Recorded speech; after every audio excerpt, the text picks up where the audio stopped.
for the stars, traveling so far, like a dragonfly. Just grab my hand from heaven sent with me tonight. Trying to find our place in this world, reaching for the stars, traveling so far, like a dragonfly. Keep your secrets there, hide them everywhere. Just you and I.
Said we let it go,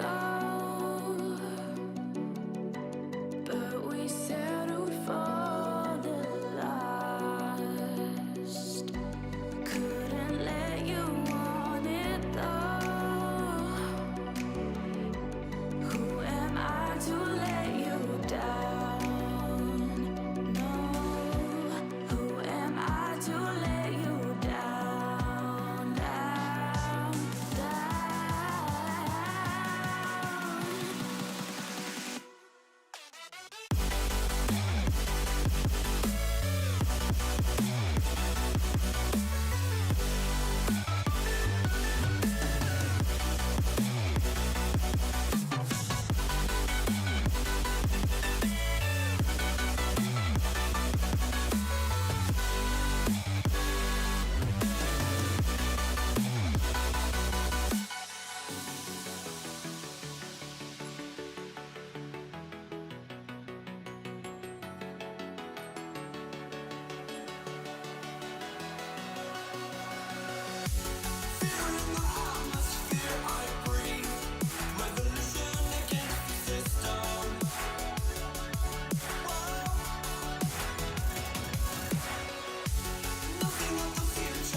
Like a broken soul in a wonderland without angels.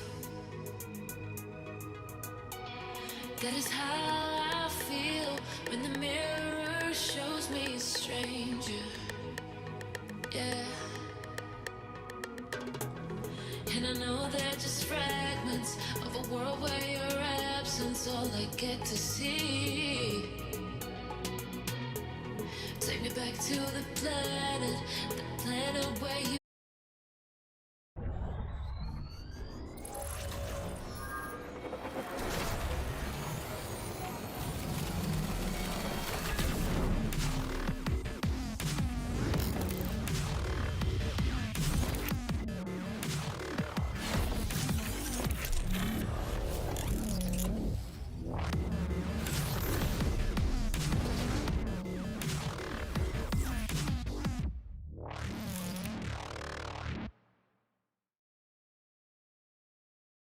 Wires hold you back.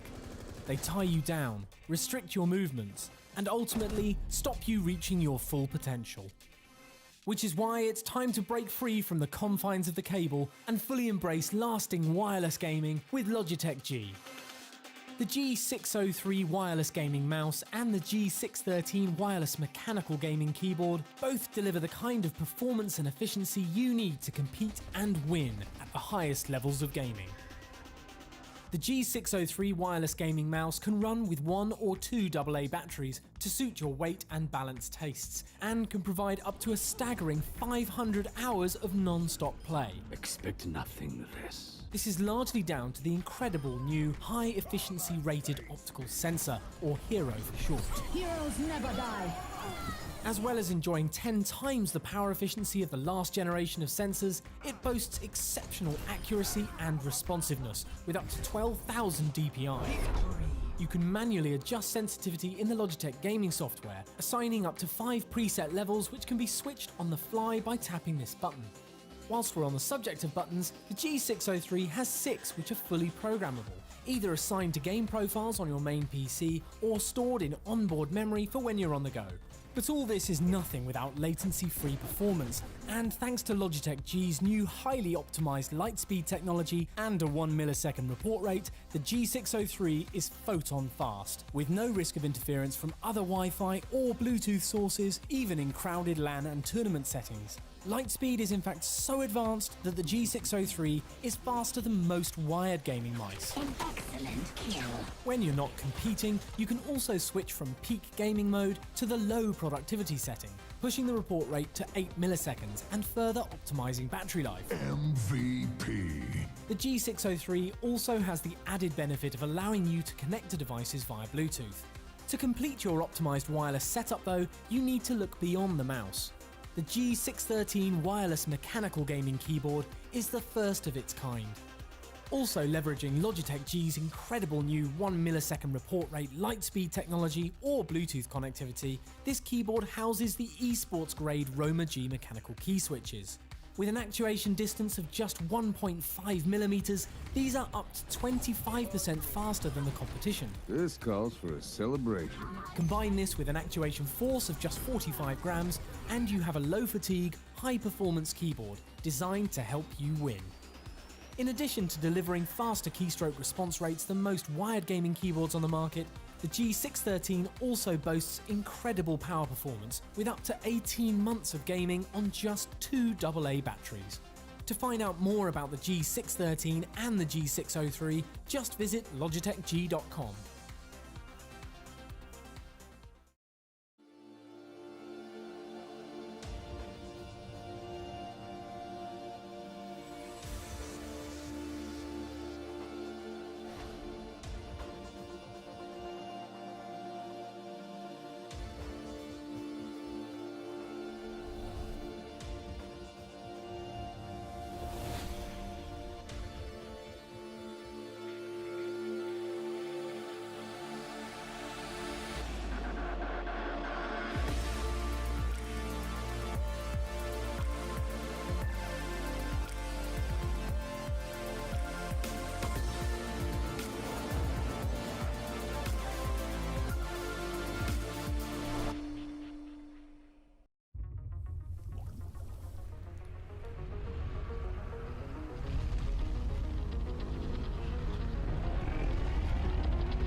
We use audio as a huge part of enjoying life in many different ways, not just PC gaming. So when we were designing our new gaming headset, we wanted to think about it from a completely different angle. We looked at the materials, the way that people use their headsets, and we wanted to provide a product that satisfies all the different use cases that gamers have. The G433 satisfies all the requirements of the PC gamer, but also is an incredibly comfortable and lightweight product to take with you anywhere you go. The outside is fabric with a hydrophobic coating, making it stain resistant, but also incredibly comfortable. On the inside, we use a sports mesh material that is breathable and very comfortable as well. The ear pads are swappable, meaning that you can swap out for the included microfiber pad for a slightly different feel. The headset is made of 3 different types of plastic and steel to make sure it's a combination of both rigid, flexible, and long-lasting. Great audio performance starts with the Pro G driver, and what makes the 433 special is that we've tuned the acoustic performance to analog sources. So whether it's your cell phone or a high-end DAC or your PC gaming computer, you're gonna get a great experience. We've added acoustic ports to make the low end really rich and warm, and a custom acoustic chamber to make sure the EQ performance is excellent.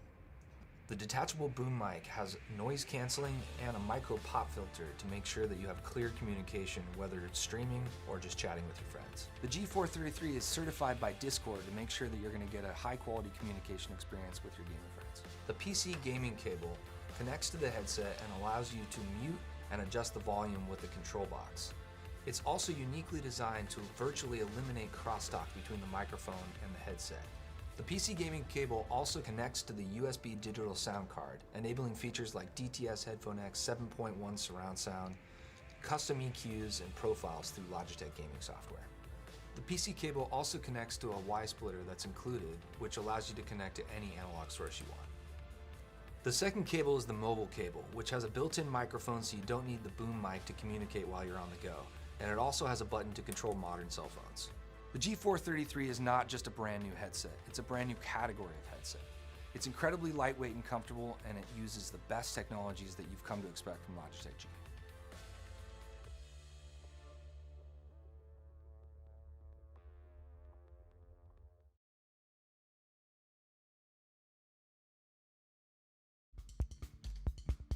One of the questions I get a lot from gamers is what are the performance benefits of the Roamer G mechanical gaming switch? With Roamer G, we worked with our partner to develop a brand new switch that was unlike anything that was already on the market.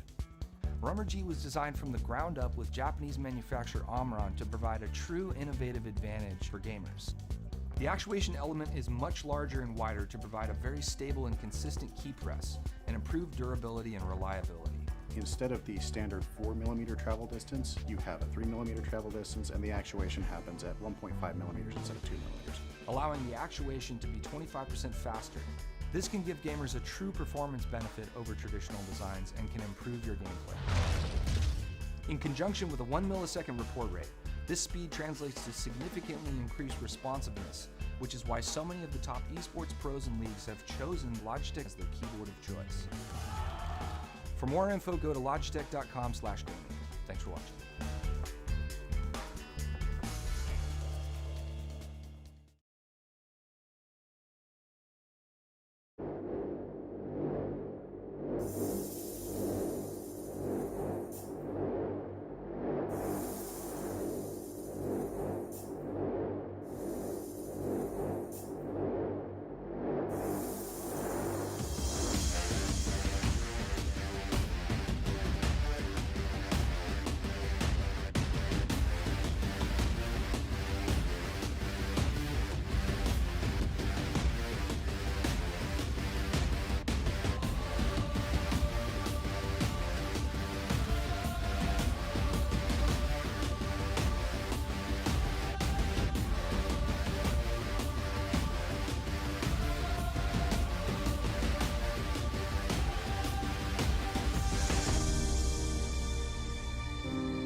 be here as your foundation. And I say, hey, yo, just let it go. Your struggles won't remain. And I say, hey, yo, we're holding hope and wake up yesterday. So hold on to me.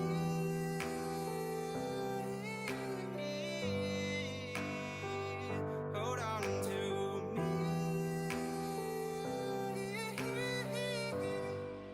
Hold on to me.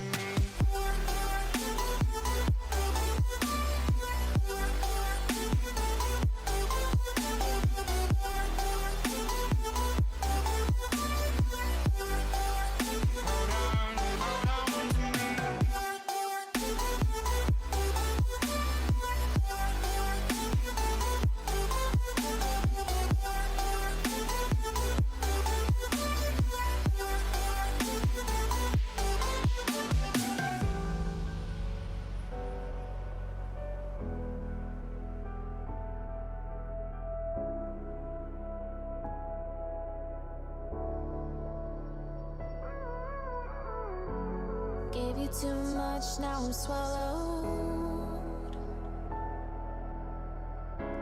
Now I'm the fool while you're breaking rules. Dangerous path that I follow. Oh, go on, just do what you do. And it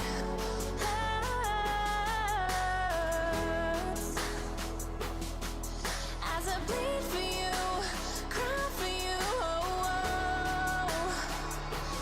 Let me bleed.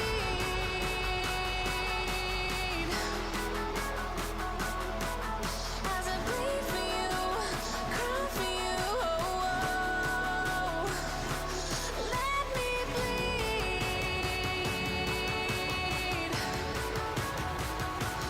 Let me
fragile, like it was built to break off the handle. How'd we get to this place? We're leaving everything behind. fighting feelings, but I won't leave you. Will everything we know be lost and changed for something new? Only time will tell, but I'll be holding you. I'll be holding you. I'll be holding you. I'll be holding you. I'll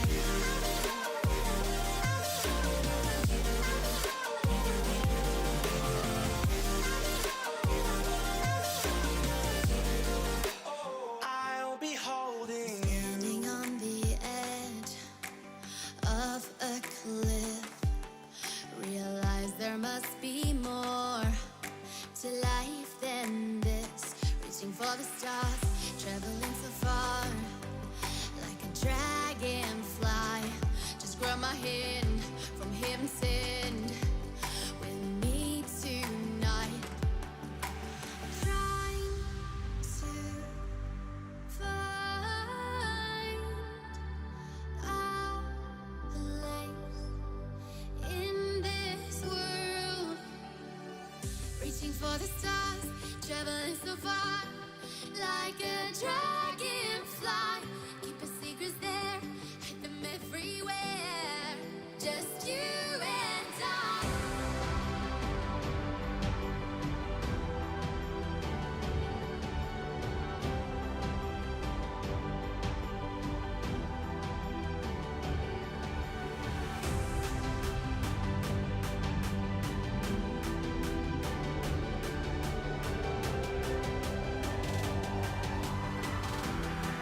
Just you and I.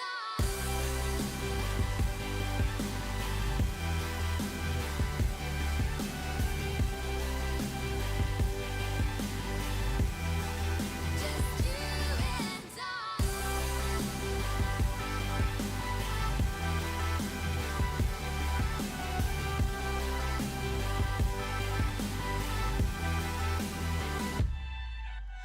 Trying to find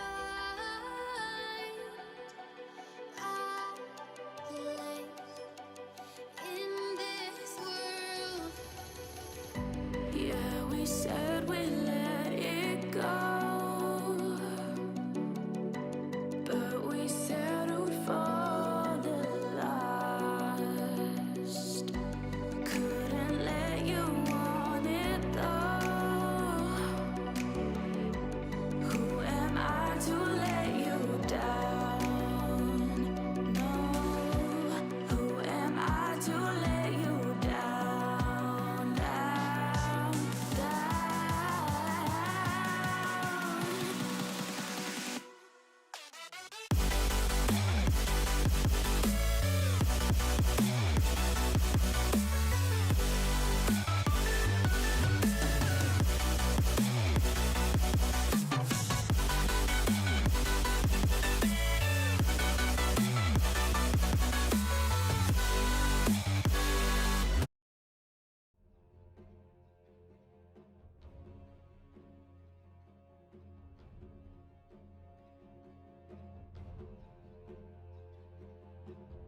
Radiant team ban. Silencer.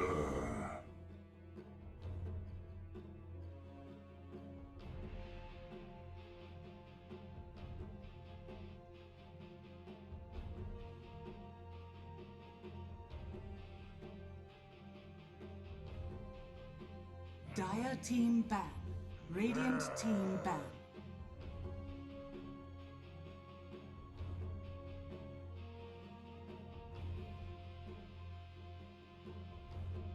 Dire team ban.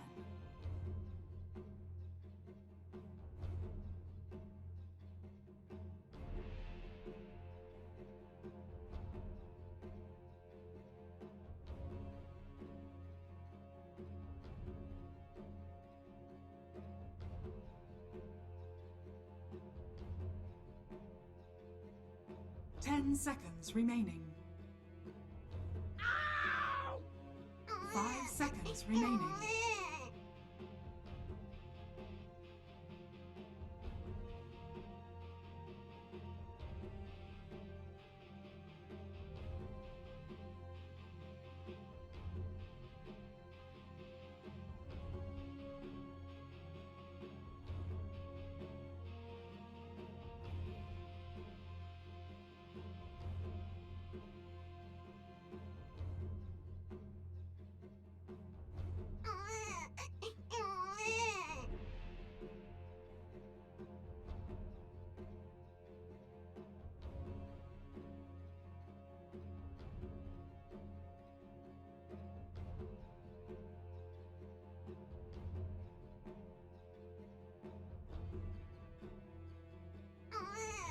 team pick.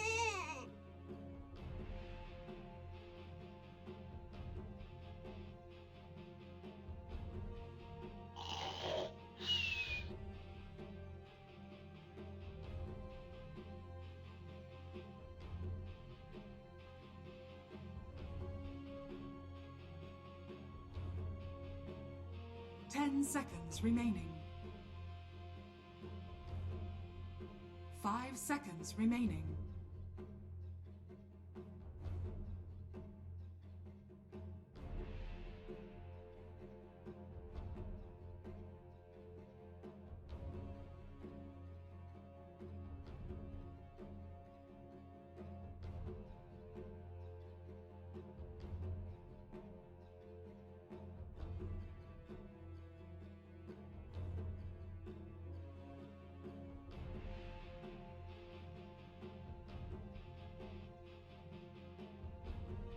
Radiant team pick. Clockwork.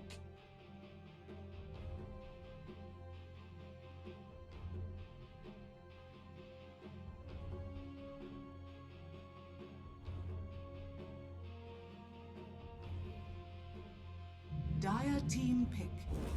Pugna.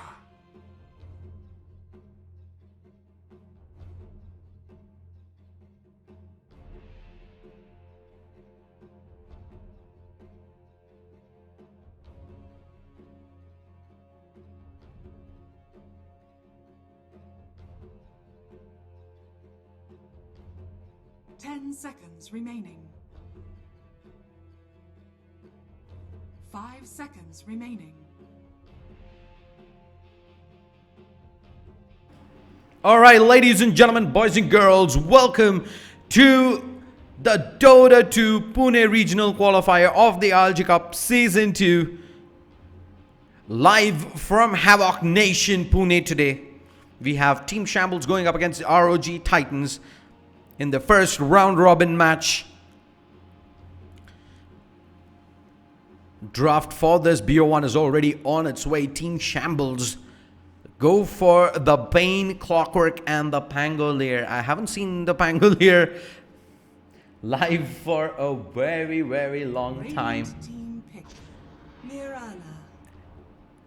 But it's going to make his appearance here in this draft. ROG Titans, they have gone for an early lineup which has a lot of burst potential, a lot of team fight, a lot of burst damage as well. The tiny avatars, you have the Pugna for the push, you have the silencer for the counter initiate, and now more team fight in the Chronosphere coming online from the Faceless Void.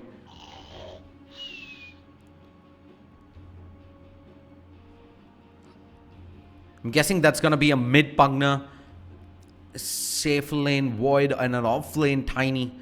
Radiant team ban. Tiny and the Pugna can easily swap their roles. We have seen a lot of Tiny mid though of late, so I wouldn't really put it past ROG Titans to just send Bitu down mid, aka Archmage, Radiant team pick. and have the Pugna play off lane. Lina though will be the final pickup, so it might just be a mid Lina and a position for Pugna as well. You don't really know. Team Shambles though. Pangolier, more likely than not, is going to be their position 3 with Mirana either on the mid or safe lane. So 5 seconds remaining. Admiral Kunkka. Choose your hero. they're going to go with Kunkka. Kunkka, one of those heroes that does work really well in tandem with the Mirana as well as the Bane. And Bocha does pick up the Pugna, so it might just be an offlane Pugna. We have Evil Ash on the Tiny and Ingenious. Was that an Ingenious Archmage? On the Lina? Not really sure. They have messed up all their names in the server, so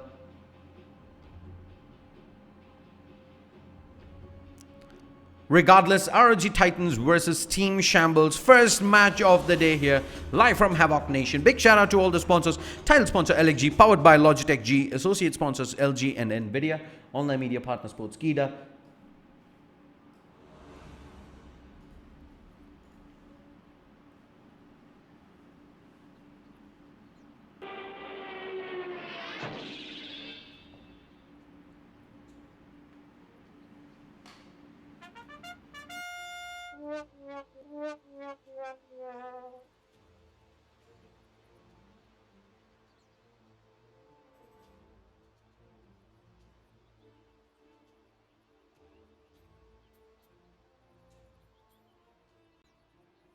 Some things were just not meant to be.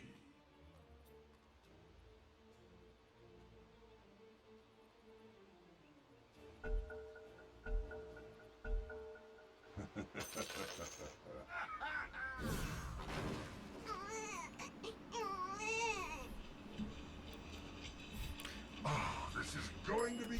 We have the crybaby spam in all chat. Lena's joining into the party. F. Yeah, that's going to be a mid Lena. Played by Archmage. Position for Tiny. And a safe lane, Faceless Void at the hands of ZXC.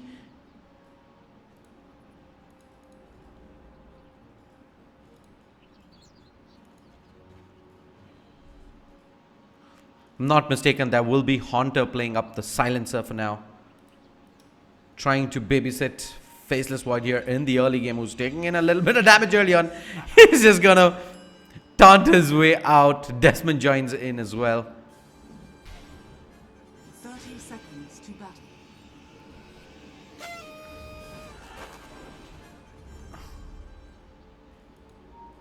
Bangalore does have that point into Swashbuckle early on. Silencers in as well. Curse of the Silent. Arcane Curse rather. Looks like they've changed their name up a bit. Used to be called Curse of the Silent early on, but okay. Mirana exchanging blows early on with the Pugna, but nothing much gonna come off it. I think they did end up taking 2 bounty runes each as well at the start. Best of 1 round robin match, so no one really is eliminated at the end of this, but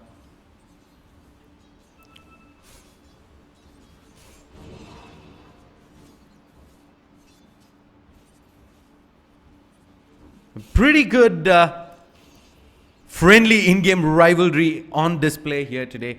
Kakade as well as Haunter, they have been teammates forever. And does look like they will be going up against each other here today. Not sure the lineups did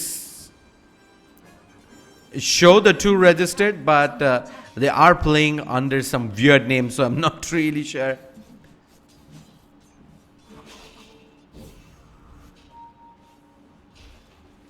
Radiant's bottom tower is under attack.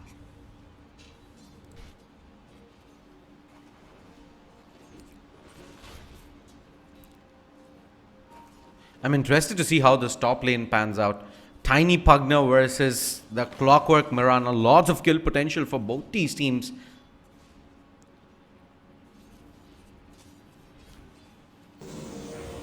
None of these heroes can afford to get caught out of position, and Windwalker taking a bit of harass. So is the Mirana.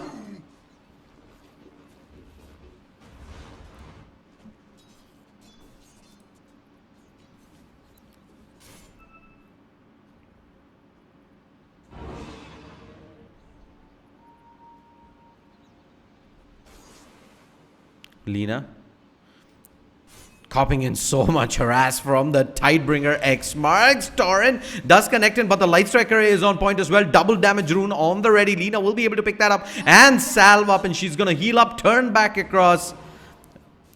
But looks like she won't be able to get in range to try and hit that Light Strike array.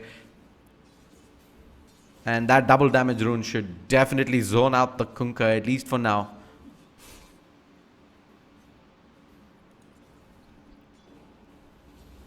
Torrent dodged away. Light Strike Array connects in as well. He will have to pop the Fairy Fire here. Clockwork walks in with the Battery Assault, but the creeps are coming in. They do manage to land the Light Strike Array under the tower. The laner gets the first blood. Beautifully done by Archmage, and the Kunkka couldn't really do anything there. The Clockwork rotates in, but the Lina plays that absolutely to perfection. I think when the Kunkka misses the Torrent there, they had to back off, but they're just so desperate for that kill early on, and they instead end up giving the Lina first blood.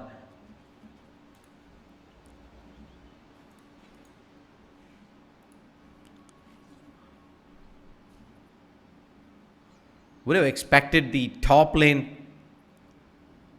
to be where we would see the first blood go down, but instead it was the mid lane.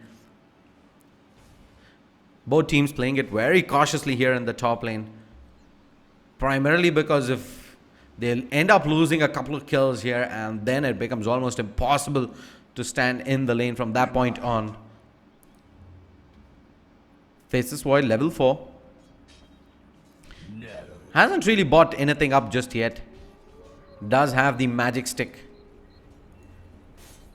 Regen to Lina, and that's gonna make the lane even more horrible for the Kunkka here.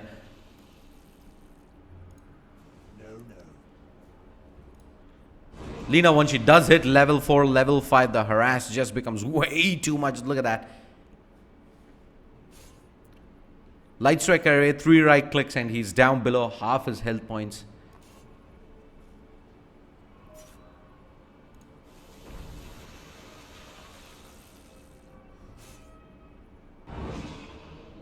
Regeneration. Radiant structures are fortified. Some things were just not meant to be. Oop. Dire's middle tower Lina? is under attack. Oh, there was the rotation coming in from the Tiny as well. Avatars, along with the Dragon Slave, cleans it up. Even the Laguna Blade still available. This is a pretty high cooldown spell at level 1, 70 seconds. So Kunkka. Oh, the Banes moved in as well. This could be the opportunity here to get a huge pick of the second Light Strike Array. They're going to use the Laguna Blade and assassinate the Bane, and the Lina survives. Things is going from bad to worse here for Team Shambles, as they're just getting completely toyed on by the Lina. And oh no, the Clockwork doesn't really want to head that way. Torrent off target, but Bane, is he looking to rotate in here? They might just want to contest the rune at this point of time. Lina knows exactly what's happening. Oh, he's gonna land the Light Strike Array, pick up the Invis rune as well. Just outplays from the Lina. Radiant's middle tower is under attack. It's not really going to be able to put that Invis rune to use, though. It's going to show herself out in the mid lane. Top lane, push coming in. And Marana is going to head into the trees as the Clockwork makes his way back in. They do get the arrow off, but the defensive Decaprify to allow the Tiny to fall back, and the Clockwork doesn't really want to overextend here. There's just so much burst damage on. Hold that thought as they look to aggress up towards bottom. The bash lands in, and that should be the Bane going down. Double kill to the Void. Chronosphere was expended there, and they will be able to take down both the Pango as well as the Bane there. Meanwhile, top lane, Clockwork ends up going down. Mid lane, the action's breaking out as well as the Kunkka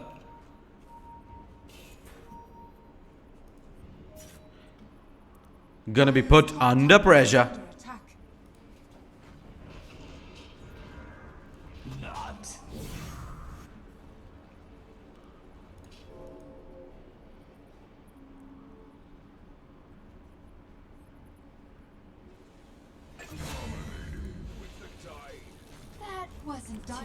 Well, this Lena's getting out of control at this point of time. 4,200 on the network chat.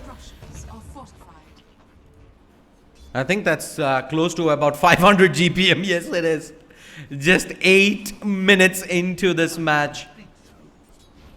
And top lane, the Tiny looking for the Mirana is gonna find her. Avalanche connects. In comes the Decrepify. She will leap out. Will they be able to get the kill? They need a couple more right clicks. They will do so. The Bane comes in though with the Nightmare. Onto Goredgo. Clockwork gets tossed back. Allowing the Pugna to hold for now. She doesn't get that tower. It does get itself fortified. He blows the self Decrepify and the deny comes in perfectly timed. And now Goredgo trying to run away. The Avalanche, no, long range Brain Sap does get the kill. The Nightmare comes in as well. And with that Rocket Barrage arrow set up, they should be able to pick up the kill here. Meanwhile, Lena just continues to do Lena things.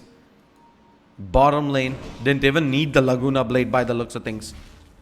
And they should be able to get more objectives done.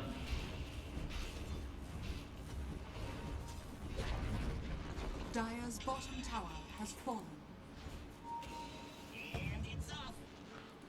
Pugna pretty much all alone. Oh, does dodge the arrow there, and in comes the Avatars. Both of them are gonna go down.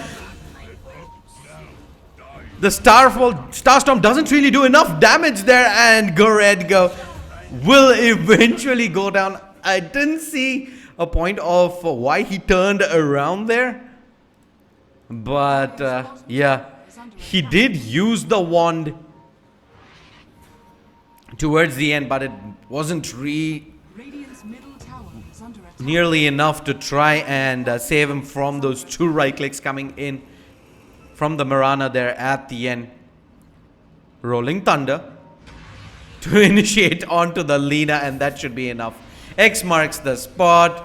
Both Torrent, the entire kit caboodle, and the global silence expended as well. Did she have stick charges? No, was on cooldown. So I didn't really see a point of the global silence there. That Mirana, that Lena rather, was done for. That global silence had to come in at least a good 2 seconds earlier before the Kunkka got his spells off. Regardless, ROG Titans are doing really well for themselves. 7,500 net worth lead, XP lead of about 5,000. Mirana trying to catch up. She hasn't really been able to get much done here in the safe lane, and they're going to force out a leap from the Mirana. The toss initiate onto Goredgo, not nearly enough, and they're going to use the Moonlight Shadow to try and counter initiate back onto Titans here in the top lane. They have rotated in 3 heroes. Another Rolling Thunder initiate. Both heroes down to half HP, and Arrow Starstorm to pick up the kill. Avalanche does keep him alive for a moment, but not more. Middle lane, TP's coming in, and they will be able to ensure that there's not much structural damage done to the tier 1. Meanwhile, Lena able to clean up the tier 2 as well in the bottom lane. They're losing a lot of map control here. Team Shambles.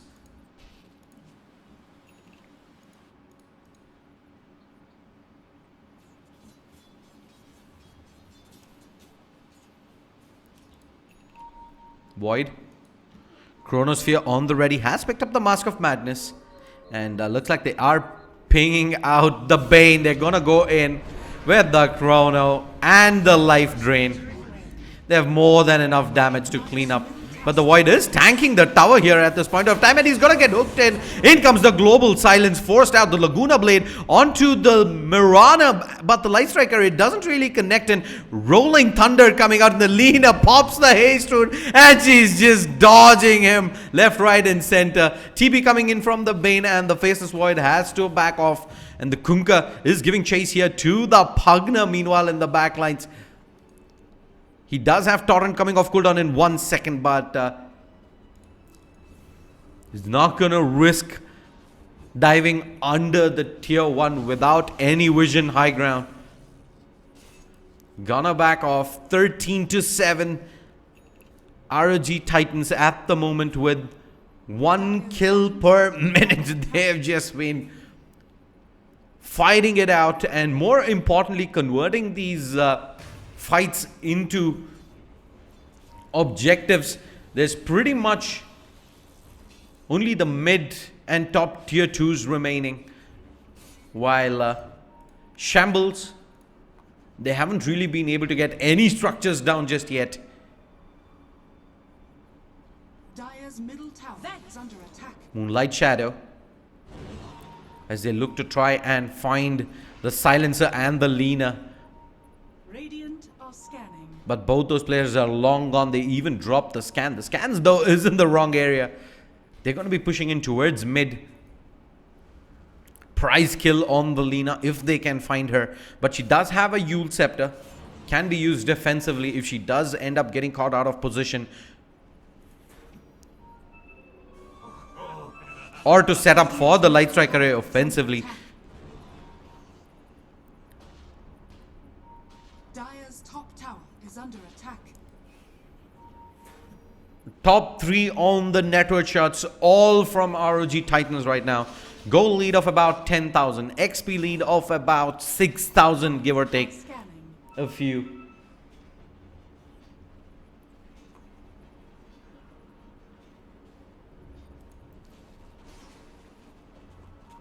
Dire's middle tower is under attack. They're going to open things up with the Nightmare. Global Silence expended. Again, a tad bit too late there from the Silencer, but they are coming in from the low ground. Bane. Brain Sap in. Faceless Void, though. He decides to go for the Chronosphere, but he's getting controlled up at the moment. In comes the hook shot as well. No, he gets the time walk off Chronosphere, but only manages to cast the one who is under the effects of the cog. But the Laguna Blade does end up cleaning house. And now the Faceless Void again, time walk, perfect time, does manage to hold on. Kunkka, though, should end up going down. Lina's pretty low as well. She turns around to fight. In comes the Decrepify and the Blast, and they kite around and eventually take down the Pangolier as well. 4-for-0 trade. Beautiful kite coming in from the heroes on ROG Titans. Shambles did look like they were gonna have the better fight, and Mirana might end up getting caught out here. Nope. Void pops the Madness. Needed a bash there to come in pretty much on the first hit. Doesn't find it.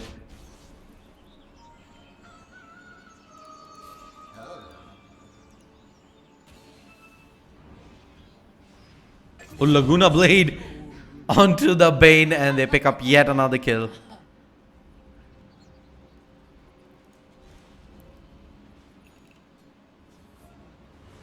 Initially, they did so good to control up the Faceless Void in that fight up. He jumps in, goes for the Chrono, only to get hit by the Rolling Thunder a couple of times. Eventually, he does get hit by the hook shot as well. Cogs, battery assault, but he does manage to time walk out of there. Get the Chronosphere off. Not the best of Chronos, but he finds the Clockwork. They insta-burst him down and eventually able to kite the rest of Shambles and pick them off one by one. 18-8.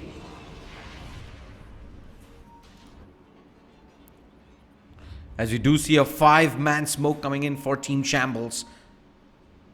Dire's middle tower is under attack. But the Kunkka, like, nope. I'm having none of that. I'm going to continue farming up. Long range hook shot. Global silence though. Laguna Blade Bane is down for the count. And the life drain to clean up the board though is coming in, and again he gets hit by the rolling thunder. No chronosphere just yet. They're going to blow the moonlight shadow, but the chronosphere this time is going to be on point. Pangolier is going down. The Kunkka is also spotted. The Torrent does absolutely nothing, but do they have detection? Yes, they do. Kunkka goes down. They lose 4 heroes yet again. Dire's middle tower is under attack. 22 for 9. The tier 2 in the mid lane is gonna go down. Faces void there. Jumps to the high ground. Finds the Pango with the chrono. And the Kunkka eventually does end up going down.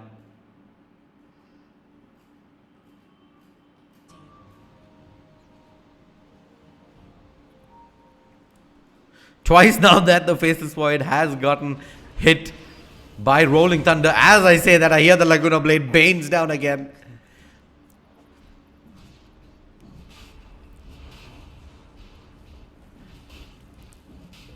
That Laguna Blade has been the bane of his existence, so to speak, and should be Aegis of the Immortal.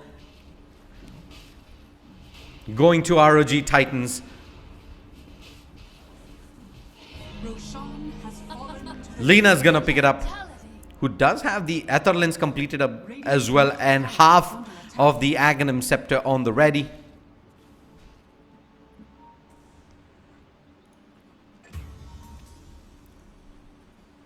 Kunkka, as well as the Clockwork, they do manage to find the pickoff onto Silencer. But Lena is already giving chase. She finds the Yule Scepter. Light Strike Array onto the Kunkka, but he does have Shadow Blade on the ready. Okay, Lena, she wants to turn around onto the Clockwork. Light Strike Array does connect, and oh my lord. He's just gonna right click her down. feed the flames.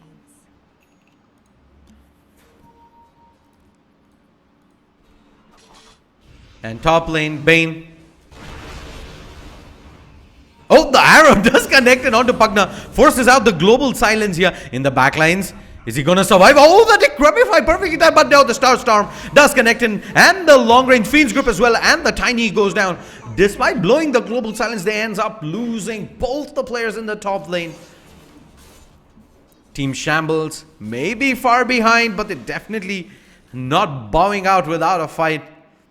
Still a 15,000 net worth lead coming in for the Radiant side.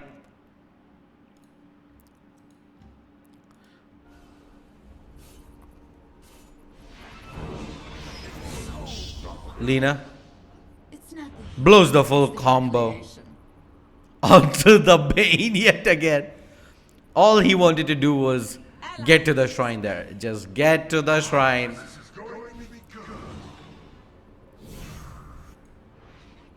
Radiant are scanning. Looks like the Faceless Void did use the Chronosphere there to try and burst down the Mirana, but wasn't successful in doing so. Meanwhile, middle lane, Kunkka is down for the count. They're just losing players, isolated all across the map. Dire's top Tiny tower is under attack. does have the blink, does have the combo, and Clockwork. Boom, there he goes. Oh no, the Bane Dire's top tower spotted for a second, but neither the Bane nor the Tiny is under attack. wanted that fight. Bottom lane, we do have quite a few dire creeps pushing in with the siege. Top lane, the push commences from Titans. They do still have the Aegis on the Lena. Radiant's bottom tower has Tier fallen. 1 will eventually go down in the bottom lane. The first Tier 1 going the way of Shambles. Oh, the blink tossed back the Nightmare though to keep the Lena alive. The long range Laguna Blade with the Aghanim Scepter wasn't enough. It was just a level 2 Laguna, so Yep, they do get the X marks Torrent middle lane onto the Faceless Void. Do they have the control? Yes, they do. They blow the Fiend's Grip as well and the Rolling Thunder. They managed to get the Nightmare off as well. Global Silence coming in. Torrent initiate onto the Lina. Lina turns around and will be able to burst down the Mirana. Buyback coming in though from the Pangolier. Double kill going the way of the Pugna. In comes the Rolling Thunder. They managed to find one. Pango wants to go for more. The Torrent doesn't really connect and they're taking so much damage. The Tiny eventually will go down, but it's a double kill going to the Lina. She's nightmared up, at least for now, but do they have more control? She's going to be able to dance around. So much movement speed with the Yule Scepter and the Face Boots, and she decides to just stand her ground and fight. Not enough, and the monster kill streak eventually comes to an end, and a lot of money going to Kunkka. A 4-for-4 trade, but it did cost 2 buybacks from the Dire, including the one on the Pangolier. I'd say it was totally worth it, as they not only managed to get some key kills there, they also managed to hold on to their top lane of racks. You see a small dip, but a dip nonetheless there. 15,000 net worth lead, and the XP lead is now somewhere about 7,000 to 8,000. Definitely not impossible for Team Shambles to turn around, but they're gonna need more of those fights.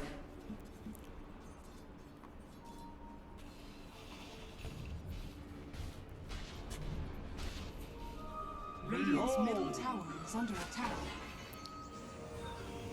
They managed to catch the Silencer. Moonlight Shadow coming in. He pops the dust before he ends up going down, and the Laguna Blade to clean up. So they at least managed to get the 1-for-1. Do they have the Light Striker in? No, not before the Force Staff comes off. Tiny though beautifully predicts the jump in. Desmond barely able to shield crash and blink away in time. TP's back to base as well, but they're not done. They're still giving chase. Blink coming off cooldown in a second. Is he going to aggressively blink ahead? No, he's not. Thought they might have been a little adventurous there to try and find the Mirana. They're going to be happy with this 1-for-1 trade, at least for one. The reason that fight did go the way of Team Shambles as convincingly previously was the fact that they were able to isolate and fully control the Faceless Void, preventing that Chronosphere from coming in.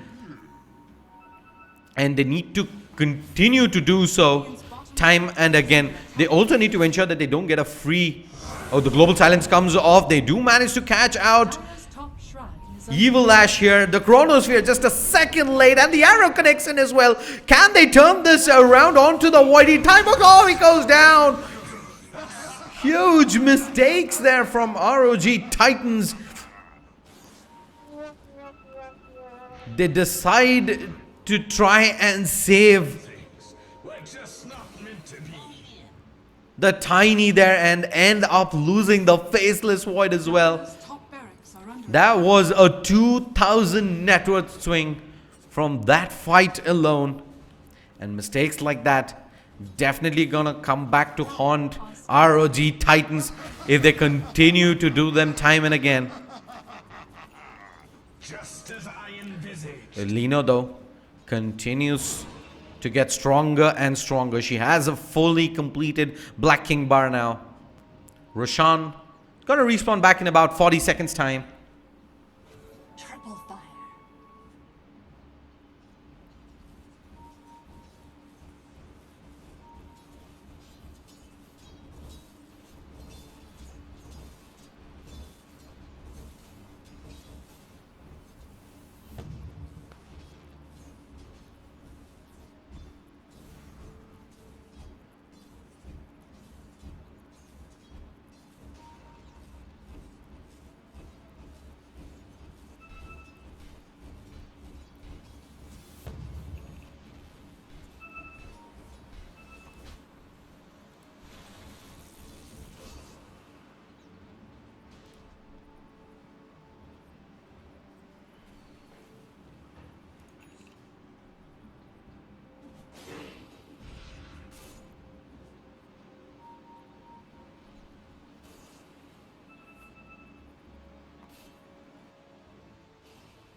Alright, back into the game. And Kunkka up in the top lane. There's a smoked up Bane, Pango as well as Clockwork right behind them. They're trying to bait in anyone on Titans, and the Lina is moving in. There is Global Silence available though to counter this. The Bane, is he going to find the big pick off here? He can't really start off with the Fiend's Grip. Global Silence is definitely going to come off. BKB forced out. In comes the Moonlight Shadow, but the Yules as well as the Light Striker do connect in onto the Clockwork. He does pop the Blade Mail. Laguna Blade onto the Rolling Thunder. Pango Lair, and he decides to TP out of there. Faces Void giving chase here. Global Silence comes in. The boat though does connect in, and they pick off the Silencer in the backlines. But the Mirana might end up getting caught out. Kunkka taking so much damage. He's out of mana here. He gets hit by the time lock, and that's a double kill going to the Tiny. 2-for-1 trade. But yeah, there you go. Clockwork's down as well. Make that 3.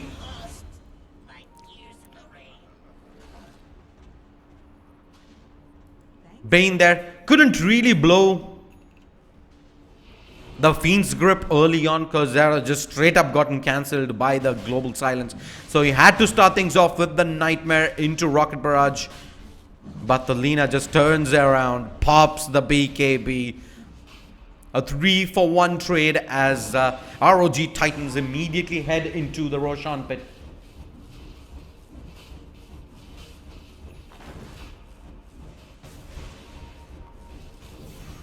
Roshan has fallen to the Radiant.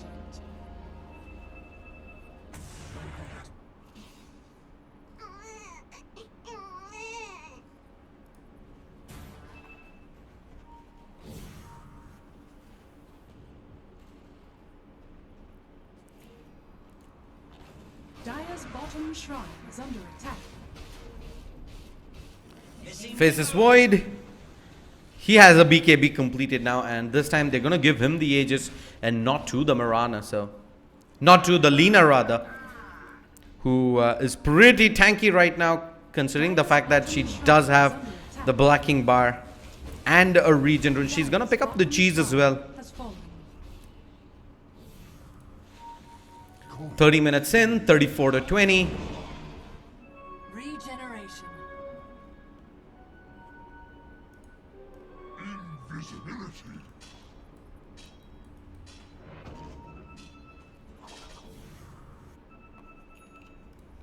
I'll take that.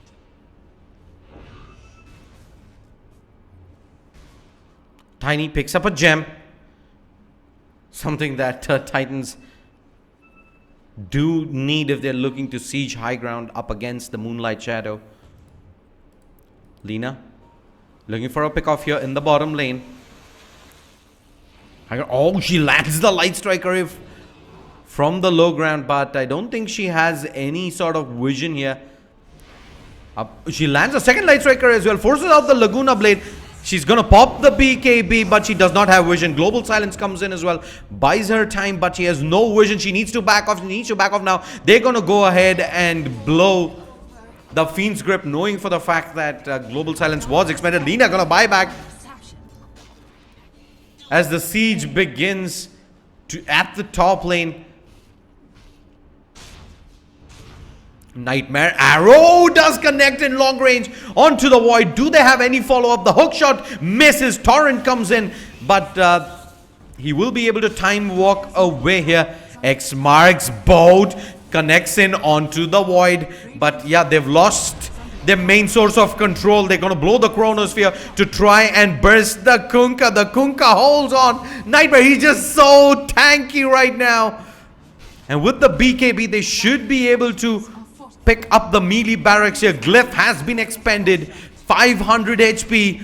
They continue to siege here. The Clockwork with the Rocket Barrage. With the Battery Assault. My God, I've been saying that wrong all day today. They will lose both the racks up at the top lane and face this Void. He's just going to stand and fight now, isn't he? He does have the Aegis. And they managed to pick up the melee racks as well in the mid lane. Long range arrow does connect in onto the Void, and that's going to be the Void going down. Lina, though, continues to stand her ground. If Tiny comes in, Blink Avatars takes down the Clockwork, insta buyback as they look to catch the Lina, but she looks like she's going to be able to waddle her way out. Ay, ay, ay. Tiny. X-Torrent, but he's going to be able to blink and deep. Yahoo! The hook shot. Just a quarter of a second late. But they do get a lot of structural damage done there. Titans on that push. They get the full lane of racks. Top lane. They even pick up the melee racks in the middle lane. Kunkka.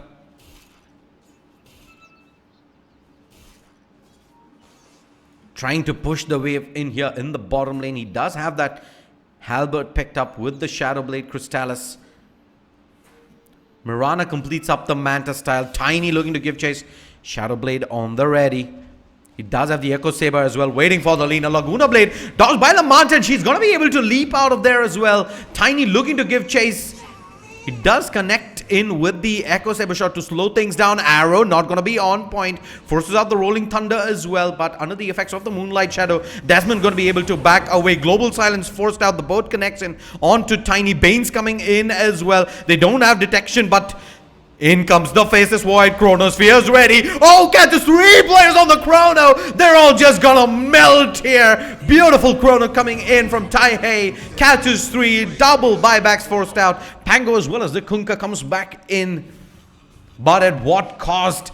Looks like they're gonna find the Clockwork out as well. The Arrow not gonna catch anyone. Hook shot to try and get away.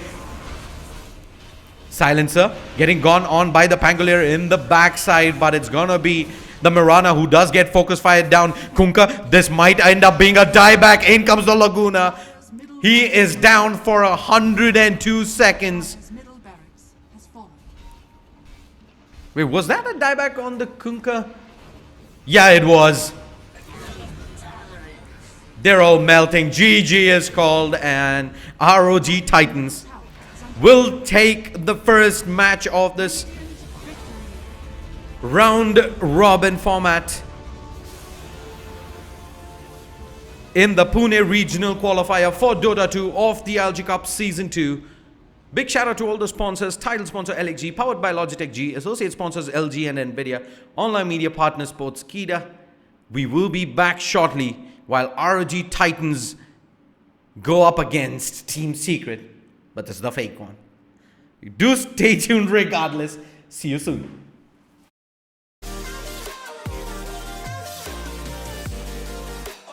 I'll be holding Standing on the edge of a cliff, realize there must be more to life than this. Reaching for the stars, traveling so far, like a dragonfly. Just grab my hand from heaven send with me tonight. Trying to find our place in this world. Reaching for the stars, traveling so far, like a dragonfly. Keep the secrets there, hide them everywhere. Just you and I.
said we let it go,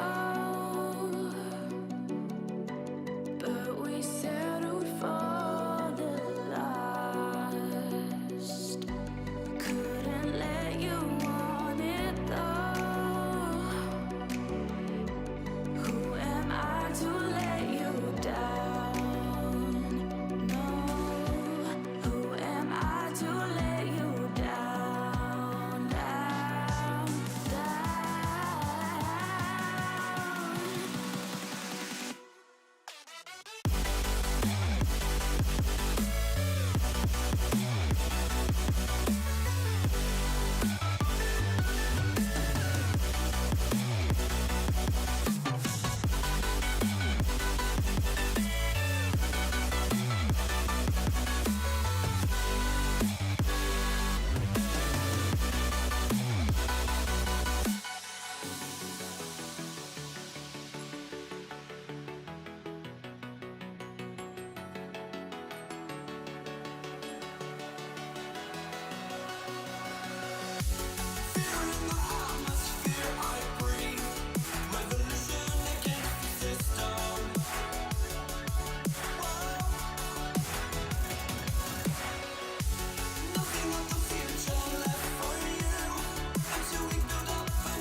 Like a broken soul in a wonderland without angels.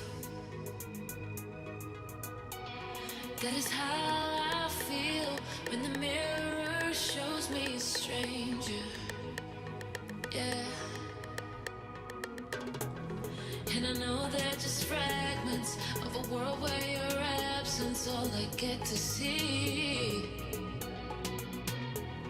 Take me back to the planet where you and I are still meant to be. 'Cause I'm incomplete when you ain't by my side, when you don't wake up next to me. Yeah, I'm incomplete. I need you here tonight to cover up these empty sheets. 'Cause I'm incomplete. Yeah, I'm incomplete. Hey, 'cause I'm incomplete.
These roads intersect, on each one I reflect. These lines write my story. These places change me, each one replacing. Like night into morning, I miss the open air, the going anywhere, riding with you, like we used to. Guess I'm better off alone, never know when I'll get home, but I know that home's where the heart is. Guess I'm better off this way, moving to better days, but I know that home's where the heart is.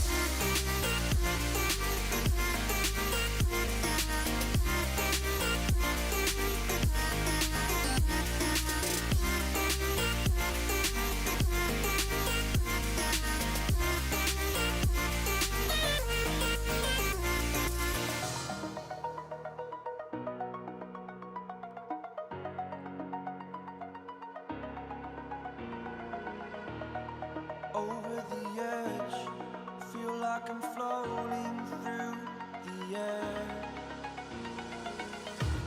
The pain I felt is paid for, all is said and done. Oh, I am restricted, fixed upon the web. I need to kick the habit that my mind is breathing in.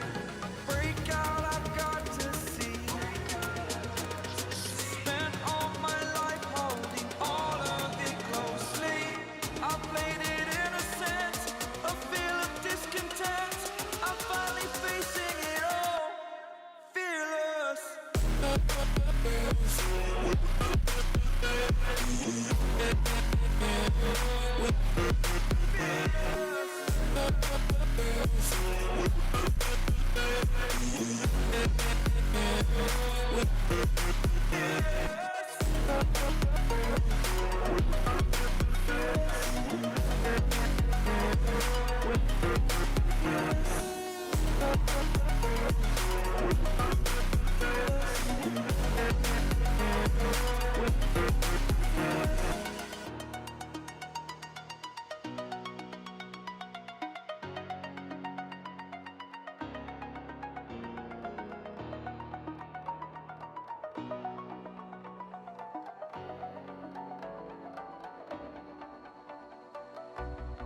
As the leaves start falling down and the shadows above the town, I can finally see you now. I see the fear inside your eyes, I see the pain in your smile. I can finally see you now. Oh, we radiate all over the world. We used to radiate, but now we're drowning.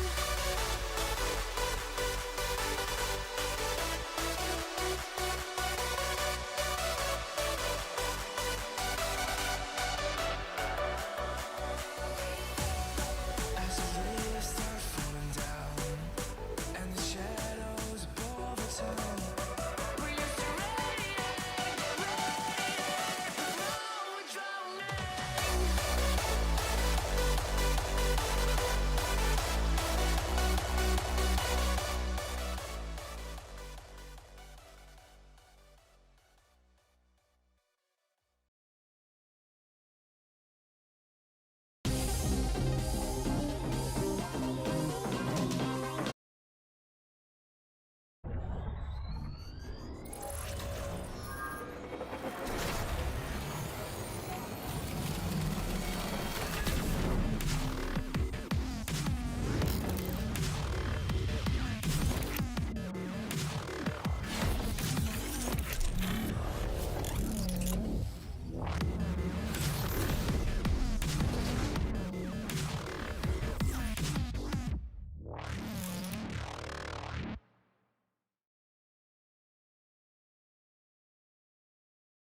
Wires hold you back.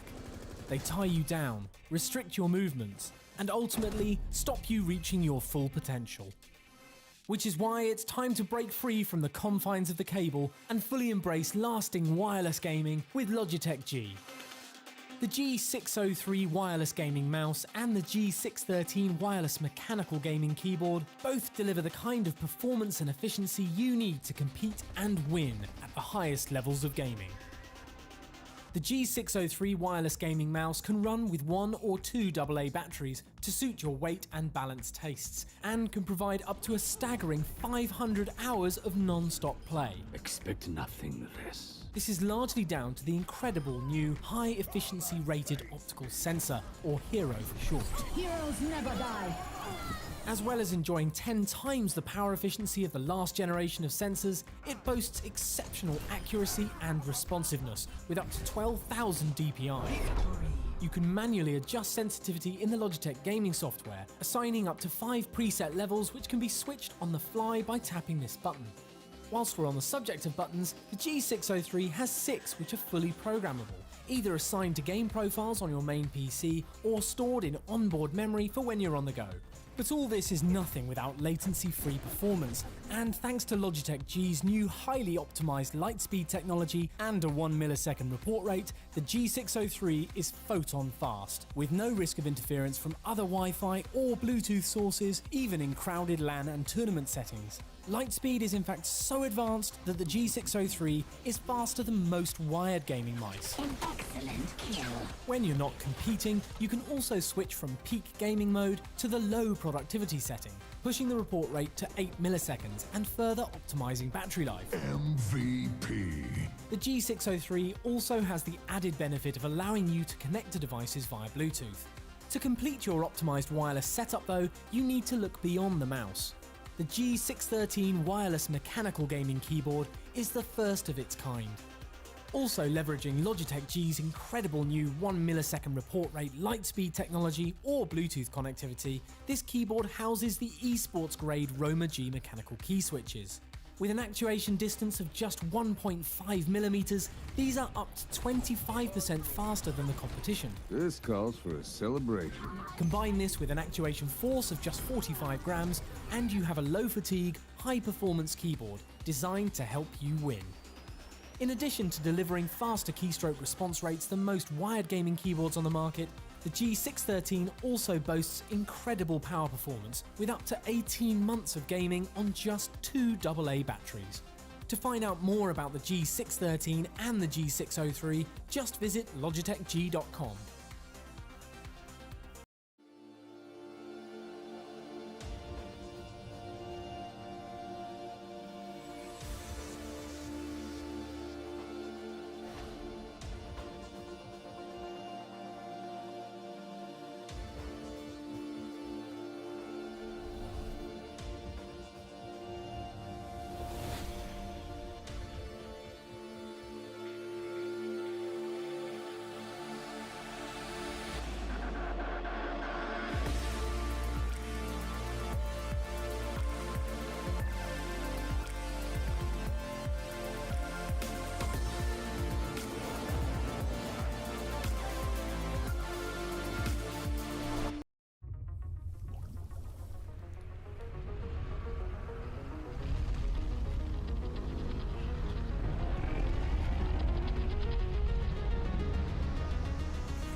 We use audio as a huge part of enjoying life in many different ways, not just PC gaming.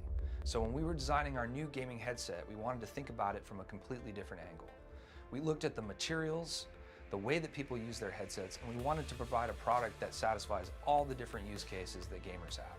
The G433 satisfies all the requirements of the PC gamer, but also is an incredibly comfortable and lightweight product to take with you anywhere you go. The outside is fabric with a hydrophobic coating, making it stain resistant, but also incredibly comfortable. On the inside, we use a sports mesh material that is breathable and very comfortable as well. The ear pads are swappable, meaning that you can swap out for the included microfiber pad for a slightly different feel.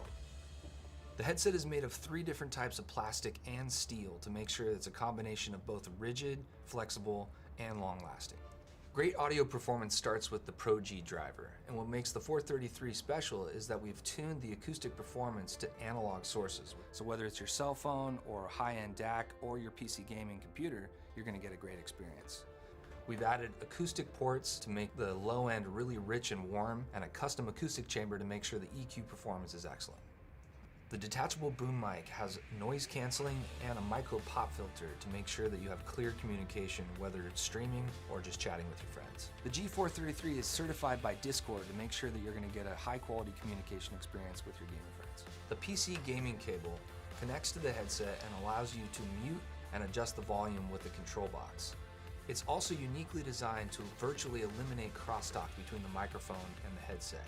The PC gaming cable also connects to the USB digital sound card, enabling features like DTS Headphone X 7.1 surround sound, custom EQs, and profiles through Logitech gaming software. The PC cable also connects to a Y splitter that's included, which allows you to connect to any analog source you want. The second cable is the mobile cable, which has a built-in microphone so you don't need the boom mic to communicate while you're on the go, and it also has a button to control modern cell phones. The G433 is not just a brand new headset, it's a brand new category of headset. It's incredibly lightweight and comfortable, and it uses the best technologies that you've come to expect from Logitech G.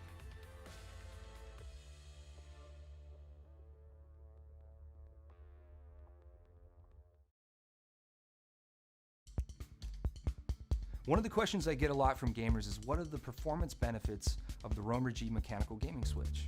With Roamer G, we worked with our partner to develop a brand new switch that was unlike anything that was already on the market. Roamer G was designed from the ground up with Japanese manufacturer Omron to provide a true innovative advantage for gamers. The actuation element is much larger and wider to provide a very stable and consistent key press and improved durability and reliability.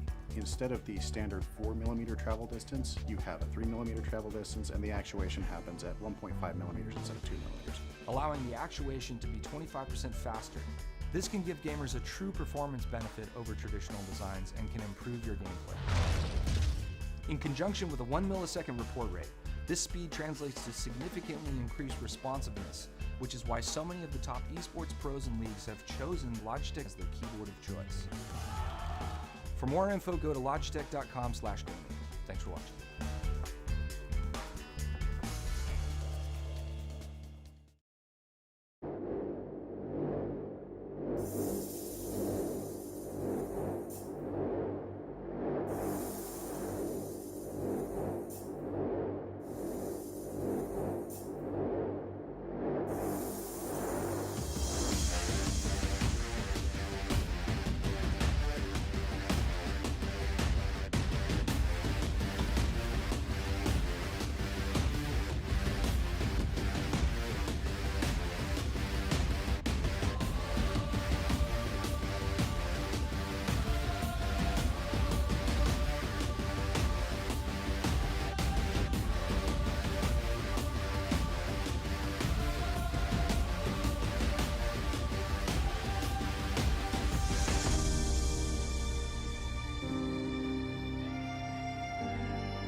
Like a broken soul in a wonderland without angels. That is how I feel when the mirror shows me a stranger.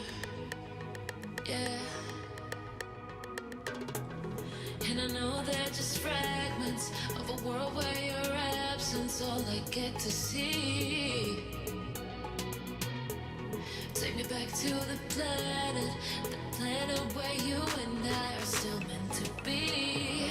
'Cause I'm incomplete when you ain't by my side, when you don't wake up next to me.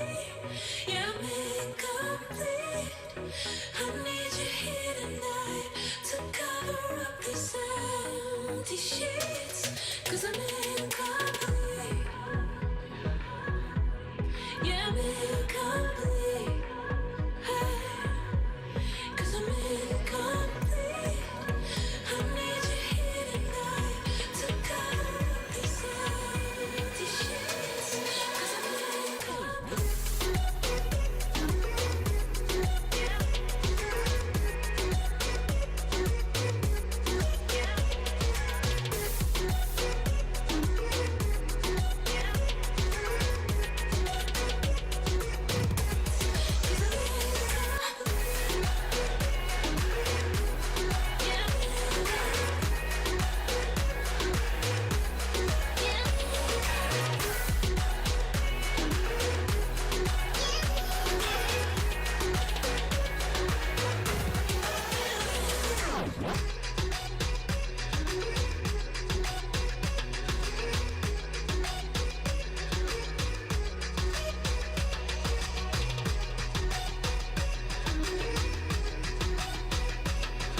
intersect. On each one I reflect. These lines write my story. These places change me, each one replacing. Like night into morning, I miss the open air, the going anywhere, riding with you, like we used to. Guess I'm better off alone, never know when I'll get home, but I know that home's where the heart is. Guess I'm better off this way, moving to better days, but I know that home's where the heart is.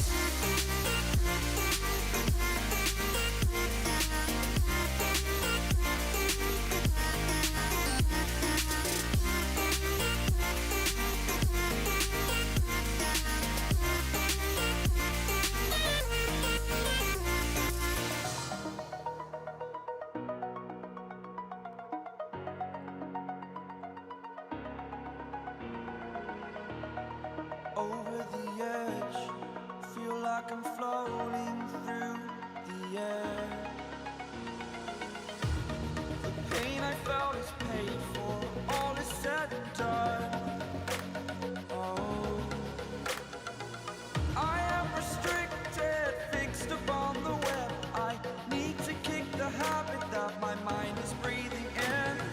Break out, I've got to see. Spent all my life holding all of it closely. I played it innocent, a feel of discontent. I'm finally facing it all, fearless.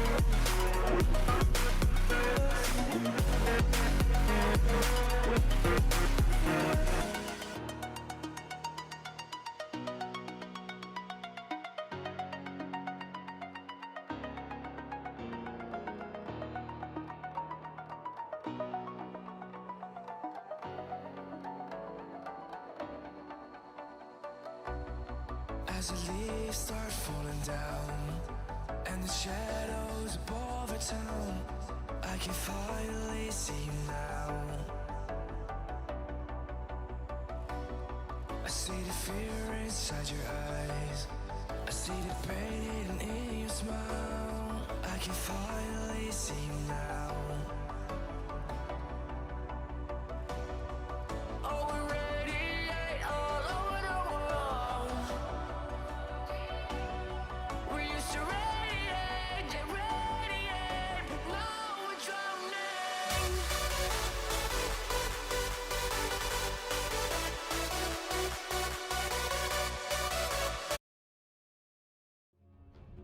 Radiant team ban.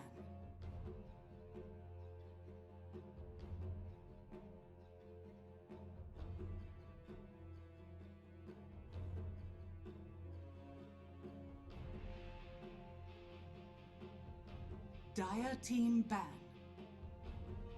Radiant team ban.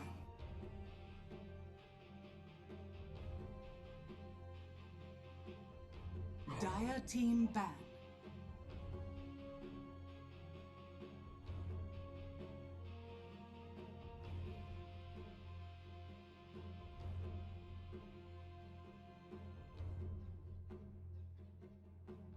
Radiant team pick.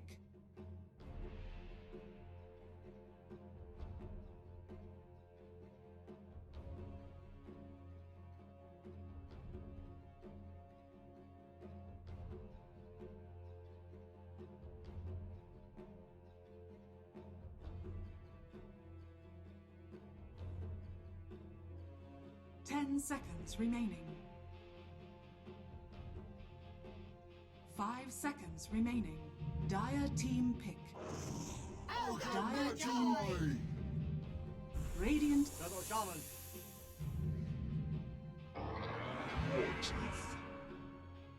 Radiant team ban.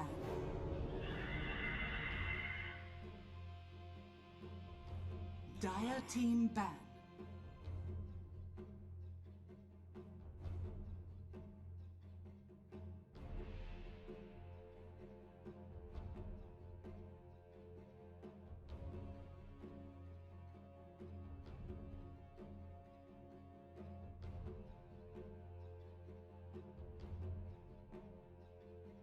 Ten seconds. Radiant team ban. Dire team ban. Dire team pick.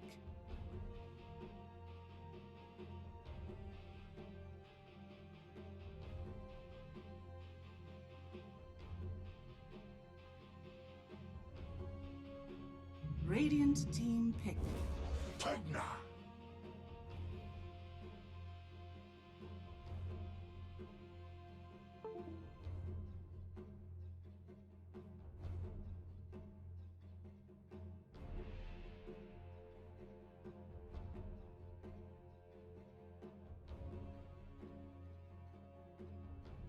Ten seconds remaining.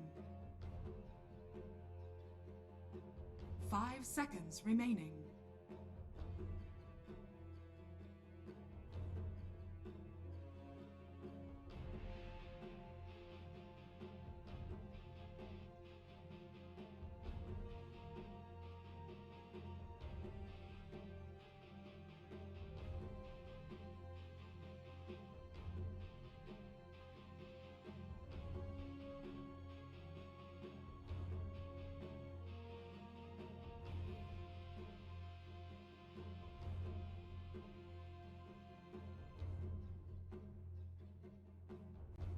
Dire team pick. Rubik.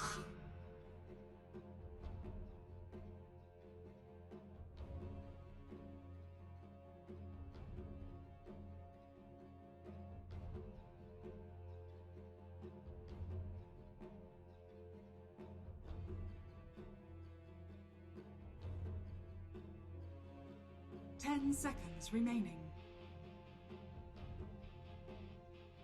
5 seconds remaining.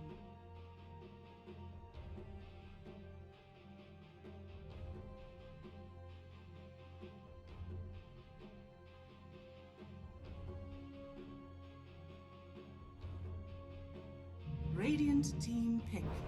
Phantom Lancer.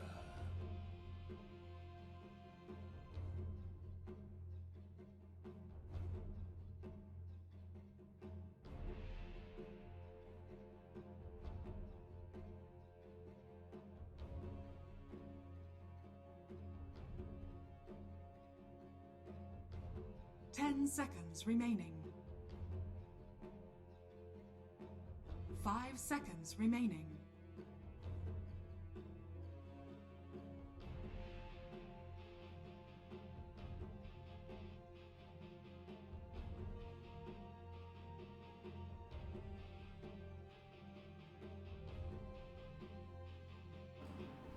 All right, ladies and gentlemen, welcome back to the second match of the day here from the Pune Regional Qualifier for the ILG Cup Season 2. We will have ROG Titans going up against Team Secret. The draft is already on its way. Titans, they've gone for some very early push in the Pugna and the Shadow Shaman. Phantom Lancer, Centaur, War Runner already picked up as well. While on the side of Team Secret, we have the Ogre Magi, Phoenix, and the Rubik picked up.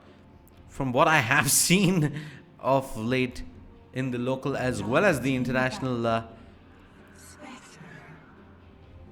Dota scene, that very likely is gonna be an off-lane position 3 Ogre Magi.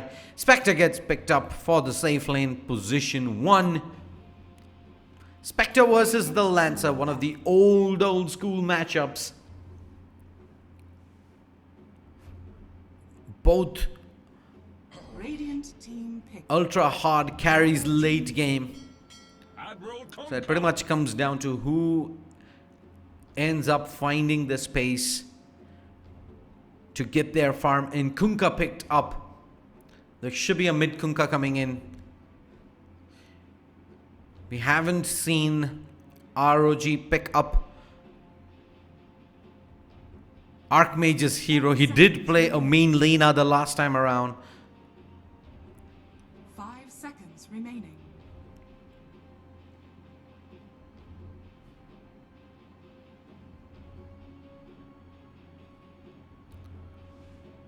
This time though, Team Secret does have that global presence coming in from the Haunt, from Spectre. And come mid to late game, that is something ROG Titans will have to be wary about if Team Secret can survive the early game.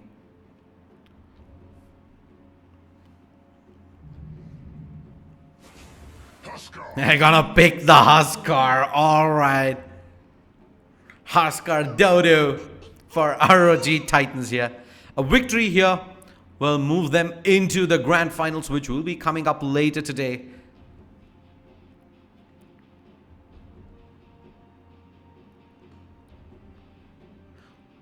While Team Secret, they're pretty much playing for honor here. They do take down Titans. It's going to be a huge feather in their cap, and also almost surely will assure either a tiebreak or a straight up slot in the grand finals as well. So it's going to be a tall order though.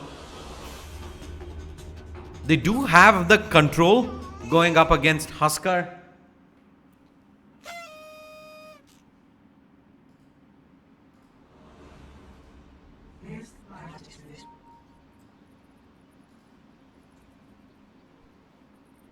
Prepare for battle. The question is, do they have the damage though?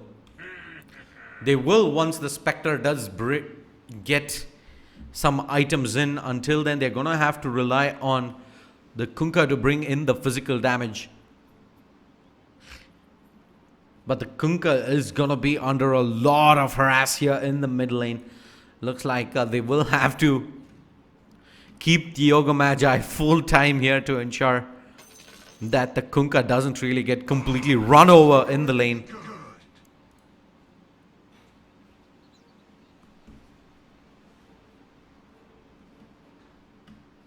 Looking at the lane setups, it will be a position for Centaur 30 seconds to battle. and the Pugner here in the off lane.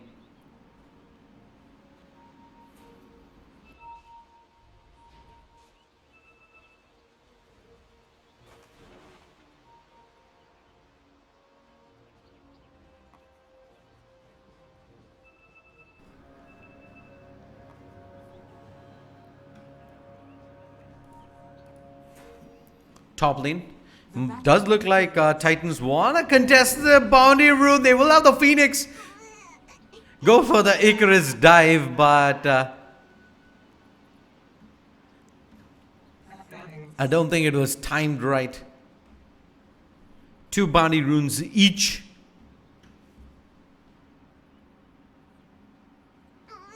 This is going to be good.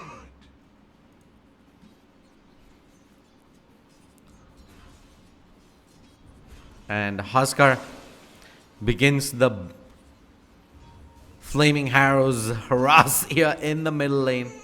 That is not yours to offer.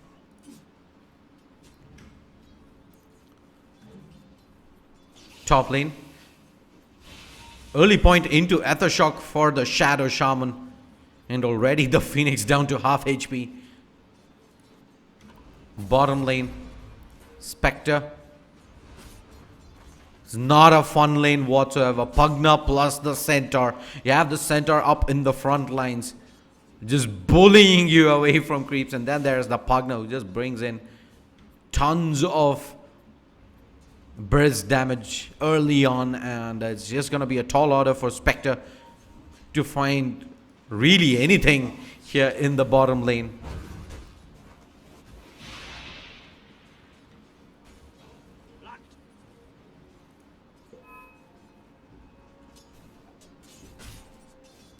Spectre. Did expect there to be a lot of harass, and is coming with quite a bit of consumables. The Ogre Magi, however, same cannot be said about him. And just look at this. This is going to go charging through. Couple more right clicks. They're going to go ahead and blow the double edge as well to secure the kill. And of course, decrepify to ensure the Ogre Magi can't really respond back.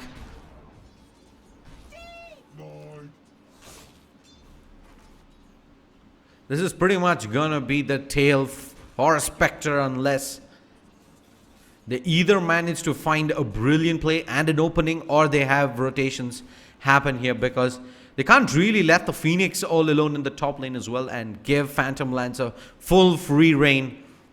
But keeping the Rubik here means the Spectre's going to be left open in the bottom lane. Ogre Magi getting charged at as well. Double Edge, Hoof Stomp, Nether Blast, and he just barely manages to walk away from that. Middle lane. The Kunkka has been able to hold his own. 7-0 compared to the 10-10 on the Huskar.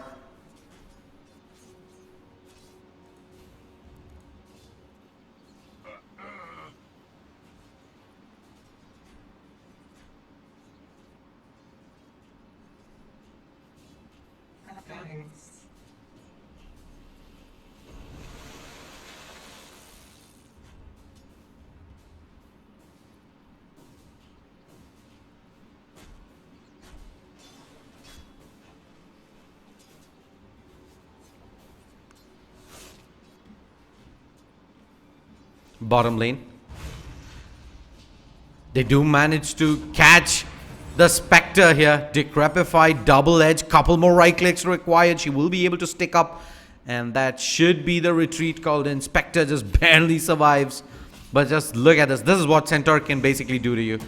He can just keep charging, and the double edge just blows up the Ogre Magi. 2-0. Top lane. Long range shackle onto the Rubik. Telekinesis pulling back the Phantom Lancer there. And if he did have mana, I would have expected him to stand his ground. One more lance to clean up onto the Rubik, but it wasn't really the case. Regen rune picked up by the Centaur, and it does look like he will look to rotate back towards the mid lane. He does have brown boots on him. Kunkka pretty low, farming up the jungle for now.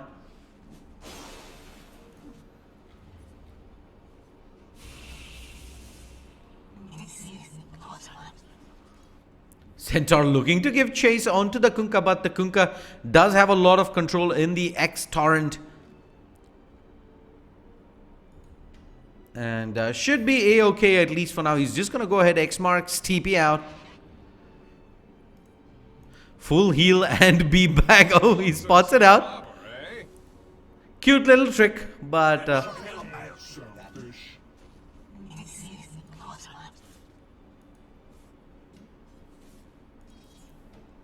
Spectre, how's the CS looking like? 19-9.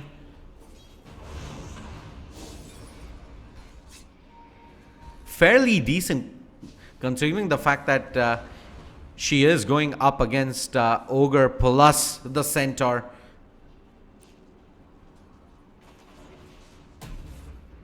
And that should be the Ogre Magi down yet again. They still need a few more right clicks to come off. Pugna dropping pretty low. The Nether Blast doesn't connect, and he is burning low. Rubik TPs in. Can he get the long... Oh no, the Rubik walks in to a world of trouble. They do get the Fire Blast off. Pugna ends up going down. Didn't really have the Decrepify there. And the Centaur decides not to blow the double edge. So 1-for-1 trade. But look at this. The Centaur continuing to give chase. Meanwhile, top lane, they managed to find the Phoenix. Middle lane. They jump in with the Huskar ult, and that's going to be a TP out from the Kunkka. And Huskar just turns around, starts to lay in onto the Rubik. He is dropping pretty low. Will decide to salve up. And oh, the Rubik in fact does end up going down. And Ogre Magi is gonna get jumped on as well. With the life break. Bye-bye. See you later. He will end up going down to the creeps. But it's a double kill to the Huskar. 6-2. Radiant's top tower is under attack. But this is the problem again that we discussed about early on. For a second, Rubik goes missing from the top lane, and the Phoenix immediately gets dove on. Spectre, Boots, Wraith Band should have the full Aquila completed up soon. Mid lane TP in.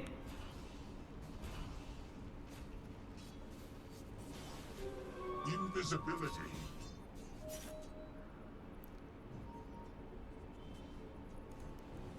Top lane, Rubik moving in.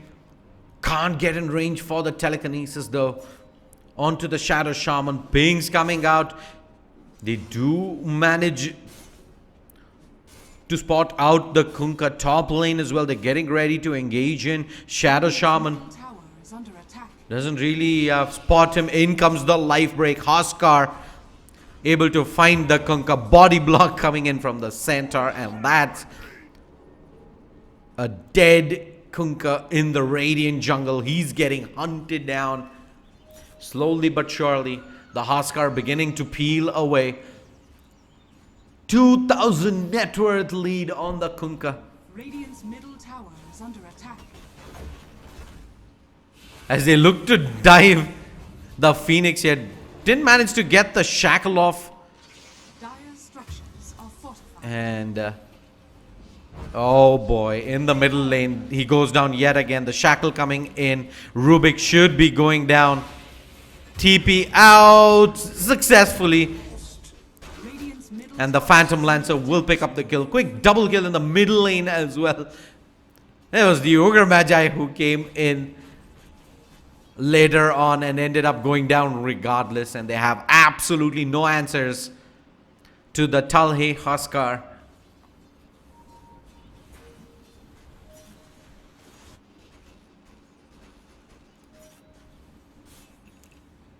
Radiant's middle tower is under attack. He almost has the armlet completed up as well.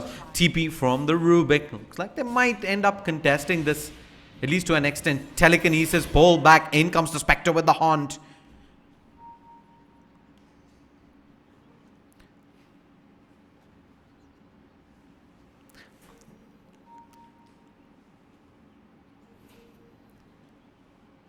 Looks like a couple of players did lag, but the Huskar may be in a bit of trouble here. Spectre did hunt in, but do they really have the control or the damage? Huskar just can stand his ground and fight this out if he wants to. He will get the heal in. Oh, he's tanking the tower down as well, and they do get the kill. That's a big pick off. That's a good 800 net worth swing early on. Much needed kill going the way of Team Secret.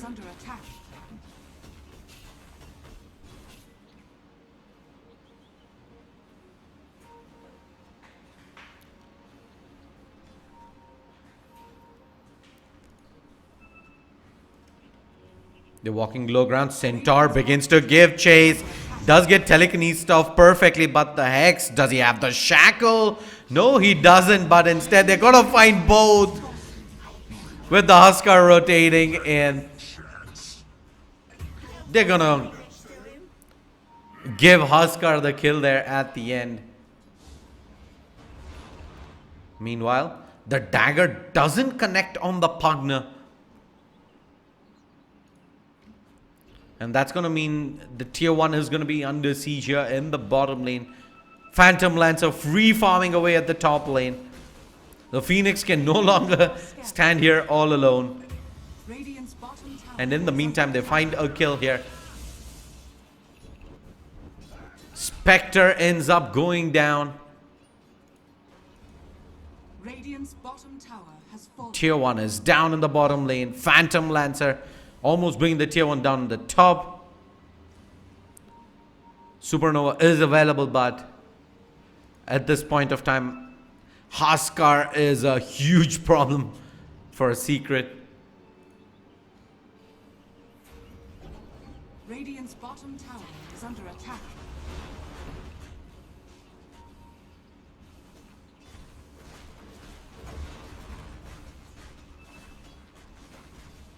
Radiant structures are fortified. Spectre with the dagger. They don't find anything here. That tier 2 is gonna go down soon. Telekinesis, pull back onto the Huskar. In comes the Supernova. Both connects in and they're controlling the Huskar. That should be the Nova going down. Huskar looking to armlet toggle his way through. Won't be able to do so. Just too much control. And he will end up going down. Centaur did pop the Stampede, but he did get controlled way too much in that duration. Pugna gonna show himself. Looks like he wants to try and make a move onto the Spectre, who's getting life drained down. And they will get a kill back. Spectre getting almost no farm, while his counterpart, the Phantom Lancer, has had absolute free reign in the top lane, has a completed Hood of Defiance. In comes the Ogre Magi. They know he can't do this all alone. Doppelganger not available for another couple of seconds. Telekinesis doesn't do much. Phantom Lancer just decides to stand and fight. Aggressive Doppelganger, in fact. They need one more right click. They will pick up the kill. In comes the Horn from the Spectre. The final lands to pick up the kill. But now he might have dove a little too deep behind enemy lines. In comes the Shadow Shaman. But yeah, they're gonna cut their losses. Phantom Lancer goes down, diving way too deep. But Titans, they want to make something out of this. They're going to go ahead and use the Serpent Wards down as well to try and secure the Aegis here for the Huskar. We already saw how much Secret had to expend to bring the Huskar down once. Taking him down twice is going to be an astronomically hard task, at least for now. And he has something flying out to him now, doesn't? Oh, they're gonna go ahead and blow the Stampede middle lane. They do find the Kunkka life drain to pick up the kill. Killing spree to the Pugna. Huskar top lane, just gonna stand his ground. He will end up losing the Aegis. Phantom Lancer coming in to try and deal with the egg. Yeah, that should be the egg going down. They find the Ogre Magi as well. Aggressive lance ahead. Life break expended. Ogre is down, and Rubik as well as the Spectre can only stand and watch. Bright side though for Secret, they did bring down the Aegis, but at what cost? They lost 3 players yet again. Kunkka is also absolutely shut down. 3,000 net worth compared to the Huskar and the PL, who are both sitting at 7,000 each. Not to mention the Pugna, who's also double the net worth of the Kunkka at the moment. And they're already going for the high ground siege here. Phantom Lancer, he's going to show himself here, leave a couple of illusions. Doppelganger's out. The rest of his team is pushing this tier 2 in the middle lane. This, however, I don't see Secret contesting now. Radiant's middle tower is under attack. Radiant's middle tower has fallen. Radiant are scanning.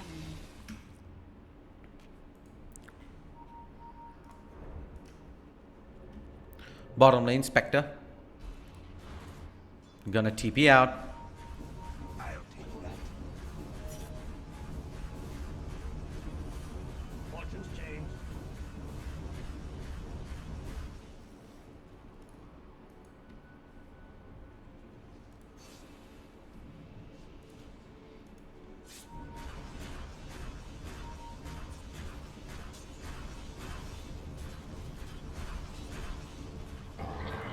Oh, they're gonna pop the Stampede and rush the Huskar in the mid lane. Just gonna stand his ground and fight. Spectres into the party as well. Oh, that was in fact a stolen Stampede popped early on by the Rubik. The stampede pop by the center does allow the Huskar to retreat back, and they might just look to re-engage back. He, however, does not have the Aegis anymore. Don't see ROG Titans taking that risk just yet. They, however, pop the smoke. Completely spotted by Secret, but Spectre, why on earth is he that far out? I have absolutely no idea. He gets blown to smithereens. Down goes the Serpent Wards. Fortification forced out. Huskar is low, but that's exactly where he wants to be. The wards drop the tier 3 down to half health. Uncontested here. 10 seconds on the respawn time. Boat comes in. Huskar life breaks up ahead. Gets pulled back by the X marks the spot. He continues to survive. Armlet toggles away. Buybacks galore. In comes the Spectre with the horn. But, oh, they managed to decrep the Huskar. Hold him alive. Fire Blast. Do they have enough to bring him down? No, they don't. The defensive decrep coming in yet again, allowing him to Armlet toggle back. They drop the egg as well. They drop the Spectre for a second time. Centaur survives. They pop the Stampede down as well. Ogre is down. Buyback from the Spectre. It's a rampage for Huskar. Rax under siege. A 2 for 5 straight. A full team wipe. GG called. And ROG Titans will be your first grand finalist of the Pune regional qualifier. Taking down Team Secret in just 17.5 minutes. Don't go anywhere, stick around. We will be back shortly with the final round robin match, the decider to see whether Team Secret or Team Shambles will go up against ROG Titans later today in the grand finals. Big shout out to all the sponsors. Title sponsor LXG, powered by Logitech G. Associate sponsors LG and Nvidia. Online media partners Sportskeeda. This is Shadeslayer. Be right back.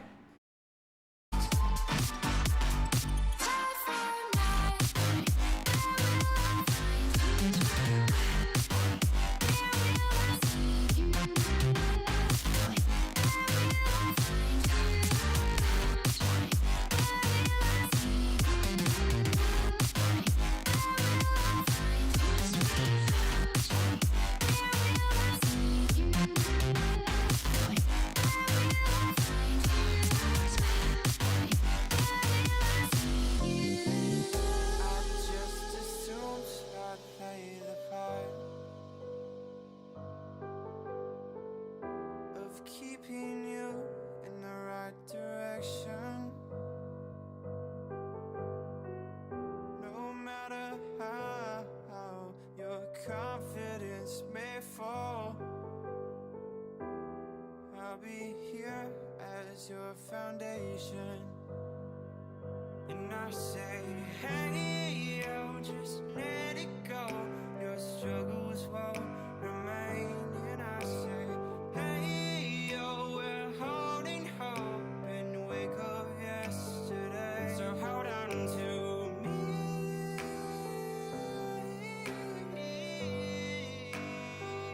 Hold on to me.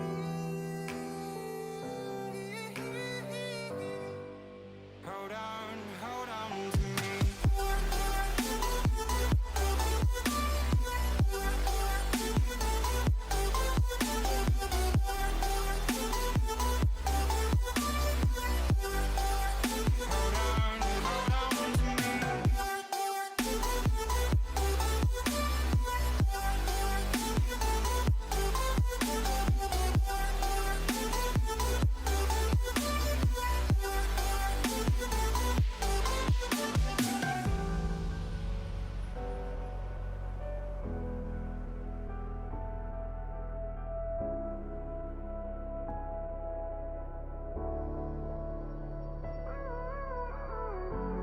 Gave you too much, now I'm swallowed. Now I'm the fool while you're breaking rules. Dangerous path that I follow. Oh, go on, just do what you do. Own it.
angel, like it was built to break off the handle.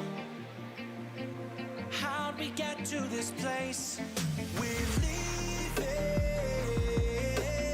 everything behind for new and exciting feelings, but I won't leave you.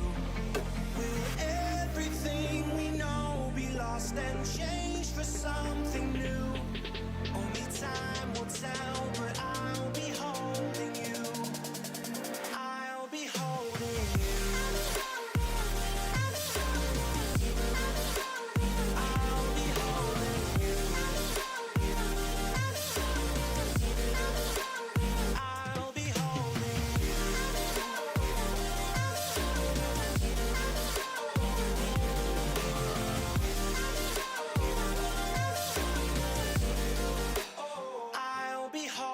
Standing on the edge of a cliff, realize there must be more to life than this. Reaching for the stars, traveling so far, like a dragonfly.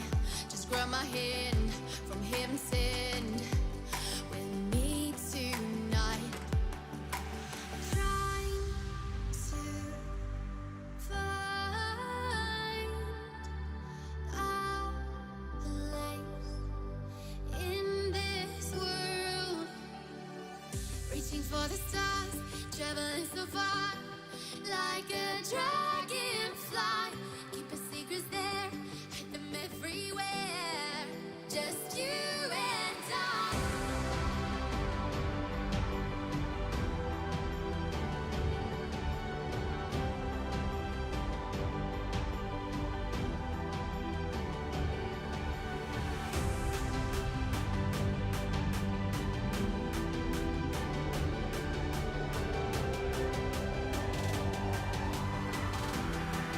Just you and I.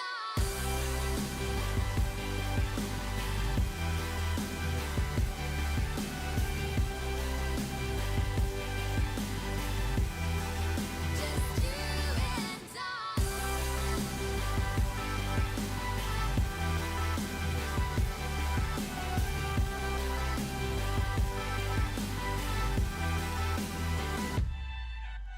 Trying to find our place in this world.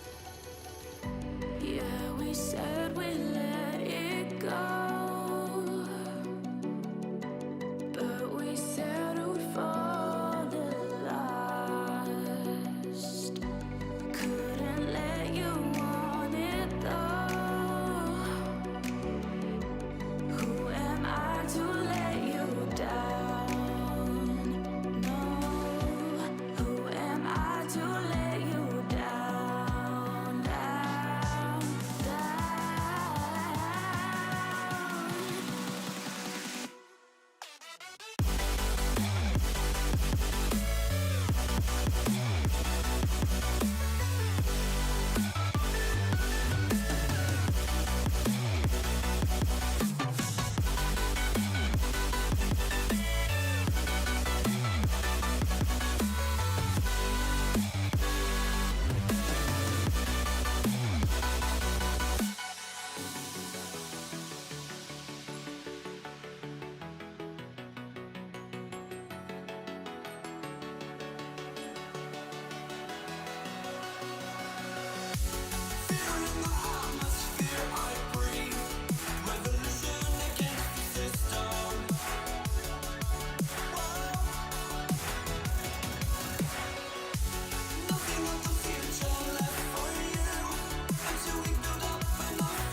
Like a broken soul in a wonderland without angels. That is how I feel when the mirror shows me a stranger. Yeah. And I know they're just fragments of a world where your absence all I get to see. Take me back to the planet where you and I are still meant to be. 'Cause I'm incomplete when you ain't by my side, when you don't wake up next to me. Yeah, I'm incomplete. I need you here tonight to cover up these empty sheets.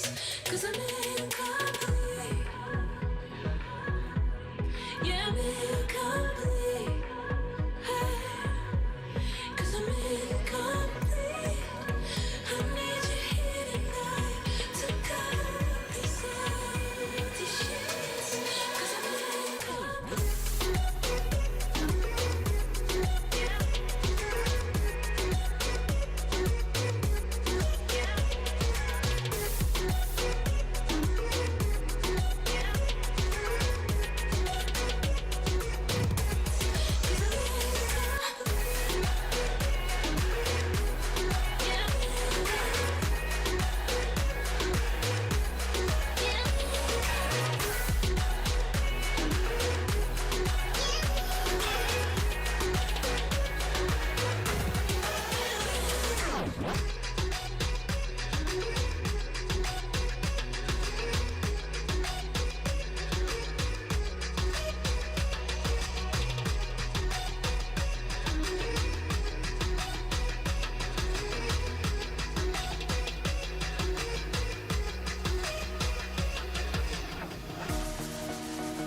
These roads intersect, on each one I reflect. These lines write my story. These places change me, each one replacing.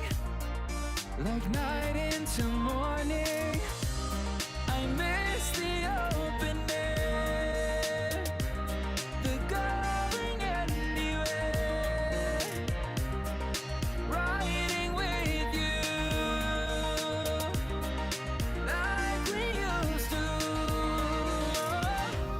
Guess I'm better off alone, never know when I'll get home, but I know that home's where the heart is. Guess I'm better off this way, moving to better days, but I know that home's where the heart is.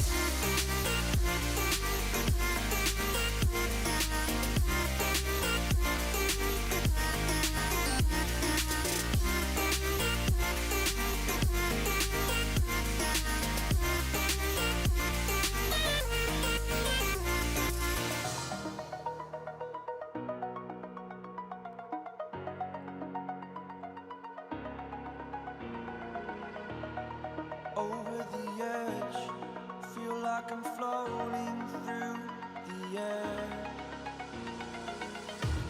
The pain I felt is paid for, all is said and done. Oh, I am restricted, fixed upon the web. I need to kick the habit that my mind is breathing in. Break out, I've got to see. Spent all my life holding all of it closely. I played it innocent, a feel of discontent. I'm finally facing it all, fearless.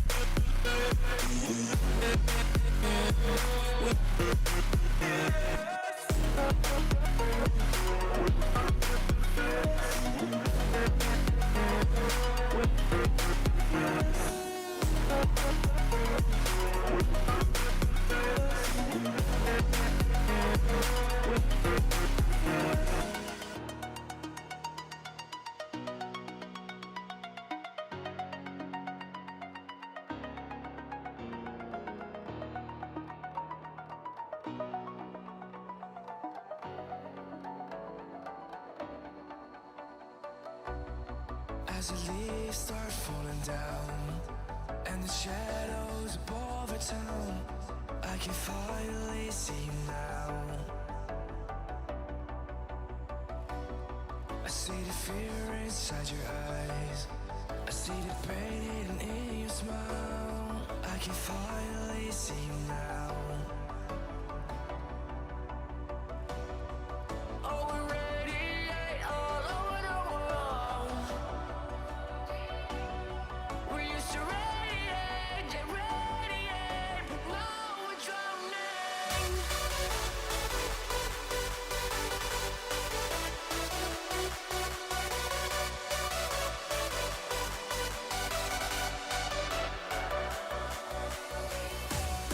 As the leaves start falling down and the shadows above the town, we used to radiate, but now we're drowning.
regularities.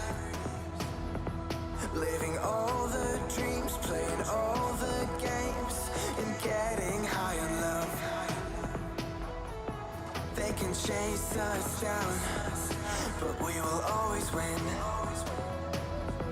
Leading every dance, feeling every touch, and getting high on love. We're invincible. Trust in me. We're invincible. Don't you see? We're invincible.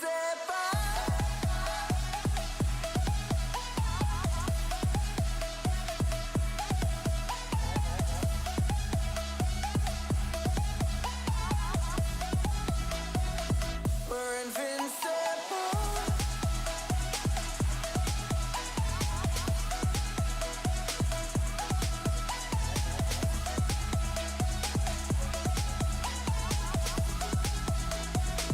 We're invincible.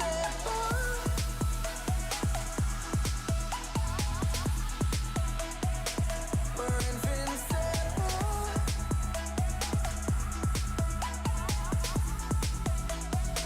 We're invincible.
I just assumed I'd play the part of keeping you in the right direction. No matter how your confidence may fall, I'll be here as your foundation. And I say, hey, yo, just let it go. Your struggles won't remain. And I say, hey, yo, we're holding hope and wake up yesterday. So hold on to me.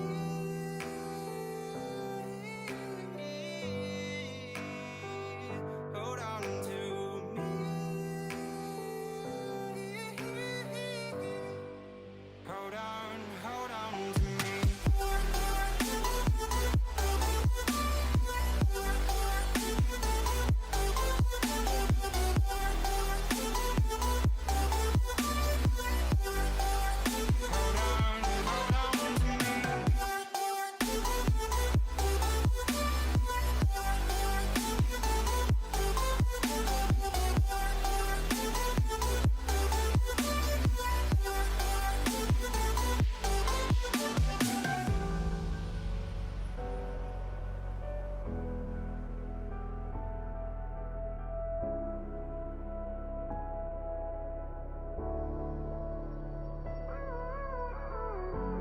Gave you too much, now I'm swallowed. Now I'm the fool while you're breaking rules. Dangerous path that I follow. Oh, what you do. And it hurts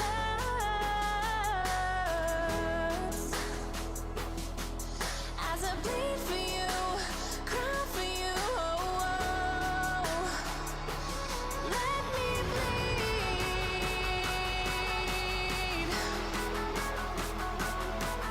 as I bleed for you, cry for you. Let me bleed.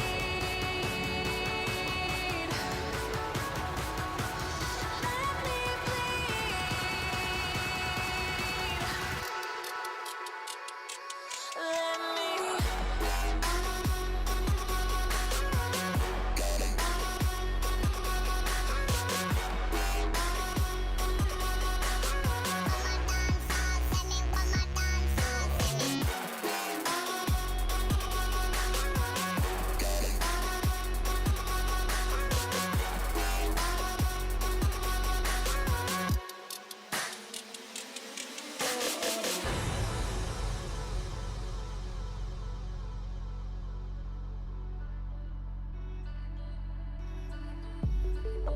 just stay one more night.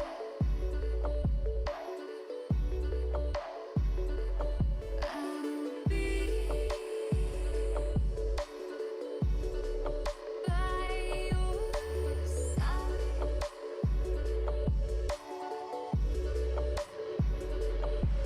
We'll live for a new day. We live life the hard way, but not today.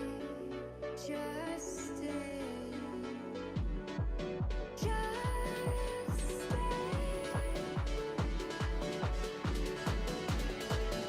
Just stay. One more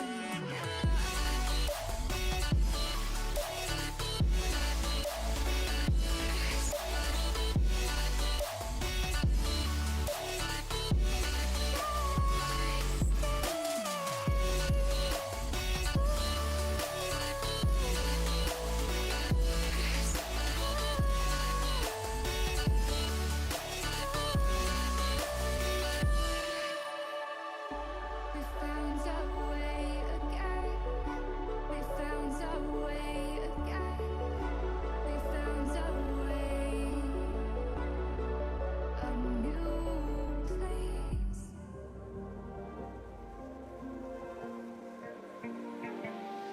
So fragile, like it was built to break off the handle. How'd we get to this place? We're leaving everything behind for new and exciting feelings, but I won't leave you. Will everything we know be lost and changed for something new? Only time will tell, but I'll be holding you. I'll be holding you. I'll be holding you. I'll be holding you. I'll be holding you.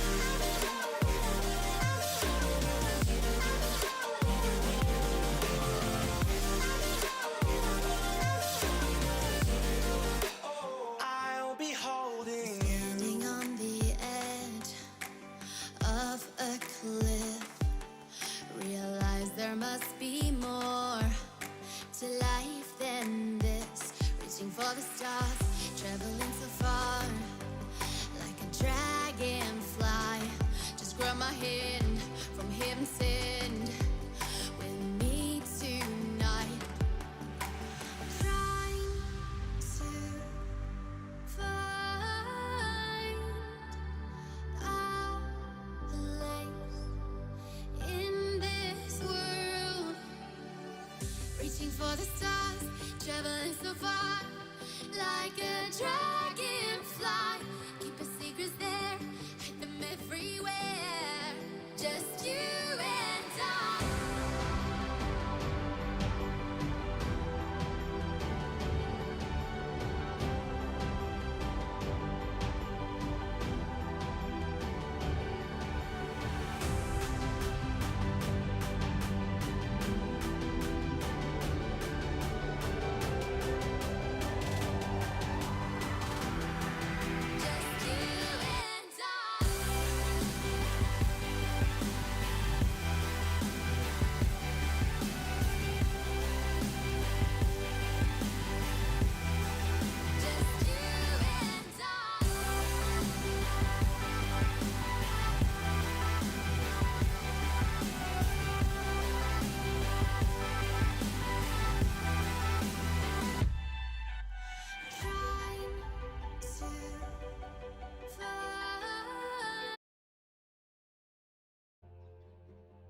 Radiant team ban.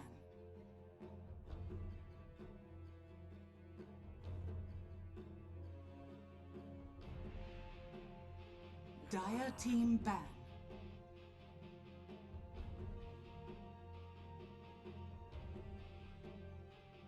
Radiant team ban.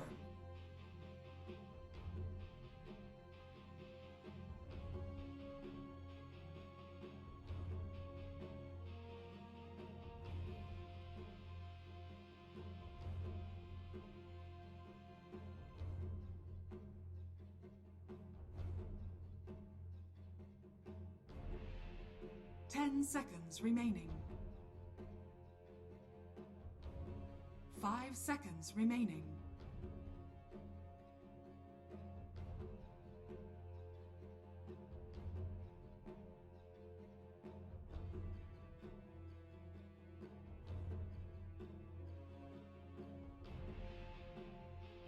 Dire team ban.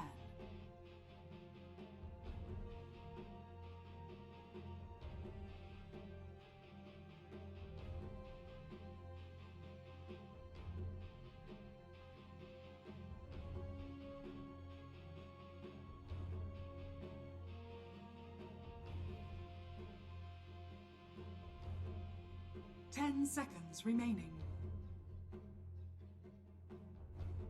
5 seconds remaining. Radiant team pick.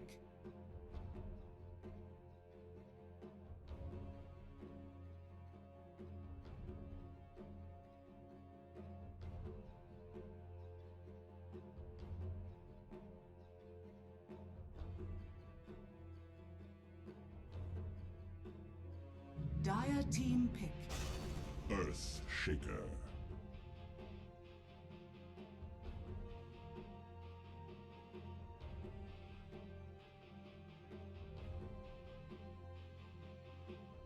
Dire team pick. Magi! Radiant team pick. Keeper of the light.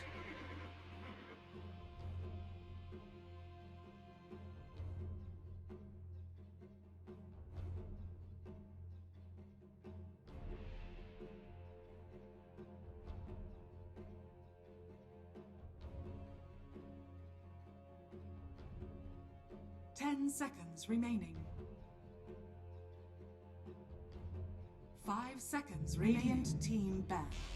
Terrorblade.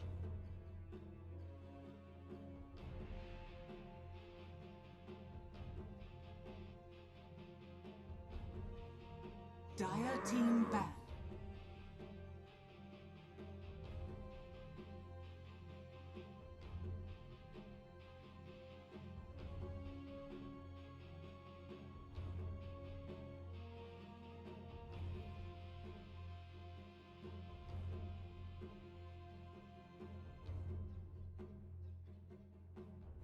Ten seconds remaining.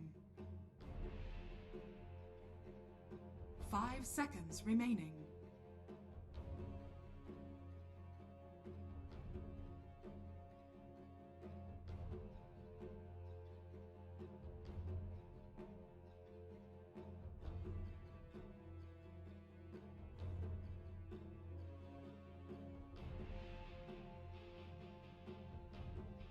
Radiant team ban.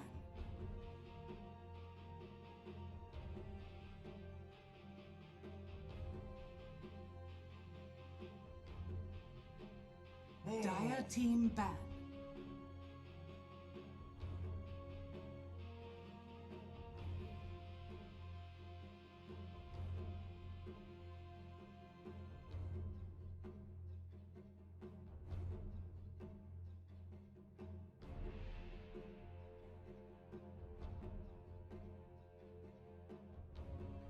Ten seconds remaining. 5 seconds remaining.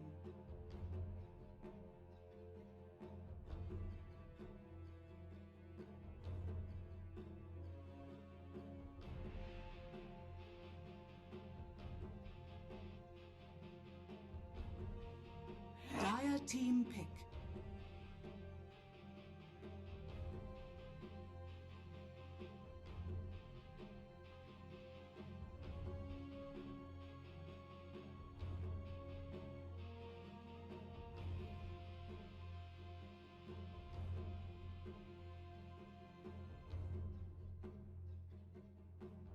10 seconds remaining.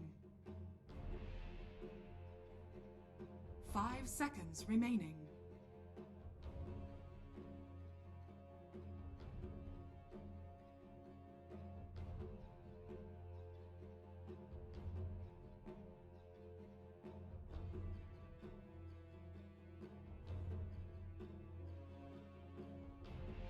Radiant team pick. Spectre.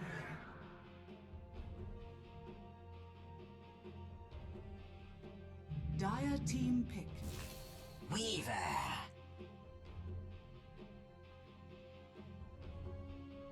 Radiant team pick. Enigma.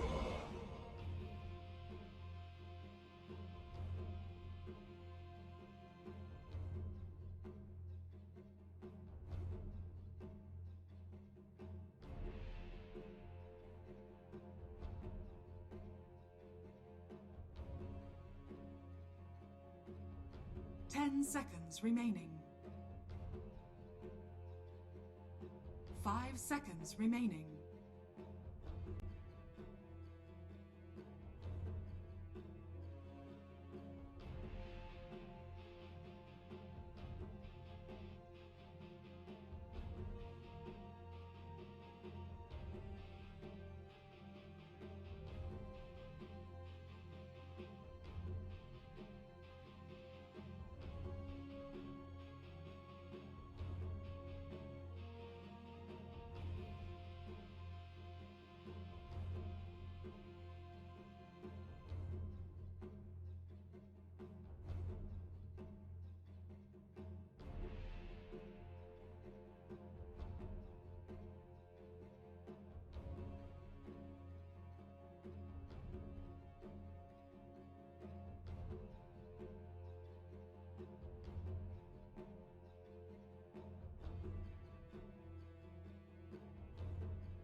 Dire team back. Alright, welcome back ladies and gentlemen to the decider game here in the Pune regional qualifier for ILG Cup Season 2. We have Team Secret going up against Team Shambles. Draft is already on its way for this best of one decider. Winner moves on to the grand finals to go up against ROG Titans in a best of 3 for a slot in the Season 2 grand finale. Big shout out to all the sponsors. Title sponsor LXG, powered by Logitech G. Associate sponsors LG and Nvidia. Online media partner Sportskeeda, Team Shambles as well as Team Secret. Bring out the team fight. And in what fashion? We do have the Terrorblade, Earthshaker, Winter Wyvern, Weaver picked up for Team Secret. We do have a lot of split push. 10 seconds. A lot of burst damage, pick off potential. Team Shambles on the other side. Absolute team fight. We do have Ogre Magi, Keeper of the Light, Spectre and Enigma.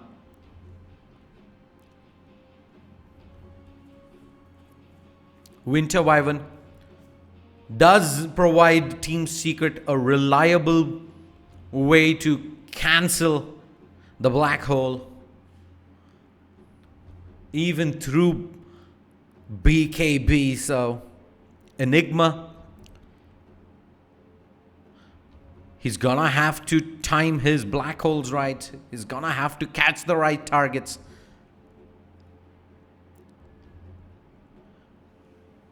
Storm, TA, Kunkka all banned away by Shambles, while on the other side Zeus gets banned up. Dire team pick. And Necrophos picked up for Team Secret as their final pickup. That should mean that's a mid Necro or a mid Weaver, while the other one goes off lane, safe lane TB, and Earthshaker and Winter Wyvern will be the supports, while for Dire, Team Shambles, position 1 Spectre in the safe lane, supported up by the Caudal. Ogre Magi will be heading to the off lane with the Enigma, and they do require a mid laner here. Lina still available in the pool.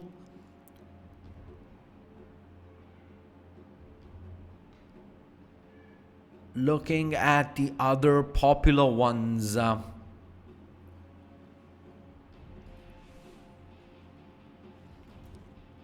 Morphling, yeah, no, I think it's way too greedy at this point of time, especially when you have a Spectre. You want to try and get her as much space and farm as possible.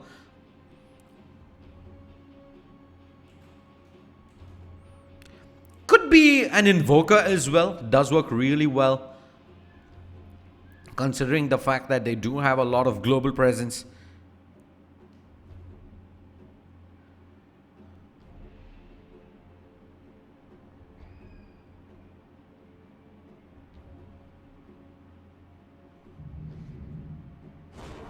Lena, choose your hero. Will be the Lena picked up and waiting on players to pick up their heroes. BO1 decided to see who moves on to the grand finals and who is going back home from the Pune regional qualifier. Team Secret versus Team Shambles.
Prepare for battle.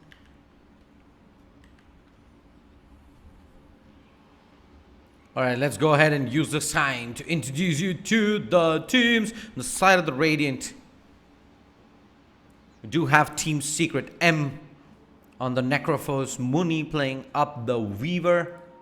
He's heading up off lane for now. SQM on the position 1 Terrorblade, Recovery playing up the Winter Wyvern, and Invincible on the Earthshaker. While on the Dire side, we have Team Shambles, Windwalker will be playing up Ogre Magi, Pause 1 playing up the Spectre Dog.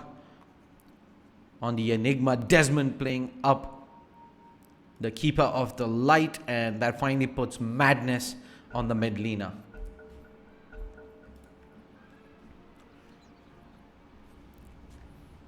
Missing bottom.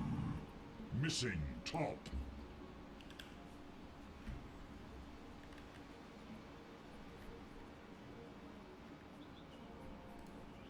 I shall repay this debt.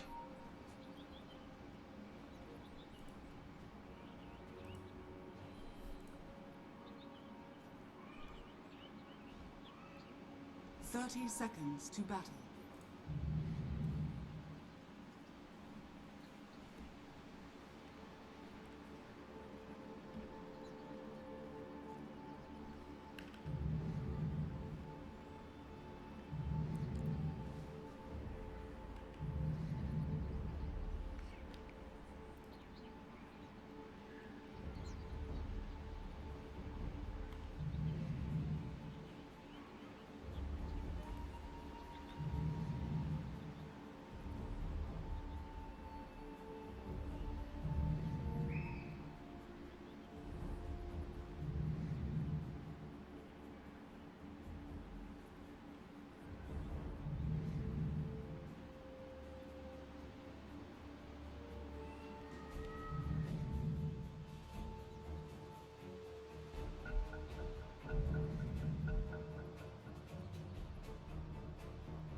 The battle begins.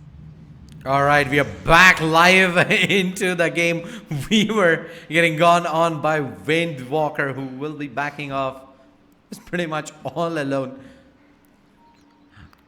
Managed to waddle himself all the way to the Radiant secret shop, but back into the game.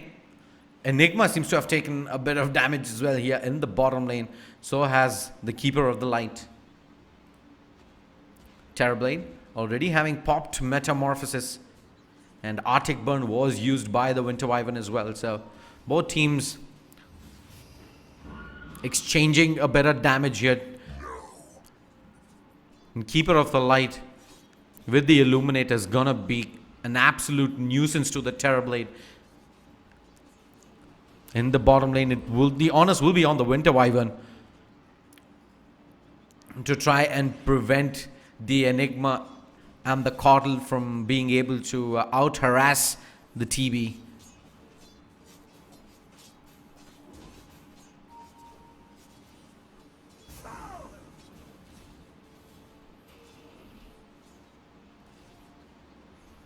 Enigma is just so strong in the lane with the Eidolons. Just becomes so hard to get anywhere close to the creeps. Top lane, Spectre off to a hot start. 6 last hits, 3 denies. Make that 7. Not this time. Middle lane though, Necrophos getting hit by the Light Striker. A couple more right clicks could seal the deal there. Oh, he does manage to heal up at the very last second. Lina gonna pop the salve herself, and both the heroes are gonna be A-okay.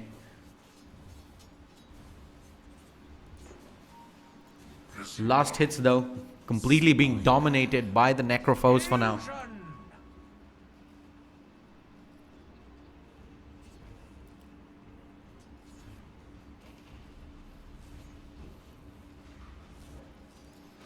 Bottom lane, we do see a dive coming in onto the Enigma. And the Splinter Blast.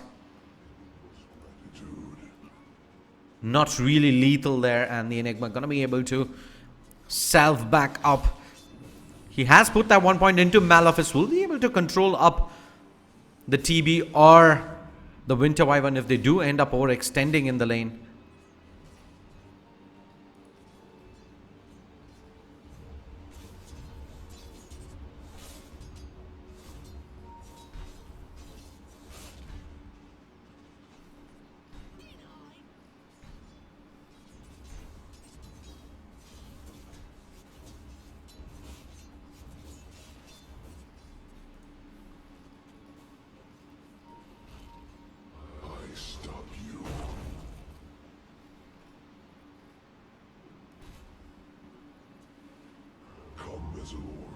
We have endless work to do.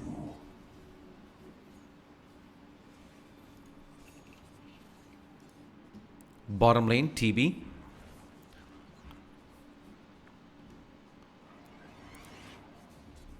Sitting on 12 and 3. Compared to the 16 and 3 on the Spectre here in the top lane. Weaver does get hit by the Fire Blast. Shouldn't really be enough damage to bring him down though, but he does have Sukuchi on cooldown for another 6 seconds. Earthshaker, does he have the fissure? No, he doesn't. He doesn't have the mana. And will not have it for the next 10 seconds or so.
Bottom lane, Enigma just barely survives.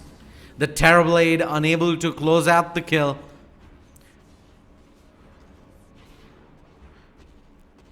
Caudle just giving chase. Might end up going down here. The Terrorblade did put a point into reflection, but not gonna be enough.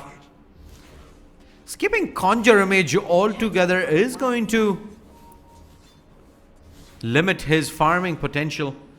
And Lina gonna rotate back in. Light Strike Array on point. And that's gonna be Winter Wyvern going down. Did not have the Cold Embrace there. 3-0 early on for Team Shambles. Team Secret not off to the best of starts.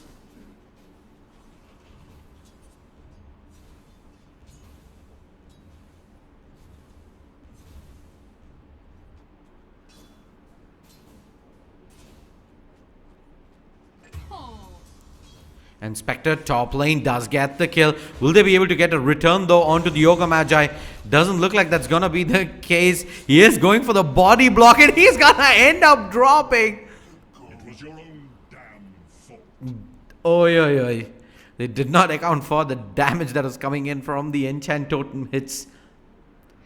And the Ogre Magi ends up offering himself up on a silver platter. First kill on the board for Team Secret. 1-for-1 trade.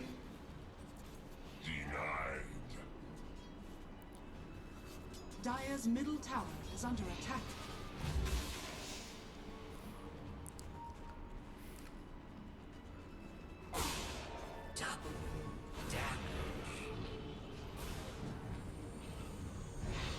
Bottom lane Splinter Blast does hit and the Enigma is getting dove on. In fact, Terrorblade dropping dangerously low as well. And the Necrophos with the double damage rune picks up a kill on the Lina in the mid lane. And that should be a lot of damage done onto the tier 1. Will force out the fortification. 600 gold swing. Going the way of the Radiant side. Pretty even Stevens thus far, 7 minutes in. Necrophos leading the CS charts. Double Null Talisman picked up. And the completed treads as well. Earthshaker level 4. Boot and Windlace.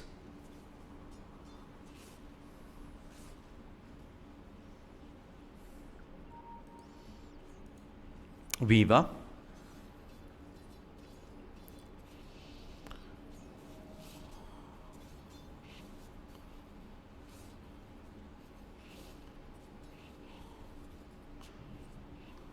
Looking to push up ahead. Pings coming out and the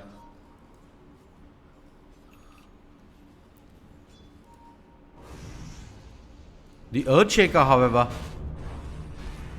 going for a tussle with the Ogre Magi. In comes the Spectral Dagger. Fissure expended as well, and they might just look to turn here on the Ogre. Spectre is coming in quick and fast. But Ogre Magi should end up going down. Weaver giving chase. Oh, he'll make his way to the shrine and Munni needs to back off here. He will have another Tsukushi coming off cooldown, so he should be safe. But the Ogre Magi barely manages to survive.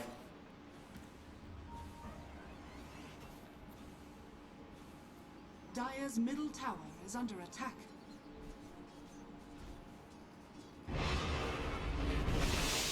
As they look to try and make a play onto the Enigma, who will go down.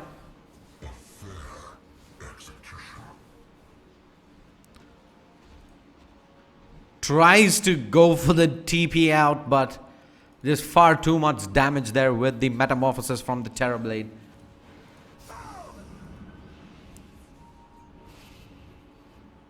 Meanwhile, the Necrophos continues to farm away. Lina has the Laguna Blade online.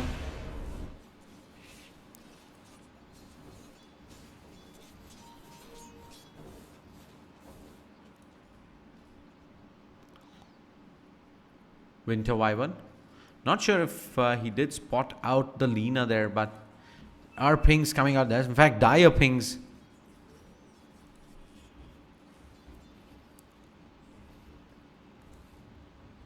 Necrophos, 3 points into the Heartstopper Aura. So much damage done already. And there you go. Arctic Burn expended. Winter Wyvern able to get himself to the low ground. And Lina, will she be contested for the runes here is the question. There is the Terrorblade waiting, but he does not have Metamorphosis available. Sunder, though, is available. Light Striker, a Laguna Blade. Shift, delete.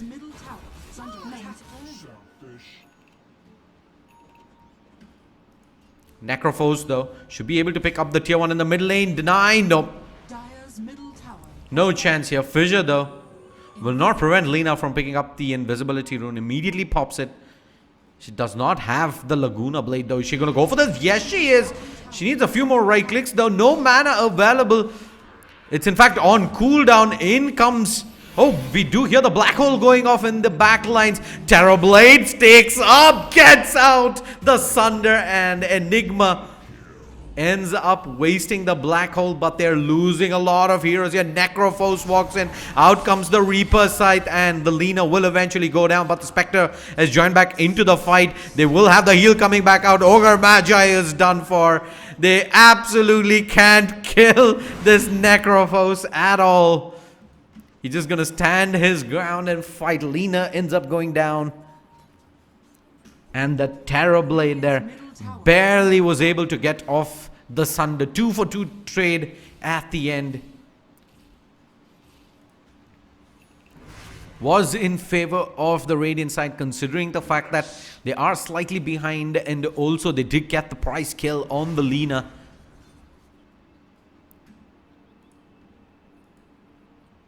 Oh.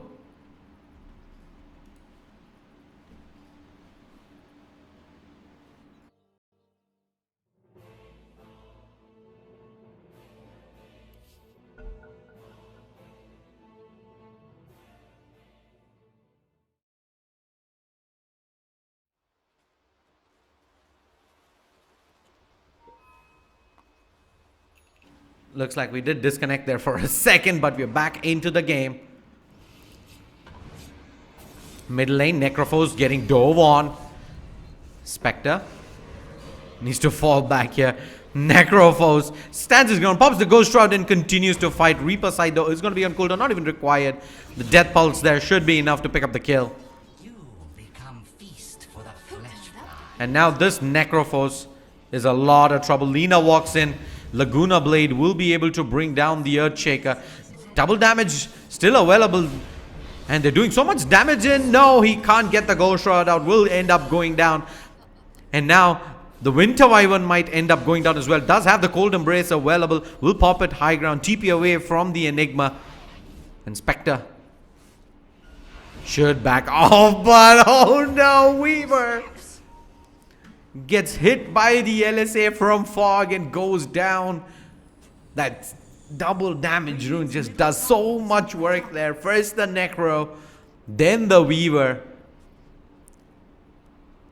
They lose all 3 cores in the matter of a few seconds, and Team Shambles definitely pull into the lead there. Yule Scepter almost ready here for Lina, and looks like she will be building towards a Shadow Blade thereafter.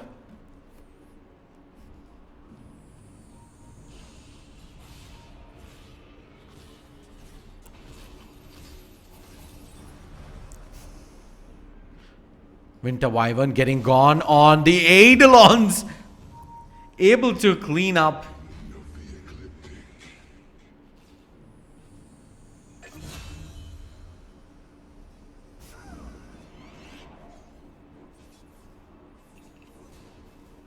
Radiant's middle tower is under attack.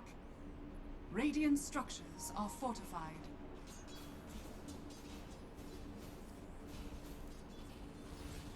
Dire's top tower is under attack.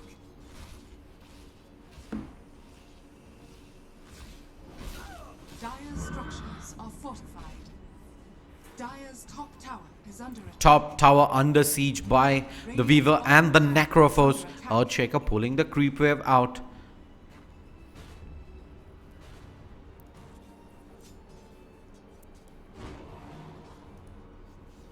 Dire's top tower is under attack. And it does look like Team Shambles not really looking to contest this. They want a tower themselves here. They're going to go for a trade.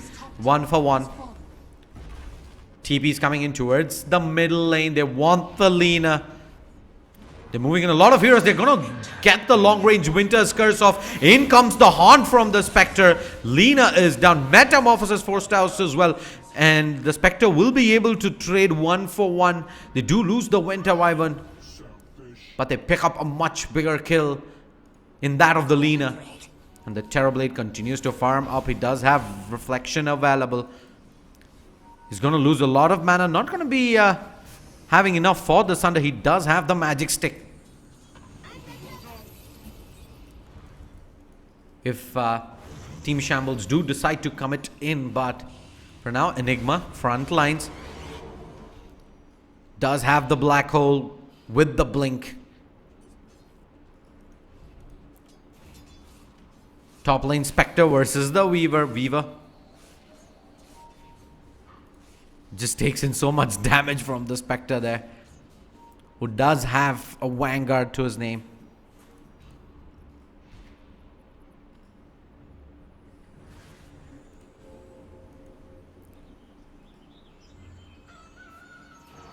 The Enigma has gone for a Hand of Midas, so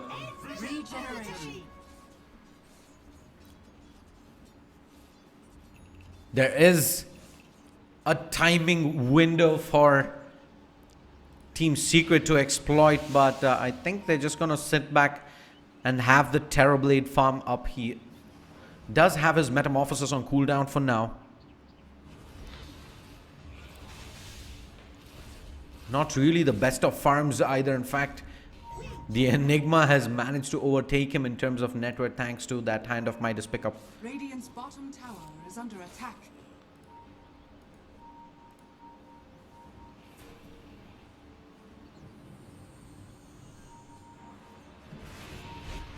Necrophos does get hit by the Blinding Light and pulled back into the Illuminate. But in comes the Winter Wyvern. Winter's Curse is available if they want to dive this. But Necrophos very low on Mama, pops the Ghost Shroud. Enigma blinks in. Is he going to commit the Black Hole? Oh, the Echo Slam just going to break up 3. They're going to use the Winter's Curse as well. And Enigma is absolutely done for Reaper's Sight. See you later.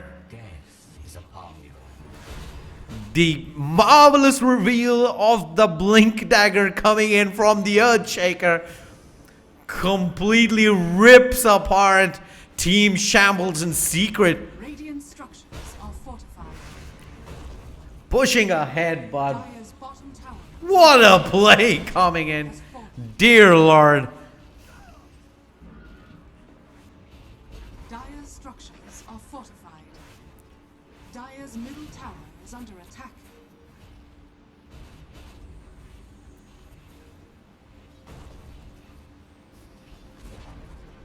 Dire's middle tower has fallen.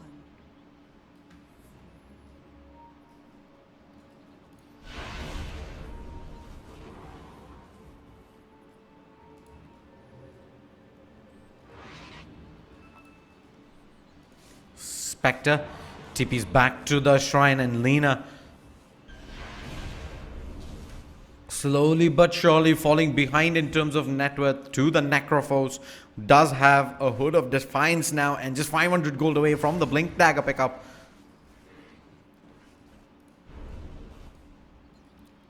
Spectre picks up the Yasha, so she's not going for the Radiance build. They will instead opt to go for the Manta style. They smoke up as 5 and they look to hunt the Terrorblade. The Earthshaker is here as well, able to blink out in time. Quick fingers coming in and they look to give chase. They're not going to be able to find anyone here. And with that, the gig is up. Spectre will go back to farming. Earthshaker though hanging around the Terrorblade, spotted out at the moment by the Yoga. They are smoked up themselves. They get hit by the blinding light. Back is the call from Enigma, and rightfully so.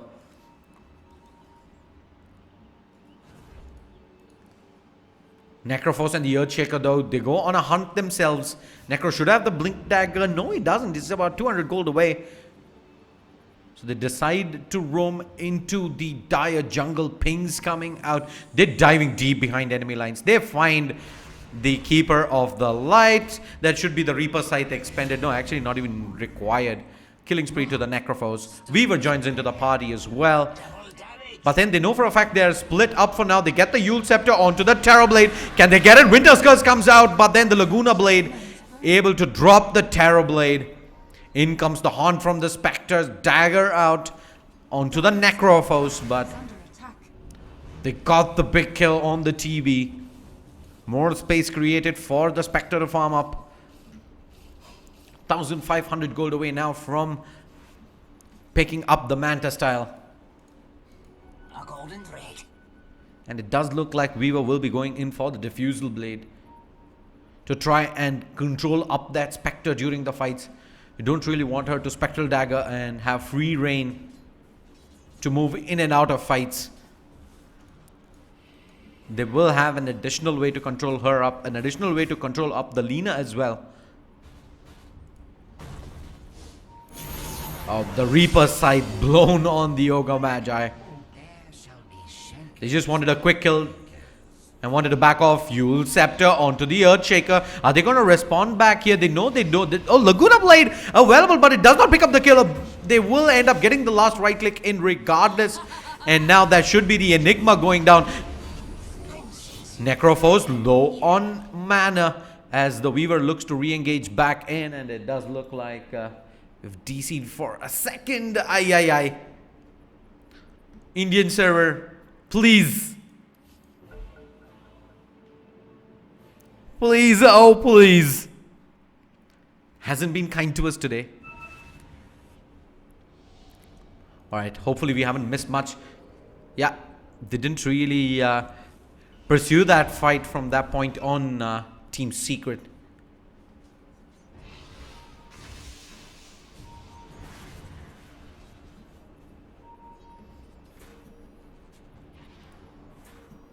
Regeneration.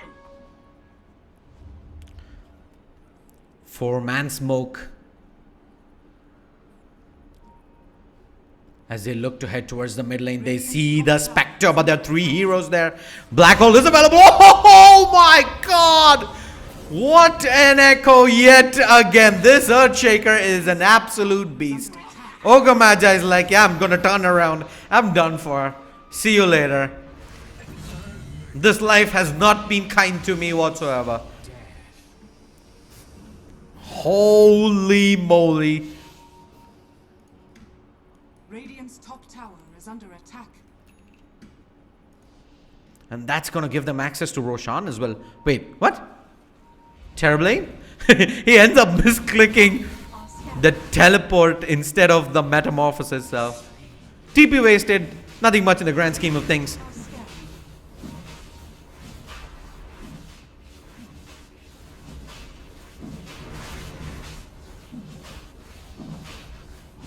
Radiant's bottom tower is on shot has fallen material.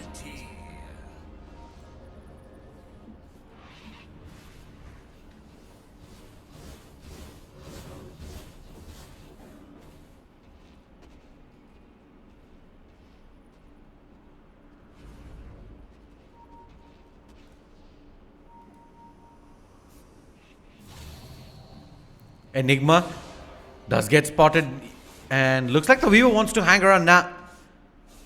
Just gonna blow the time lapse and back off. He's an ad. Oh, they get caught by the Yule Scepter, and they do not manage to land the timing, however, and the Weaver very lucky to be able to walk away from that alive. Lena whiffing a little bit on the timing.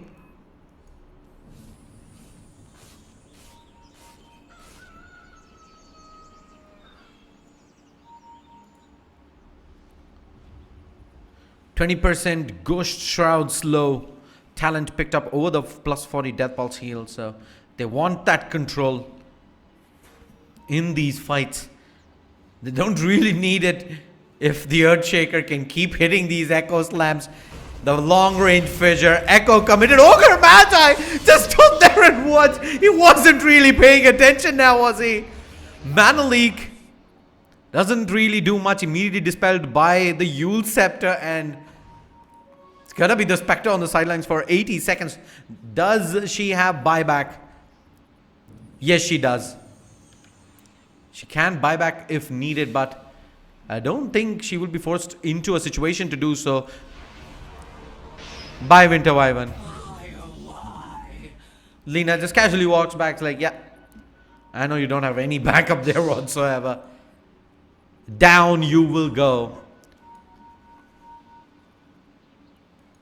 Terrorblade Manta style ready. And is building towards a Hurricane Pike. Lena. The Shadowblade pickup has done wonders for her. But considering the amount of lead that was given away to the Necrophores early on, she has been able to claw most of it back and back onto the top of the network charts. But look like they're not done just yet. 3 heroes, bottom lane. Earthshaker did blow that Echo Slam earlier to burst down the Spectre, so he won't have it available here, but he does have the smoke, so Lena can't really freely escape out as well. Necrophos does get hit. Eidolon's coming out. Light Striker into the trees. They're looking to find, in fact, the Earthshaker. Haunt expended as well, and they will be able to pick that up. Spectre Haunt's back out though. Doesn't really want to further pursue this. Necrophos able to walk out with the Gauss Shroud. And with the Earthshaker in the sidelines for 40 seconds, who has been the major source of control and damage for Team Secret, I don't see them taking this fight. They need to back off. They can't have the Necrophos get caught out. Sentry dropped, Sentry taken out. They do manage to... Oh, the Enigma! What's he doing there that deep? Especially after Lena and co have backed off. Terrorblade wisely TPs out. Yeah, there you go. The Hurricane Pike fully ready.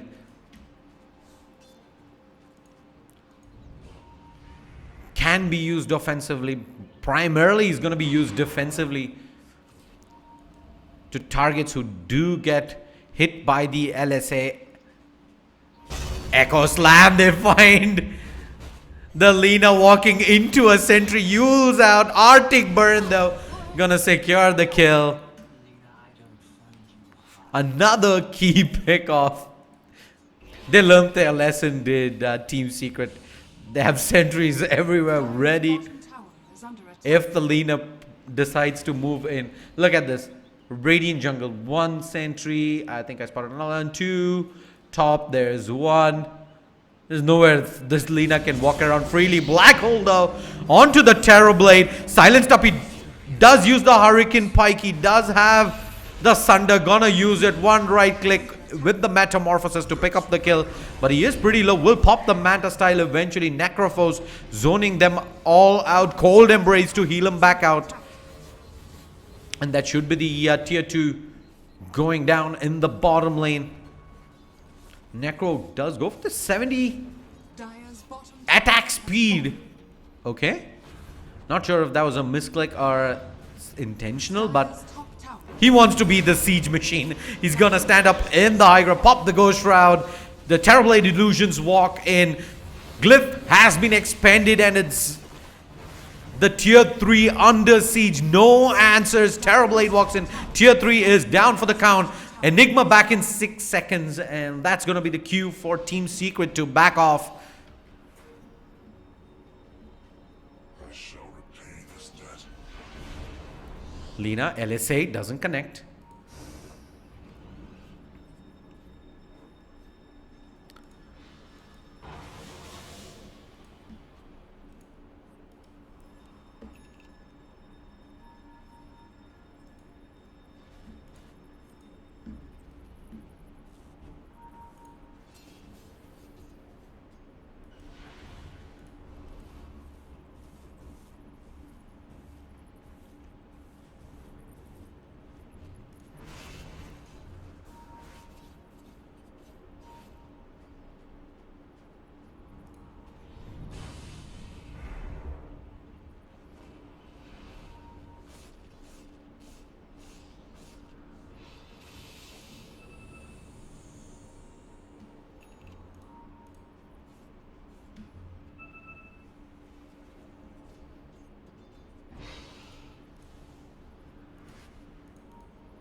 cause damage. Radiant are scanning.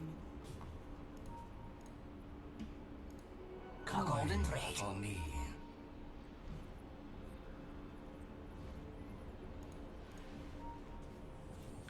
Earthshaker. Waiting in the trees. Echo Slam is ready. Blink Force Staff on the ready.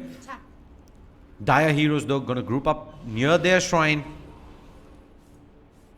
Gem picked up on the Keeper of the Light. And that's gonna be the top shrine going down. Double damage on the Weaver, who's gone for a BKB pickup. Dire's top shrine has fallen. To prevent the Ogre and the Lina from being able to control him up. Oh, they find the Terrorblade. They blow the Haunt as well. But totally worth it. Top lane, the Spectre want to continue chasing up. And the Earthshaker continues to stand and fight. They blow the Echo Slam as well. Necrophos is coming. The Spectre has been baited. And what on earth? What? Why would you do that? You just got a big pick off onto the Terrorblade. He's down for 30 seconds. You have free reign to farm up. You don't have your team up top. And the Spectre just haunts away. Not sure if that was a misclick. But boy, oh boy, was it an expensive one. Radiant structures are fortified. Aghanim Scepter, Reaper Scythe. Cooldown reduced, so that's 40 seconds on the Reaper Scythe cooldown. That's just crazy. Oh, the Necro spotted out. The LSA does connect in Laguna Blade. Down goes the Necro. Another big pick off. Mistakes coming in thick and fast for both these teams. Just look at that. 1 kill and a 2,000 net worth swing on the back of that. Very expensive indeed. Team Secret do still have the lead, but it's not a big one. Lina does get spotted out. Yule's onto the Earthshaker. In comes the Weaver. They've managed to catch out the Lina in the corner and she ends up going down. BKB used though by the Weaver and the Weaver wants to give chase. Ogre Magi, can he TP out of here? Yes, he can. Earthshaker had Blink Force Staff both on cooldown to try and get the Ancient Totem off to prevent the TP from coming in. But Lina, 65 seconds on the sidelines.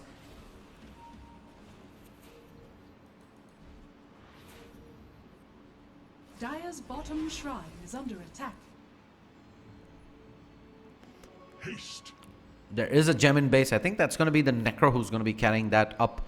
Probably expect him to replace that with the stick. No, he's just going to buy up a TP. Has fallen.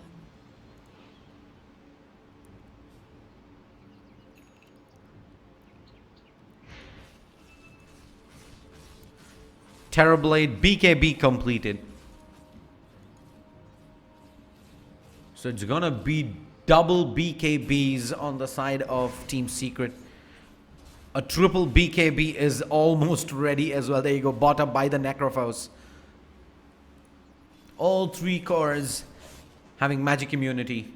And Lina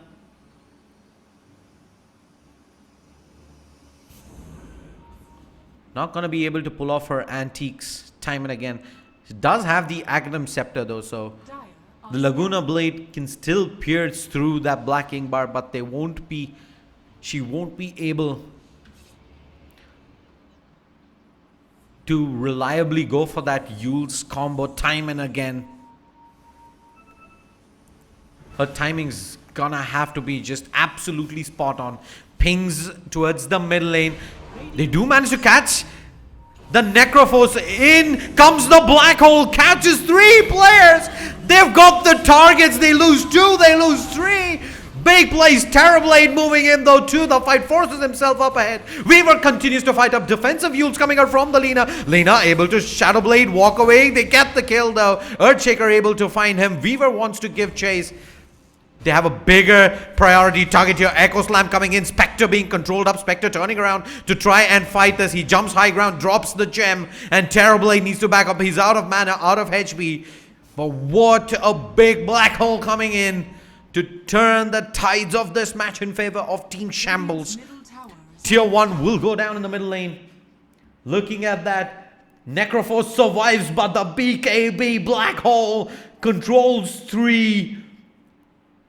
And able to pick up the kill. Terrorblade forced to use the Hurricane Pike aggressively. Lina Yule Scepter tries to get out of dodge, but eventually will end up going down. So, big fight for Team Shambles. And with that, the net worth is gonna come down, peaking almost close to 5,000. XP surely gonna not matter as much moving into the end game scenario here. Best of 1 elimination match. Winner moves on to the grand finals to go up against ROG Titans coming up immediately after this. Diffusal Blade online now on the Spectre. And Enigma is going for that Lincoln Sphere to prevent the Winter's Curse from being reliably able to cancel that black hole. If he's not caught in it, there's the smoke as they look to move up aggressively. As for Necrophos leads the charge. Reaper Scythe is available, but there's no one in the dire jungle as of now. Let's have a look at the buybacks. Available on the Spectre, available on the TB, not on the Necrophos, and more importantly, not on the Lina. She, however, does have the Haystone picked up, and there's a smoke from the Dire themselves. Timing is everything. They're coming in for the loop around. Lina spots out the Weaver. There's the Necrophos. He blinks out. Black King Bar activated, and he black. Oh no! Catches only the Terrorblade. They're able to cancel it out with the Winter's Curse. BKB popped. Echo Slam comes in. It's a big one. They lose 2. Winter Wyvern with the big plays there. They turn it around. They get 3. Buyback forced out. The Terrorblade survives through the duration till the cancel eventually comes in. Unfortunately, Lina couldn't really do much. It did look like it might have been a misblink coming in from the Necrophos, but ended up forcing out the Black King Bar from the Enigma and forced into a black hole. It absolutely had to catch the Necrophos there. He was just barely out of the circumference and survives through it. And now the Terrorblade will have an Aegis of the Immortal as well to play with. They probably are going to wait out 90 seconds till he does have Metamorphosis back off cooldown before they do go for that final siege. He's also just about 1,000 gold away from completing up the Eye of Skadi, but the question is, does he go and pick that up right away, or does he save for buyback? I think at this situation, you just go ahead and save for buyback. Despite having the Aegis of the Immortal, there's just way too much at stake in this best of 1.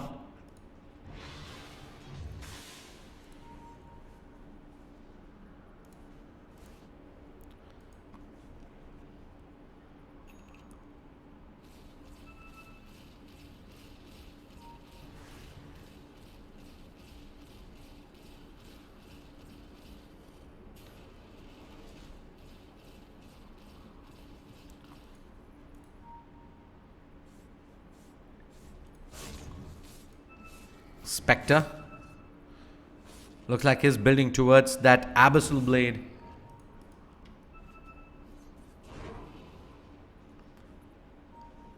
Alina up top.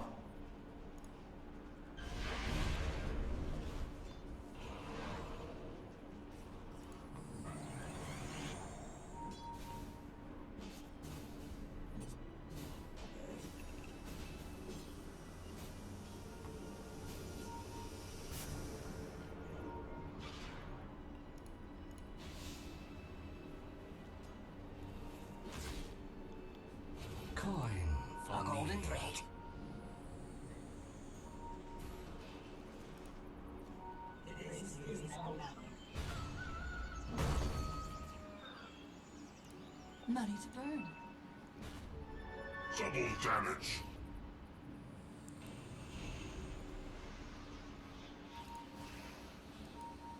Defensive Yules onto the Necrophos. Gem still online on the Keeper of the Light, and it does look like they will push down mid.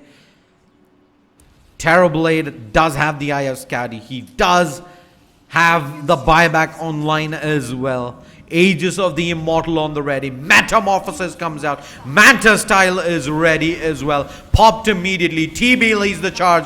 Glyph comes out and they need to respond fast. LSA cleans the illusions. There is the mana break popped onto the TB. The TB is gonna get Laguna back, but oh, that's the Aghanim Scepter. Time lapse coming in, and the Terrorblade moves in. Blacking bars out. Spectre forced to Manta Style and back off. The melee barracks is under siege. Blacking bar will wear off. Echo Slam onto the backlines. Does catch two. Do they have any follow-up? No, they don't. The Necrophos comes in. Immediate cancel. Coming in with the Winter Curse. Beautifully done. And down goes the Enigma. BKB pop. Necrophos. In comes a secondary time lapse of Terrorblade. Will eventually lose the Aegis of the Immortal. But is it too little, too late? Ogre Magi forced to buy back in. Earthshaker with the leap out, but he's out of mana right now. But the TB has come back into the fight here. Spectre, 3 more shots. The heals coming in. He's able to leap out. And the illusions from the Spectre, not enough. A cold embrace, beautifully done here. Lina from the high ground tries to bring him back down, but not possible. And the TB also backs off. They get the full lane of Rex in the middle lane. And they don't lose anything but the Aegis, and Team Secret might just have had the fight of their lives there.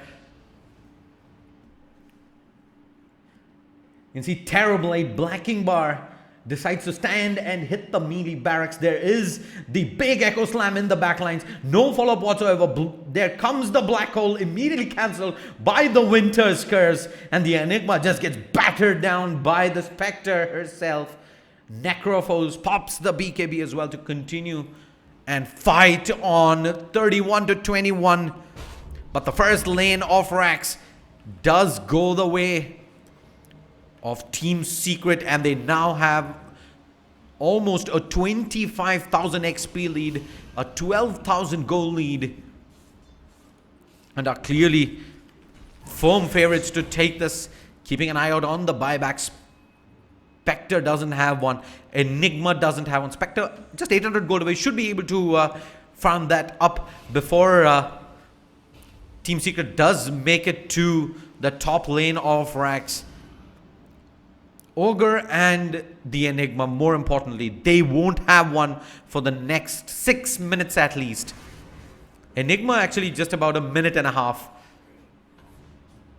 But that's still a pretty big window here for Team Secret to exploit. But they will not have an Aegis on the Terrorblade if they decide to go ahead for this push, who almost has a completed butterfly now as well.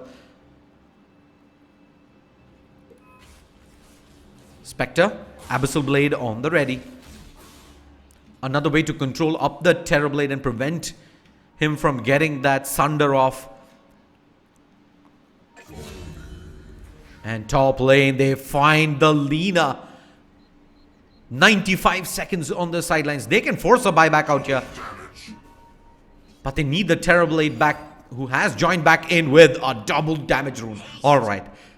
Things about to get very, very bad here for Team Shambles. The push comes in. Lina needs to go for the buyback. Buyback forced out. Defensive Yule Scepter from the Necrophos. Terrorblade pops the Metamorphosis. Is held in place for now. BKB. Lina just gonna walk in. Black Hole comes out. Does catch the Terrorblade. Lincoln Sphere ensures that there's nobody gets the Sunder off. He turns around with the Manta Style. He's still getting controlled up though at the moment. Do they have the burst damage? Yes, they do. Spectre able to clean up. I think that was the Abyssal Blade used up. Yes, it is. Big pick off. But meanwhile, they're still kiting them around. They even force out the dust. No mana on the Weaver here. The Winter Wyvern will be able to TP off. So big hold coming in. Terrorblade ends up going down, and that was primarily due to the Lincoln Sphere pickup coming in on the Enigma. The Winter's Curse was on point, but the Lincoln Sphere able to cancel that out immediately and turn the fight in favor of Team Shambles. That Terrorblade couldn't really stand his ground, but Earthshaker continues to do work with the Weaver. They spot 2 more players out. No buyback for 3.5 minutes on the Yoga. And Spectre is down. She does, however, have buyback. Lena has expended the buyback. That's a big buyback forced out by Team Secret in the last fight. Can they exploit this? They can force out a buyback from the Spectre as well, and they'll be just 1 fight win away from closing this out. Terrorblade respawning back in a second. He does have the full butterfly completed. A buyback just about 1,200 gold away, which should be easily picked up in the next minute or so, and they will be able to force out the next fight. But I think it's just a tad bit too late now to try and force out a buyback from the Spectre. But not having that second life on the Lena is definitely going to be something that Team Shambles will have to play around. There's barely any margin for error for them. And Earthshaker has just had a blinder of a game. Take nothing away from this man. He's hit some crazy Echo Slams, some amazing initiations. It's just pretty much what has given Team Secret the lead right now. Necrophos has had an amazing game as well. Lotus Orb picked up. Hood of Defiance into the stash.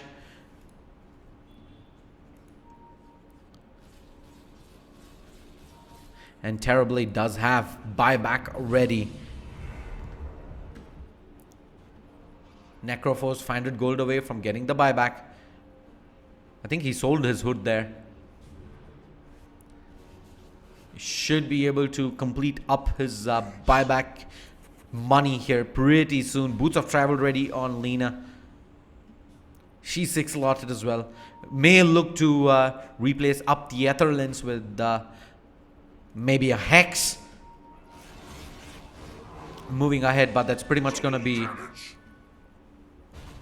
it for her build. Earthshaker. Aghanims on the ready. Top lane. They're going to look to force staff ahead. Enigma able to TP away from the trees. Tier 3 is down here in the bottom lane. Rax exposed in the top lane as well. No Rax stand in the middle lane.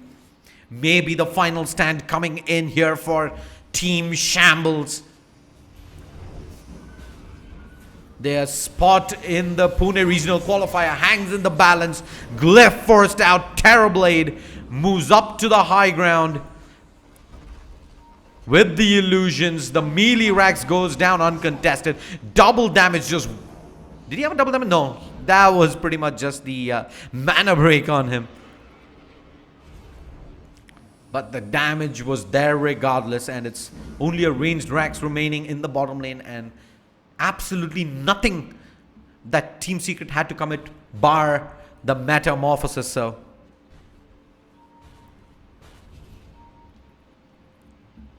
it's looking very good here at the moment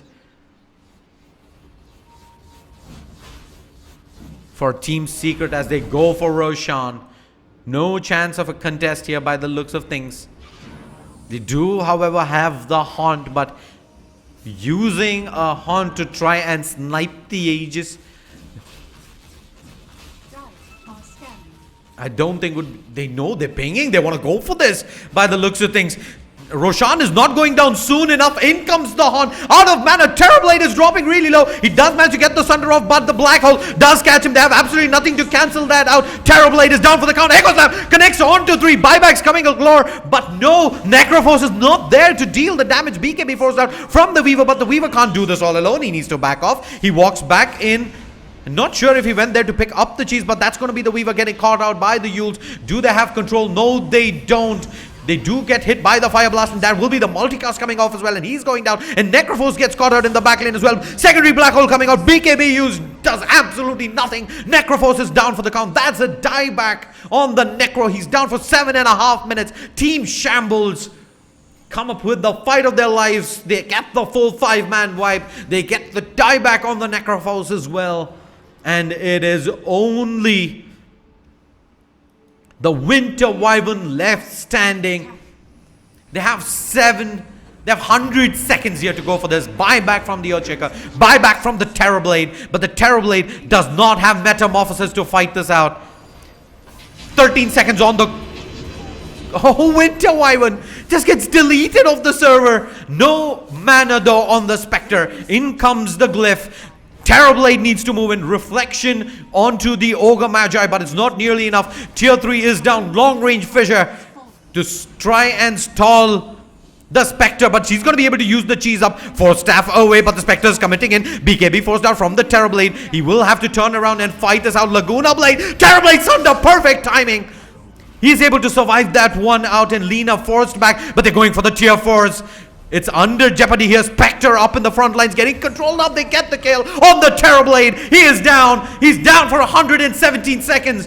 Necrophos is down for another 45. Weaver desperately trying to close this out. Will be able to time lapse, but straight back into the LSA is going to get forced back out. Do they have the burst damage? They have the control. Echo Slam though on to 3, but they have the burst. Yo, they don't. They only find the 1, and that's going to be the Earthshaker going down as well. He decides to force staff him out, but the Haunt coming in from the Spectre forces him all the way back to base. The second tier 4 is also getting whammed down. There is only the Earthshaker. Nothing that he can do. Team Secret fight valiantly, but they might just be at the finish line here. They will end up going down. The throne at half HP, getting whacked down. Earthshaker finds 1. Buyback time. They're going to buy back on the Keeper of the Light. Get back in. Earthshaker still alive. Can't prevent the throne from going down. There is the Dagon going down as well, and Team Shambles almost out of the tournament, from the jaws of defeat, crawl their way back into the grand finals of the Pune regional qualifier for ILG Cup Season 2. Big shout out to all the sponsors. Title sponsor LXG, powered by Logitech G, associate sponsors LG and Nvidia, online media partner Sportskeeda. This is Shade Slayer, BRB, with the grand finals in about 20 minutes time.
like a broken soul in a wonderland without angels.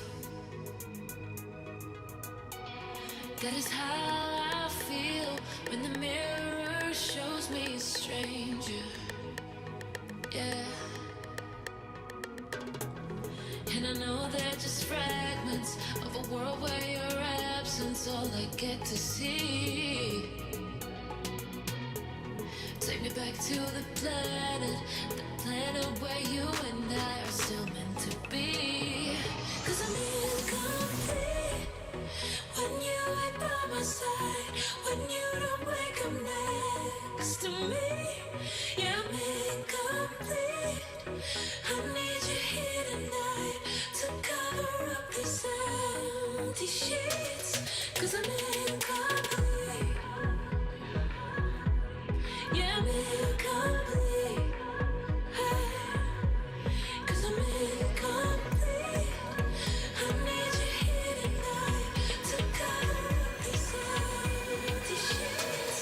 'Cause I'm incomplete.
More than lovers, destined to find one another.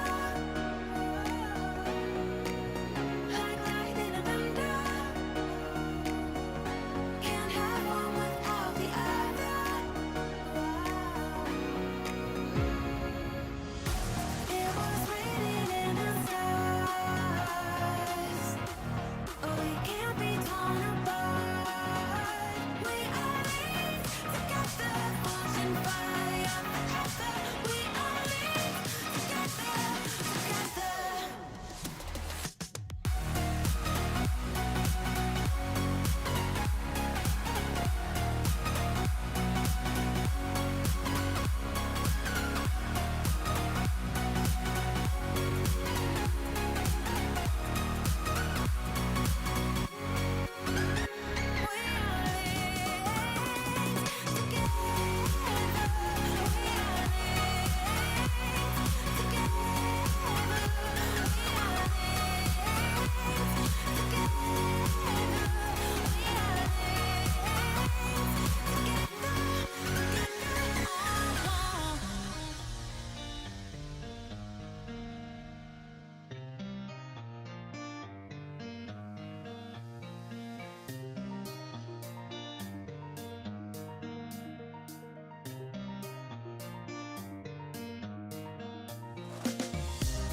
These roads intersect, on each one I reflect.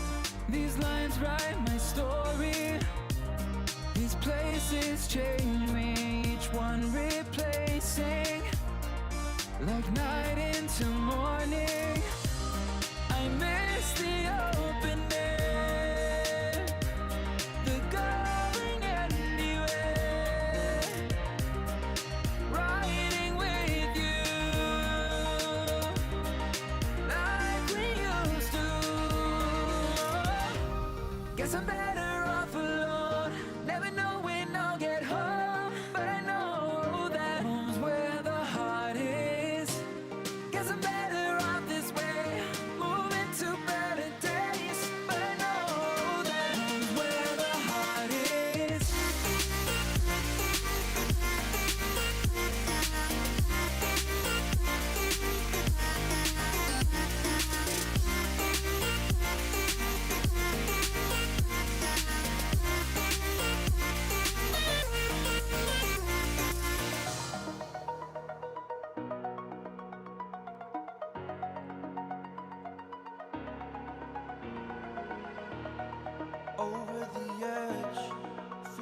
like I'm floating through the air.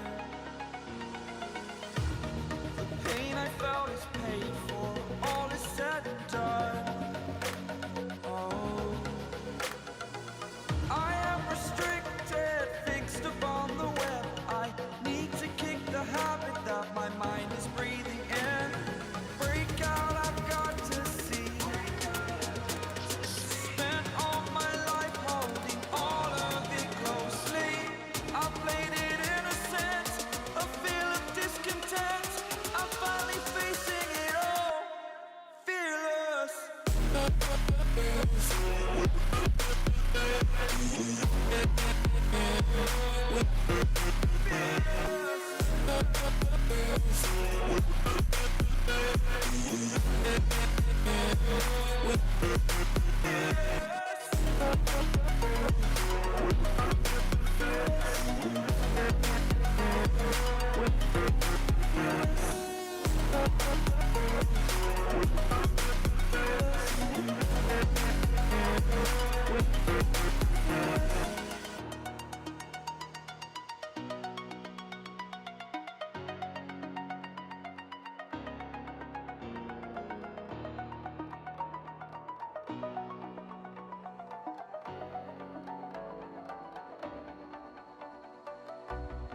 As the leaves start falling down and the shadows above the town, I can finally see you now. I see the fear inside your eyes, I see the pain hidden in your smile. I can finally see you now. Oh, we radiate all over the world. We used to radiate, yeah, radiate, but now we're drowning.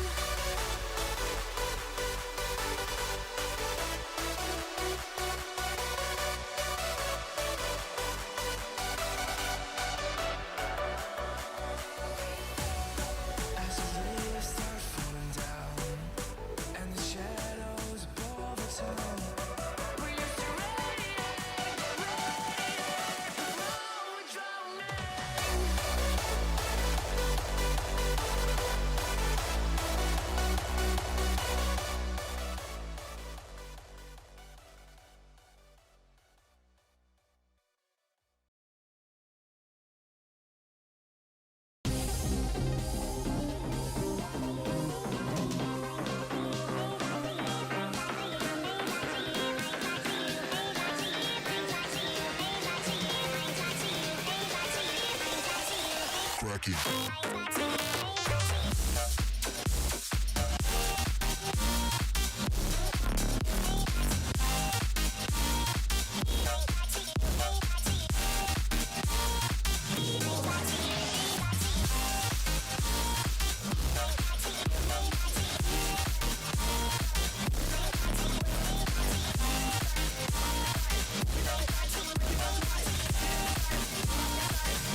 You and me are bored of regularities,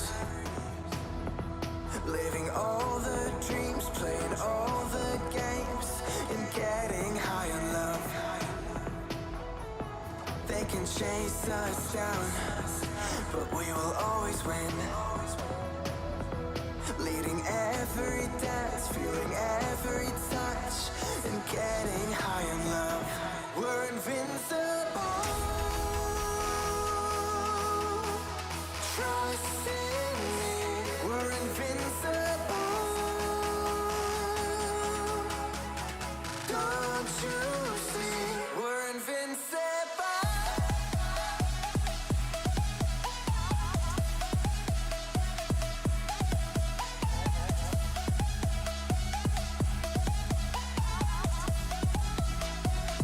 We're invincible.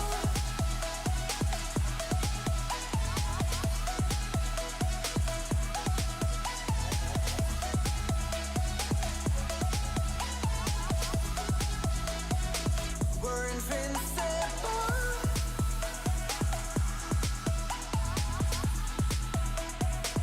We're invincible.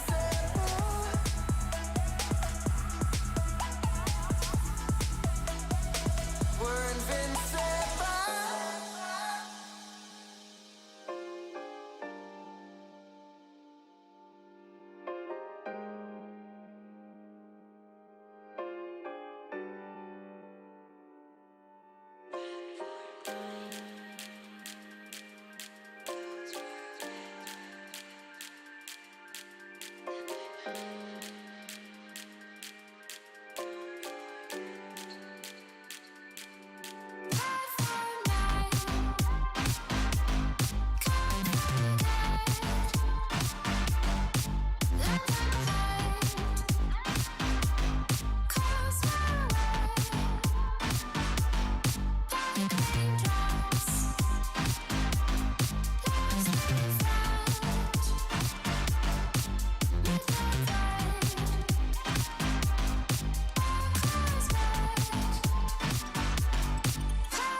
I just assumed I'd play the part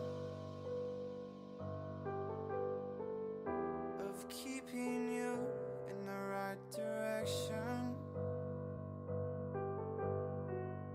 No matter how your confidence may fall,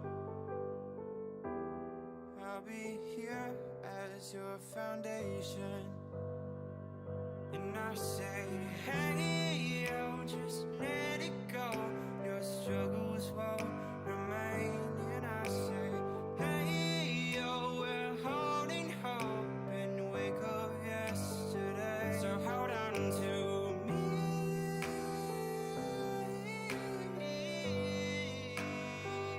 Hold on to me.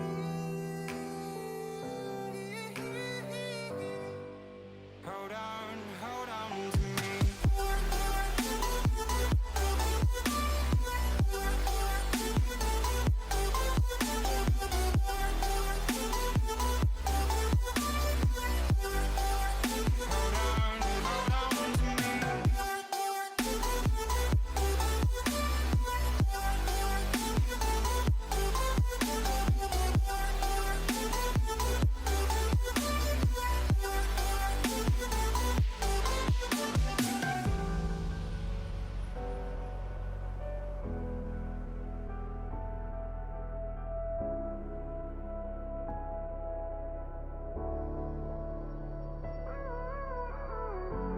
Gave you too much, now I'm swallowed.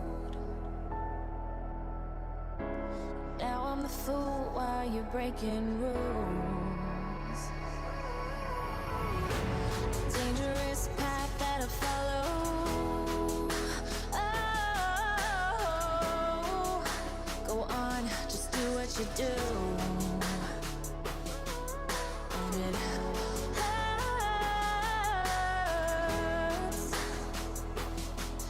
as I bleed for you, cry for you. Oh, let me bleed.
was built to break off the handle. How'd we get to this place? We're leaving everything behind for new and exciting feelings, but I won't leave you. Will everything we know be lost and changed for something new? Only time will tell, but I'll be holding you. I'll be holding you. I'll be holding you. I'll be holding you.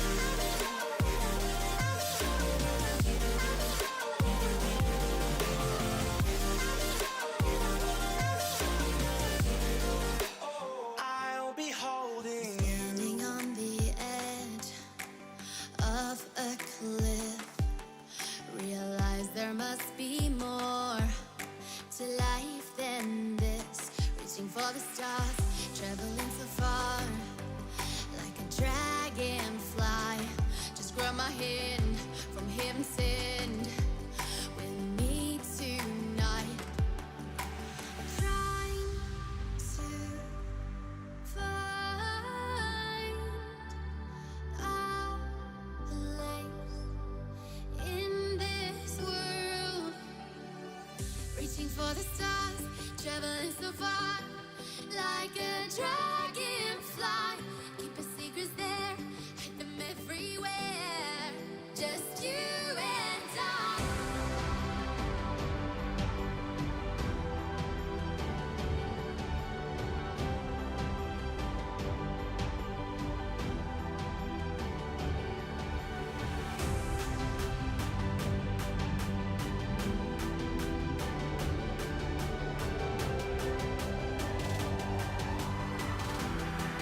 Just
like a broken soul in a wonderland without angels. That is how I feel when the mirror shows me a stranger. Yeah. And I know they're just fragments of a world where your absence all I get to see. Take me back to the planet where you and I are still meant to be. 'Cause I'm incomplete when you ain't by my side, when you don't wake up next to me. Yeah, I'm incomplete. I need you here tonight to cover up these empty sheets. 'Cause I'm incomplete. Yeah, I'm incomplete. Hey, 'cause I'm incomplete. I need you here tonight to cover up these empty sheets.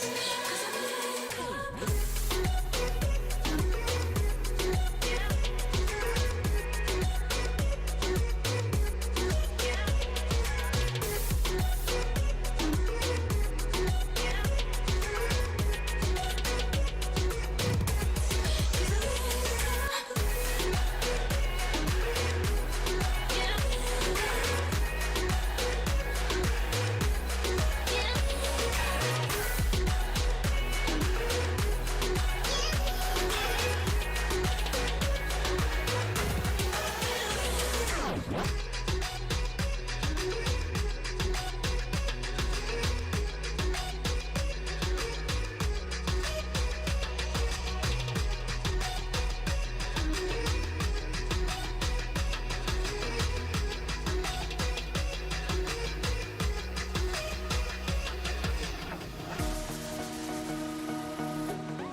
More than lovers, destined to find one another.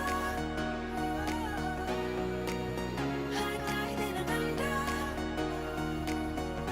can't have one without the other. It was written in the stars. We can't be torn apart. We are linked together, forged in fire forever. We are linked together, together.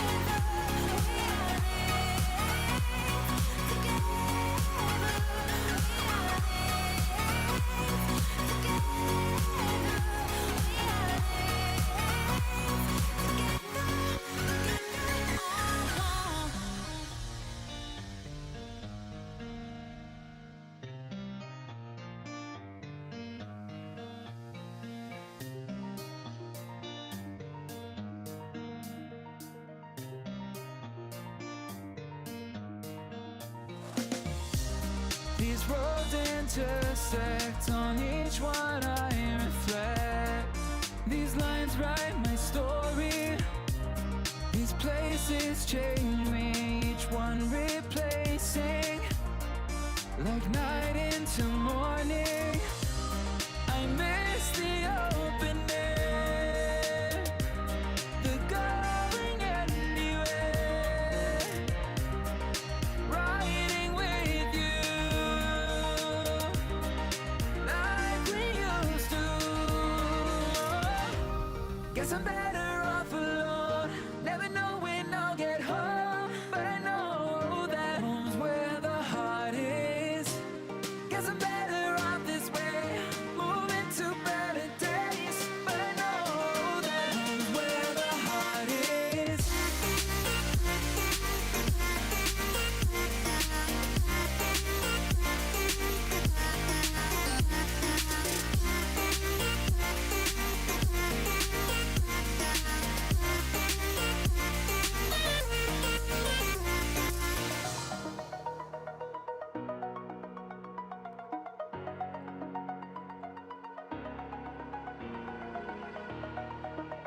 over the edge.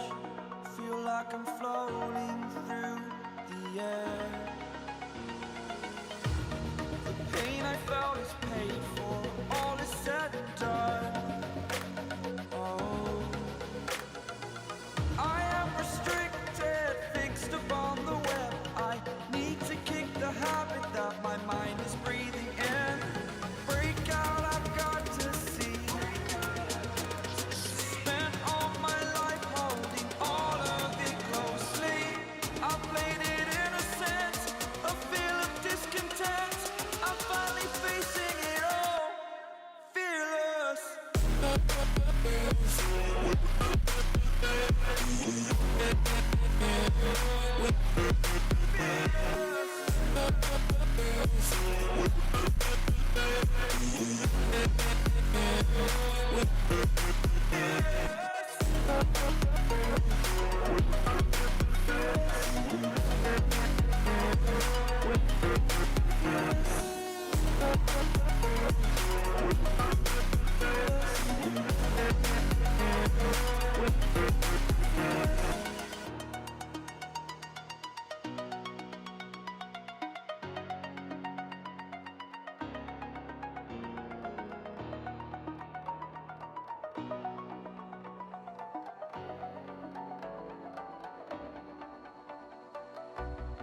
As the leaves start falling down and the shadows above our town, I can finally see you now.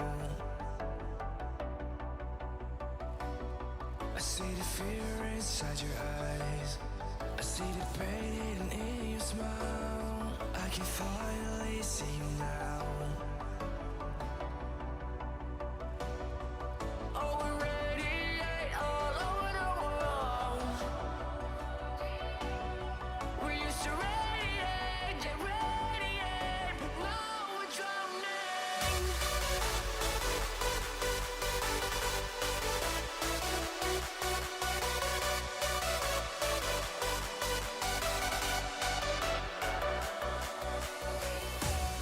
As the leaves start falling down and the shadows above the town, we used to radiate, yeah, radiate, but now we're drowning.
You and me are bored of regularities, living all the dreams, playing all the games, and getting high on love. They can chase us down, but we will always win. Leading every dance, feeling every touch, and getting high on love. We're invincible. Trust in me. invincible. Don't you see? We're invincible.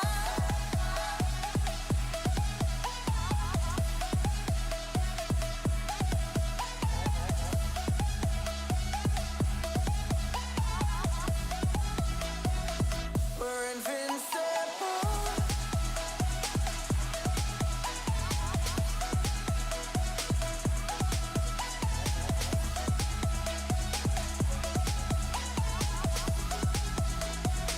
We're invincible.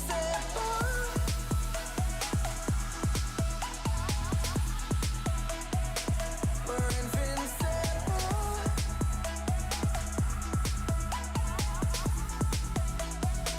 We're invincible.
I just assumed I'd play the part of keeping you in the right direction. No matter how your confidence may fall, I'll be here as your foundation. And I say, hey, yo, just let it go. Your struggles won't remain. And I say, hey, yo, we're holding hope and wake up yesterday. So hold on to me.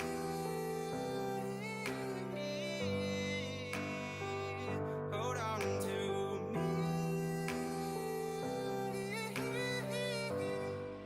Hold on to me.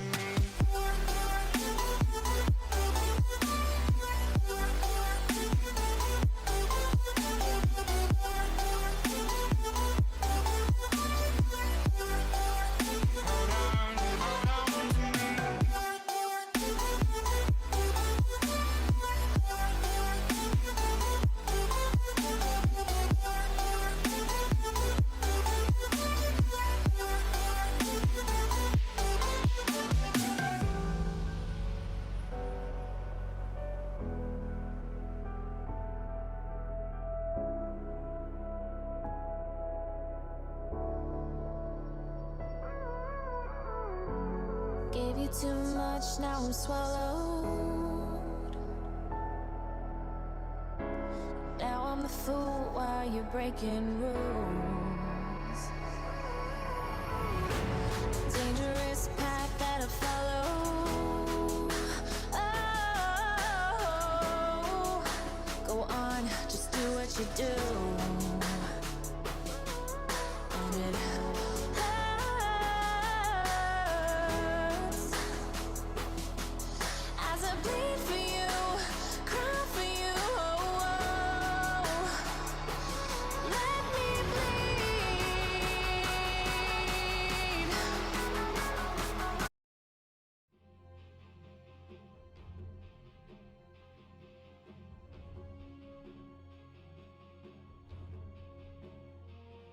Radiant team ban.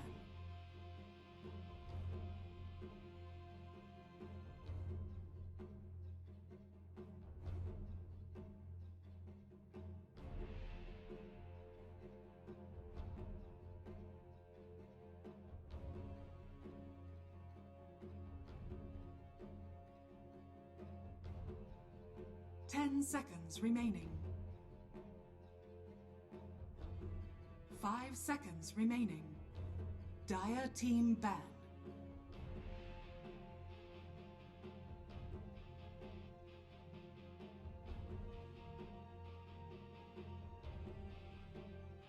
Radiant team pick.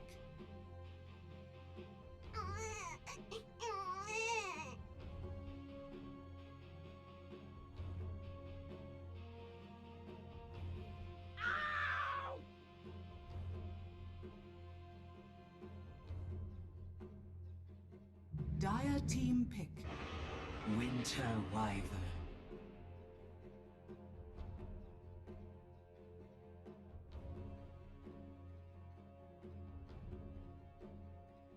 Dire team pick. Radiant.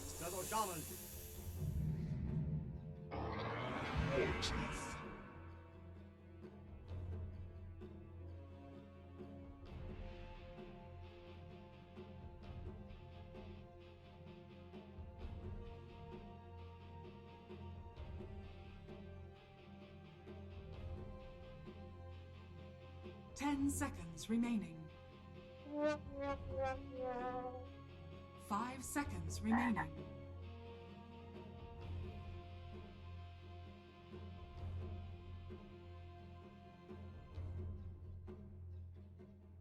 Radiant team ban. It's a warrior.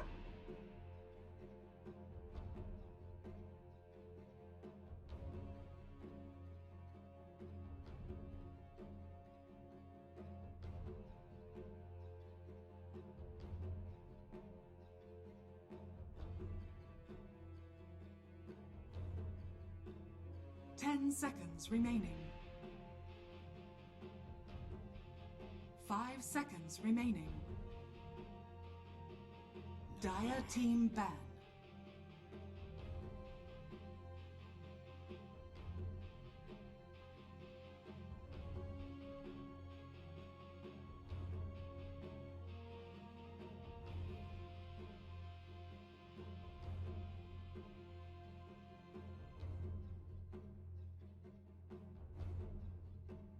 Ten seconds remaining. 5 seconds remaining.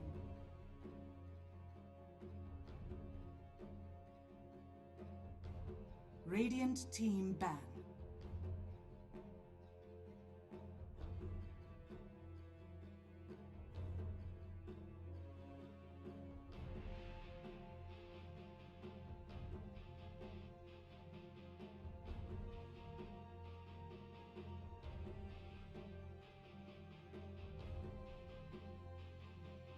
Ten seconds remaining.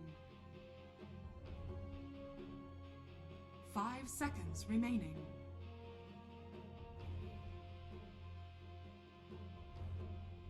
Dire team ban.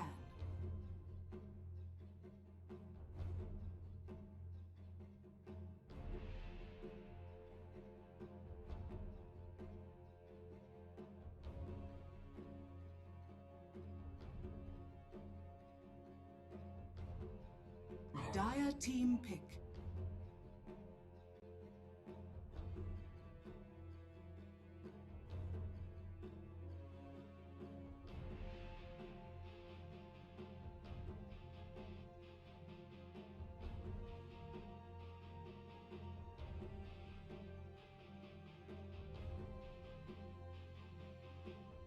Radiant team pick.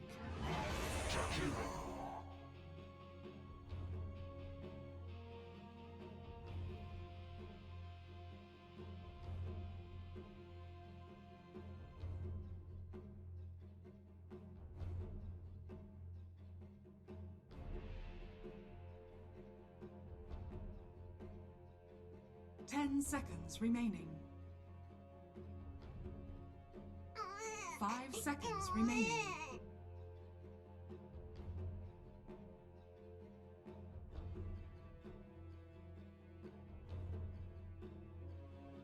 Dire team pick. Keeper of the light.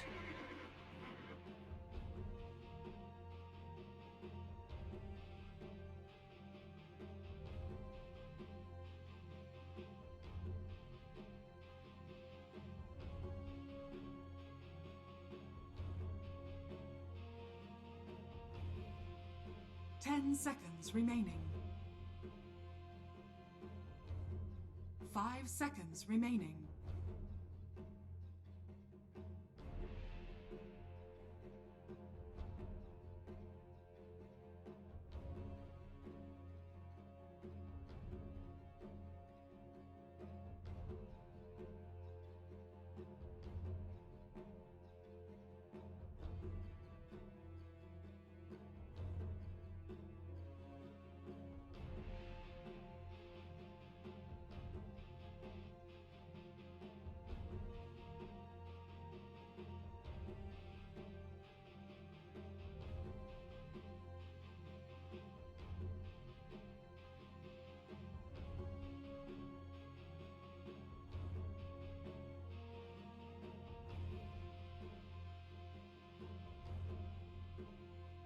Radiant team pick.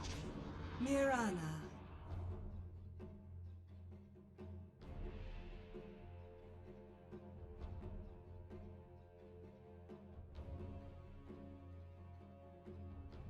Dire team ban.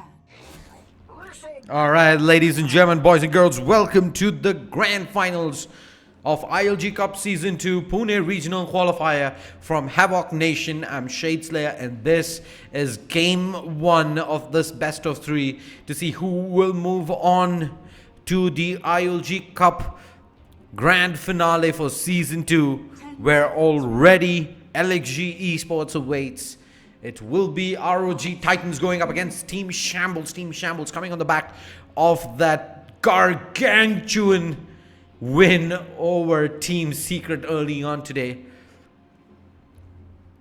A cliffhanger of a match that they did manage to take at the end. Draft 1 is well on its way here for Game 1. Mirana, Jakiro, Centaur and Shadow Shaman picked up by ROG Titans, while Shambles, they're going to go for something a little unconventional. They're going to go for the Bristleback, followed up by the Keeper of the Light, Ursa, and Winter Wyvern.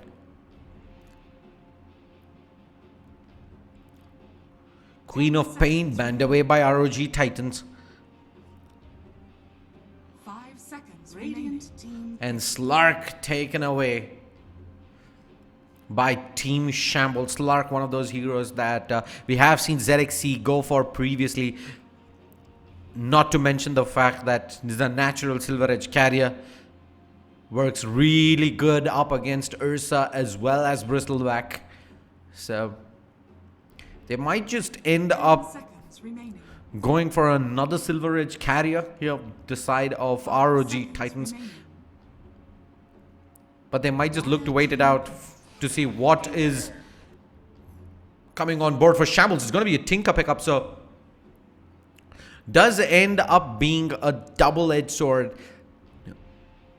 Not only is that a really good pickup for Shambles, but also denies it away from the hands of Archmage, who can still, however, go back to the Lina that he's been playing, which will probably put the Jakiro or the Centaur into that position 3 in the offlane, or they can just take the Mirana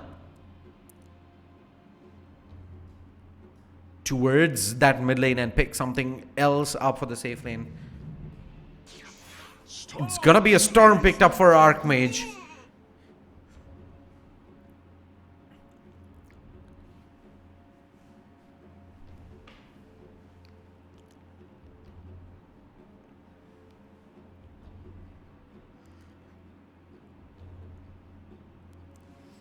Storm, one of those heroes that works really well up against the Tinker post early to mid game. The Tinker will dominate early on, but the Storm Spirit can easily fall back to the NCs and catch up, and come mid-game, the Tinker will not have free reign despite having the BOT blink. Storm can catch him at a moment's notice.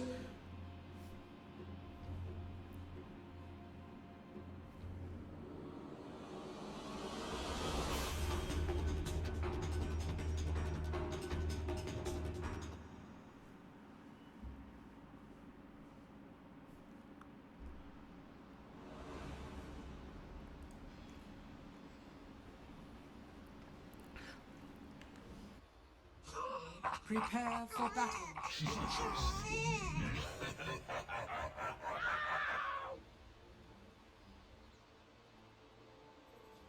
You blew it!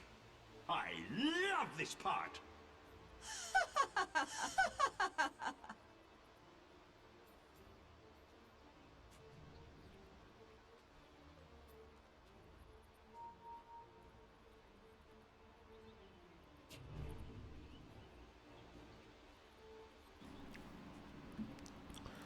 All right, let's have a look at the teams here. Game 1 of this best of 3 grand finals. On the Radiant side, we have Team Shambles.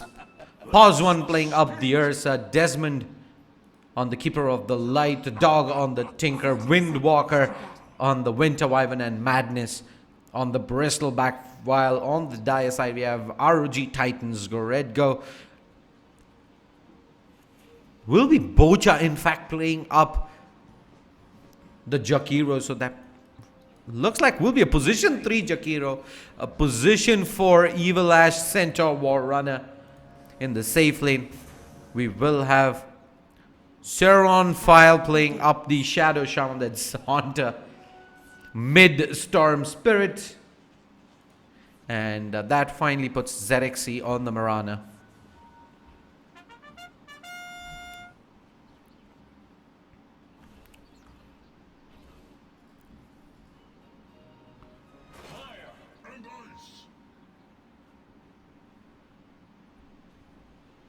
Well, it's just pretty much taunts galore here in the bottom lane.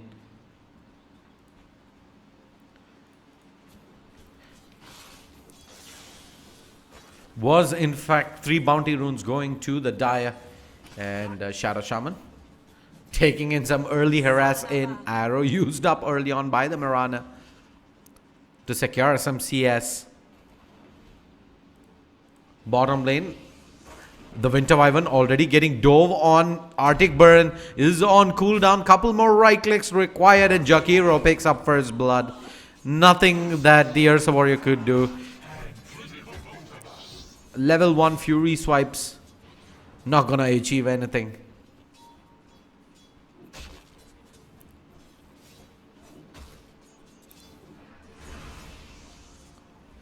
We saw ROG Titans completely dominate this offlane. Last time around, it was the Centaur plus the Pugna. This time, they've gone for the Centaur plus the Jakiro. Pugna was second phase banned out by Team Shambles. So they've gone for a slight variation, but they will be hoping for similar results. Top lane though, Bristleback. Quill Spray, Bristleback is going to start to hurt the Shadow Shaman here. They get the shackle in, but Shadow Shaman dropping really low. One right click, they get the kill. Bristleback, just too many stacks on the Quill Spray. And continues to get the stacks in onto the Marana. Desmond barely missing there on the Illuminate.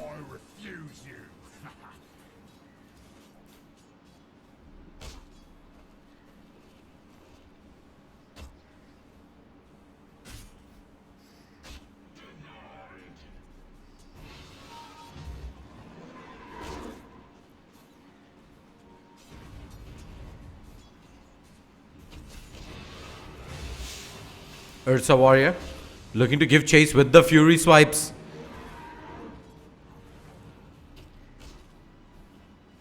Goredgo tanking a few hits as well. Centaur does get the hoof stomp off, and that's gonna allow him to safely retreat back middle lane.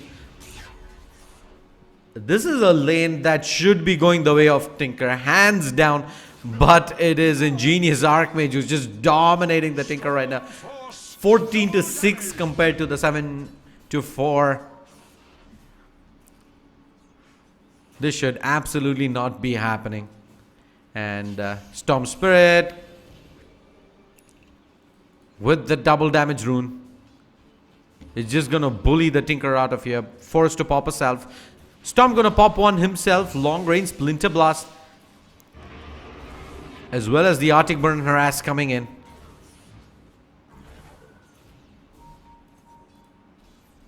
Mirana taking a little bit of harass herself, and they get the kill. In fact, in the middle lane, Centaur rotates in, and that's a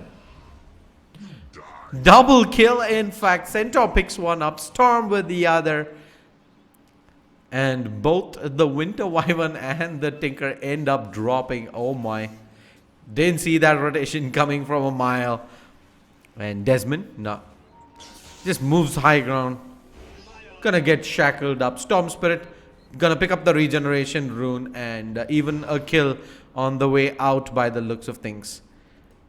Shadow Shaman giving chase. There is the shackle, but Storm still half a level away from having the zip available to go for that kill. So he's just gonna make his way back towards this middle lane.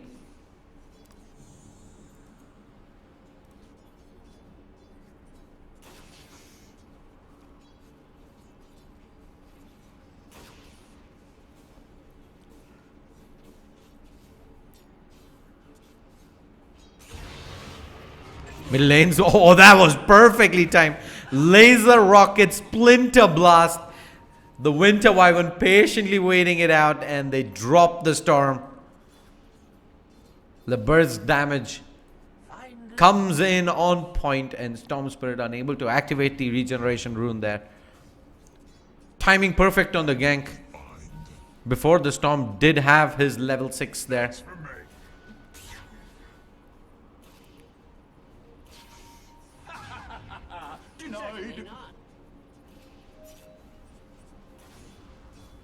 Storm Spirit does get the ball lightning.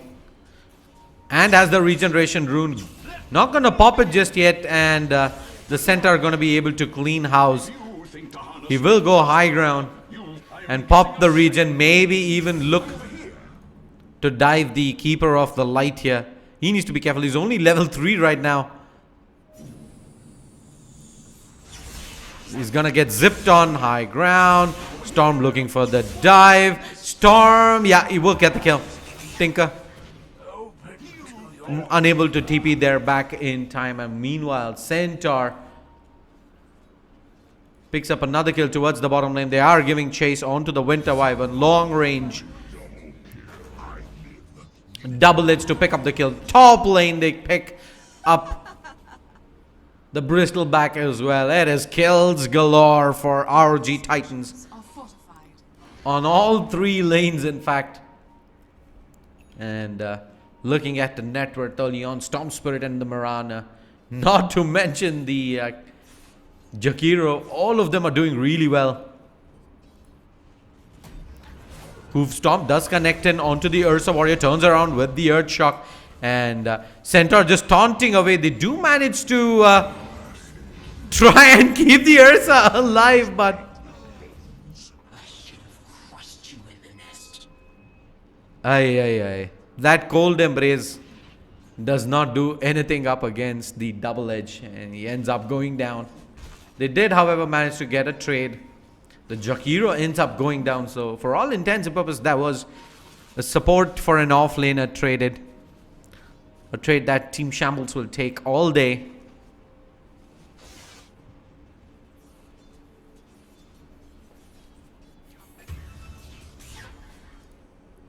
Mirana ends up bringing down the Bristleback yet again in the top lane. Bristleback slowly but surely falling behind.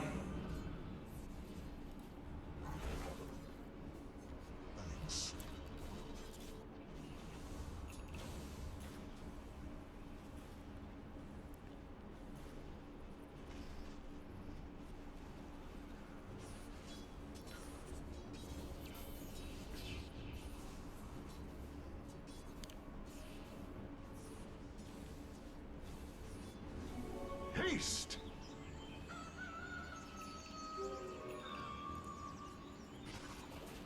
Top lane.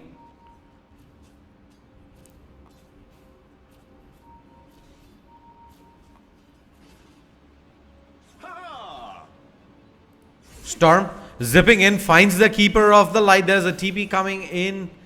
Nope, there isn't. Cottle will end up going down bottom lane as well. They end up losing the Ursa warrior. Mirana drops the bristleback yet again. Well, things is going from bad to worse. Bottom lane, they're diving in yet again onto the Winter Wyvern. Double edge cleanup with the dual breath. And Ursa warrior, Earthshock should be able to clean up the centaur. He's trying to duke around now. Won't be able to stay alive for now. He finds him in the trees. And Bocha though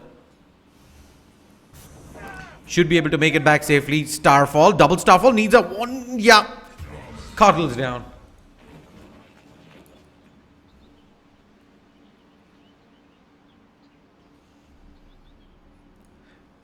(15-4). 9 minutes into game 1. ROG Titans are in full control.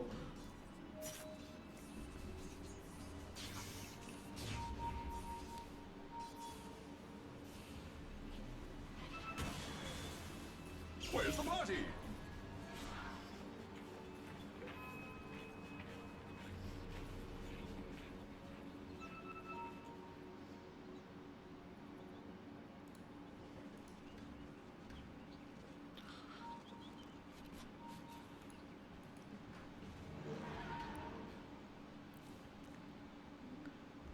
Ursa does run into the storm and he has the vortex, but he does manage to pop the enrage coming in. Shackles to hold him in position for that duration. Double edge to clean up and clean execute coming in there from ROG Titans. There's absolutely nowhere on the map for Team Shambles to move around. Arrow connects in.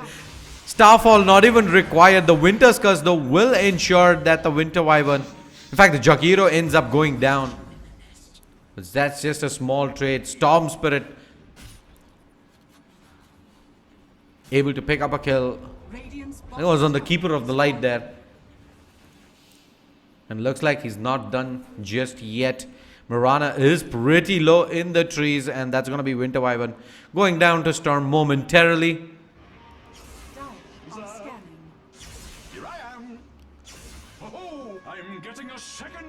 He has a regeneration rune just for all intents and purposes. He's not going to stop this chase anytime soon. He's pinging it out to try and cancel the regen rune, which the Winter Wyvern does successfully manage to do so. So Storm surprisingly not able to get too much done there.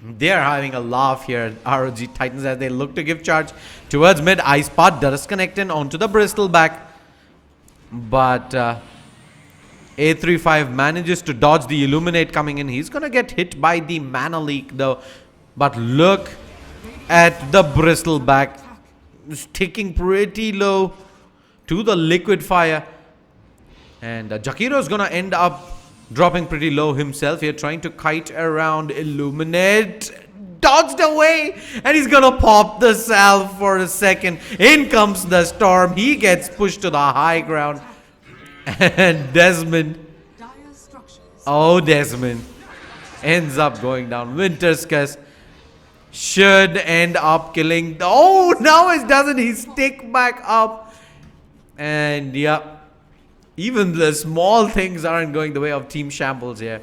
ROG Titans in full command. This Mirana has been freely farming away in the top lane. No one to contest her thus far.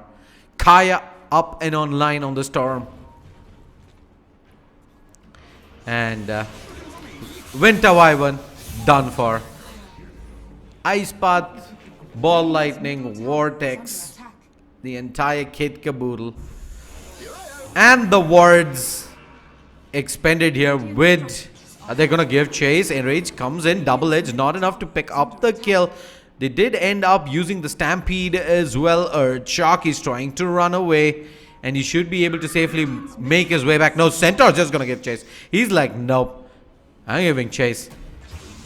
They end up getting the kill. No response. He's getting dove under his tier 2 with his mid laner being close by. That's how dominant ROG Titans have been here in game 1 of this grand finals.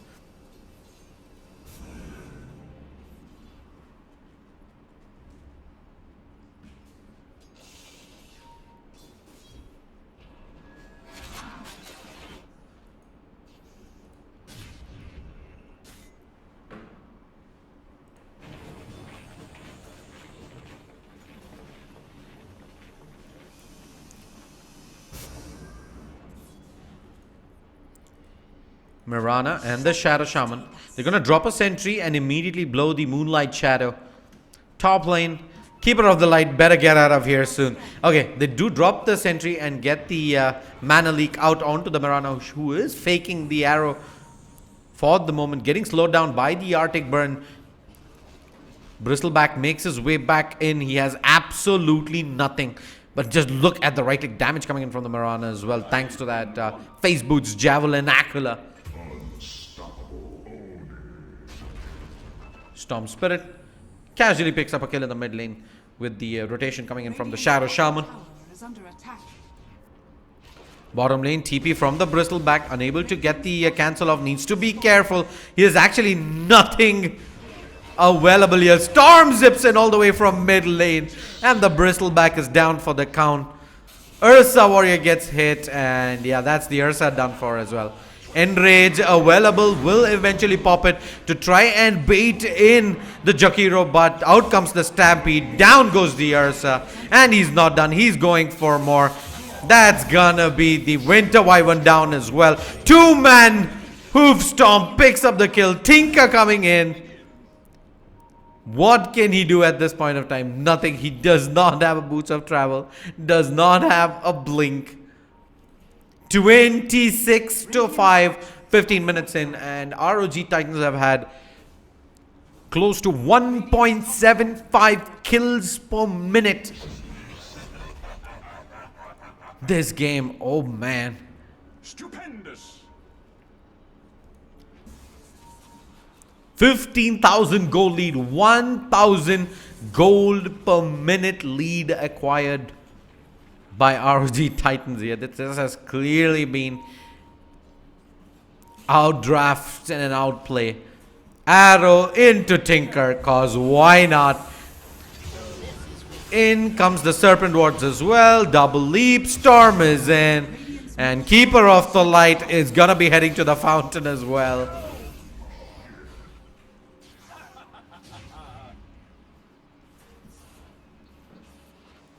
Radiant's middle tower is under attack. Meanwhile, middle lane,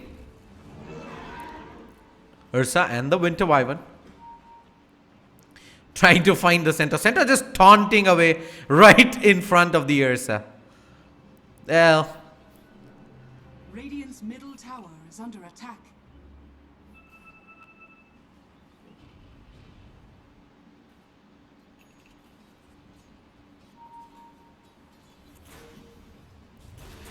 blinks ahead, 2-man hoof top. In comes the Macro Pyre, but they decide to turn around here with the Winter's Curse. So the Tinker manages to survive for now, and the Cold Embrace coming in as well. Mana leak onto the Storm Spirit. They will get the Tinker regardless, and he zips out with whatever mana he had.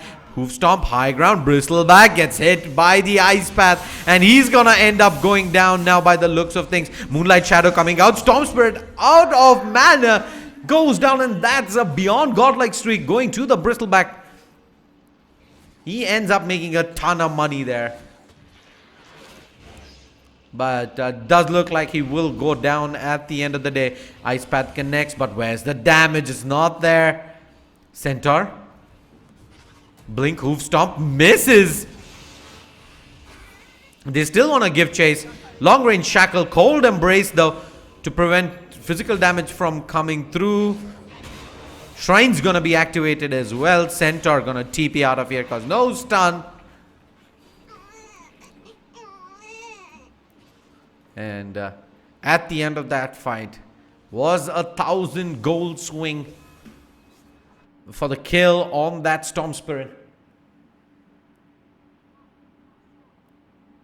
Yeah, they did use the Moonlight Shadow to try and bail him out, but wasn't nearly enough.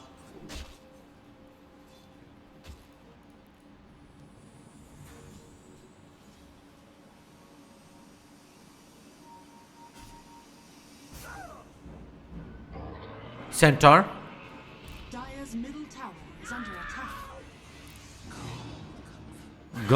They're gonna use the Winter's Curse here in the backlines onto the Jakiro, but there's no one there. Is just control at this point of time. Long range shackle, Winter Wyvern's done for. Ice Path, double edge, double kill to the Centaur.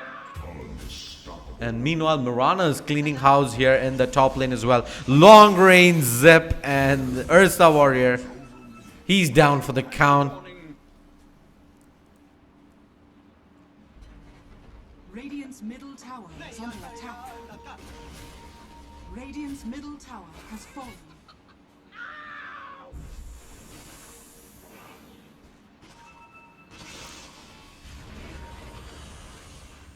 Well, that was a pretty poor miss on the arrow there from Xerxes, but he's had an amazing game thus far. We're not going to blame him for anything. Bristleback pretty low, but as soon as the Cold Embrace ends, we have the Storm zipping in and picking up the kill. Tinker coming in with the March of the Machines. He does not have a Boots of Travel yet, and it's 20 minutes into this game.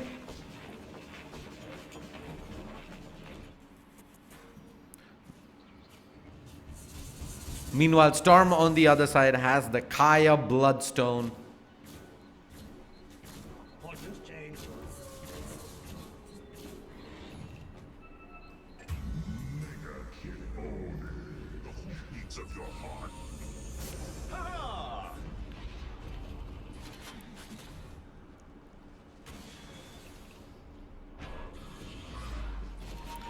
Pipe. Oh, that's a hood actually on the Centaur War Runner being popped there in the bottom lane. And he just stands in the front line and takes harass from the rockets from Tinker.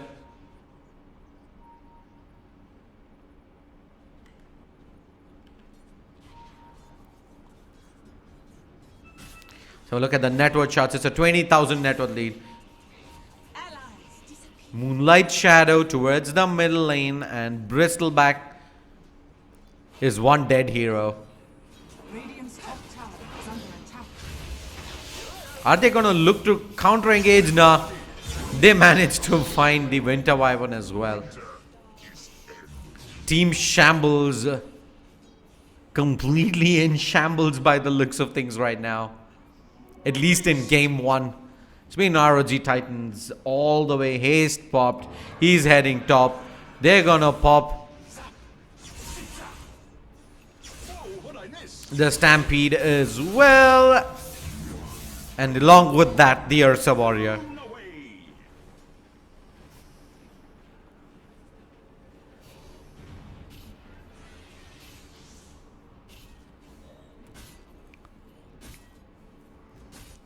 (40-7), 21 minutes in, and it's officially 2 kills per minute for ROG Titans.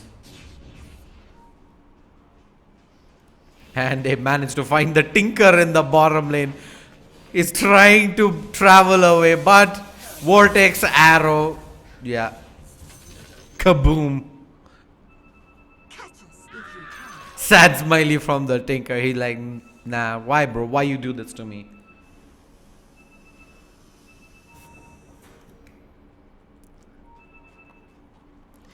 Well, at least he did end up getting a tip from the Shadow Shaman, so he's got that going for himself. Mirana picks up a completed Mjolnir. And top lane, Yules onto the Centaur, and Centaur. Yules hood, he's not going down anytime soon. It's just so tanky. Pipe on The Jakiro as well. That's so much magic. Damage negation. Storm jumps in, catches 3. Hoof stomp onto 3. Double edge onto 3. Winter's Curse comes out, but it's only onto the Centaur, who can tank through all of it and more. Does allow for the Bristleback to survive for the moment. Bristleback low ground. Nobody really wants to dive in. Nope, Storm wants to go. He's like, nah, I want to go. Cold Embrace keeping him alive for now. And will eventually end up going down. Did end up requiring a lot of committal, in fact, from ROG Titans. But they will get the kill regardless at the end. 3 players down. Glyph expended. Yules onto the Tinker. Vortex onto him. And yeah, Hoof Stomp double edge. He's down for the count. Buyback coming in from the Tinker. But what is it going to do at this point of time? They have absolutely no way to deal up with the Serpent Wards up in the front line. So whacking away at the racks. Winter Wyvern takes so much damage. Eventually will barely fall back. Storm Spirit out of mana for now. He's just going to go ahead, pick up the Arcane Rune. They do end up losing the melee barracks. Without even a full committal coming in from ROG Titans. Hex, though, they want to go in onto the Shadow Shaman. And they will pick up the kill, but that's a small consolation prize.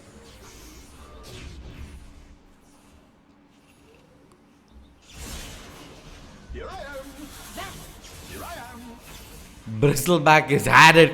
Just going down again and again and again.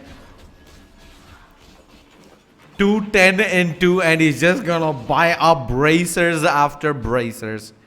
4 bracer build. He's like, come at me now. Gold and sweet. Evil Ash has he overextended. Tinker gonna continue to push this by the looks of things with the rockets.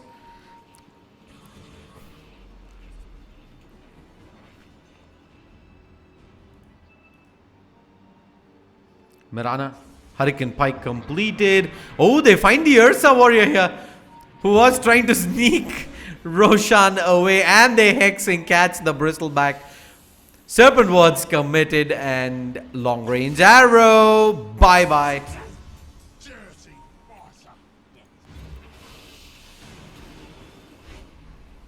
Bocha, probably going to be the sacrificial lamb here. Yes, he is. Illuminate to secure the kill. As he's trying to be a little too cheeky there in the bottom lane, but will end up going down 9-47. Didn't think I'd say this today, but yeah, that is how dominant ROG Titans have been this game thus far. Take nothing away from Team Shambles, though. They had an amazing game last time around versus Team Secret, but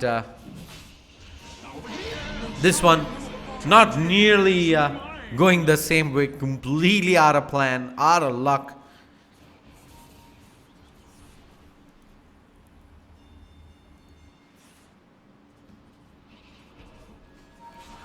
Tinker doesn't have the blink, so he's gonna have to stay. Oh, can he get the hex off? No, he can't. I think that the Shadow Shaman expected the Tinker to have a blink dagger, which is why he's looking for him in the trees. If he knew that that wasn't the case, he would have definitely just walked straight into the lane and be able to pick up the kill. Yules onto the Bristleback, but that's going to be it. Just a Yules to force out a reaction. Moonlight Shadow arrow connects onto the Bristleback, and he's going to be done for. He is dead. Despite the Cold Embrace coming in, Storm Spirit brings down the Keeper of the Light. Buybacks galore. Godlike streak. Beyond godlike. Double kill to the Mirana. In comes the Winter's Curse, but it's on to the Centaur. This man is just so tanky. He's just standing his ground there. Gonna be able to stick and blink back out. They managed to catch 2 with the Ice Path. Storm's not done just yet. 2 more kills. He's zipping ahead. Gonna get a triple kill. JJ is called as ROG Titans take game 1 of this best of 3 finals of the Pune regional qualifier for the ILG Cup Season 2, and are just 1 game win away from taking the second spot in the grand finale for season 2. Big shout out to all the sponsors. Title sponsor LXG, powered by Logitech G, associate sponsors LG and Nvidia. Don't go anywhere. We will be back shortly with game number 2.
Regularities, living all the dreams, playing all the games, and getting high on love.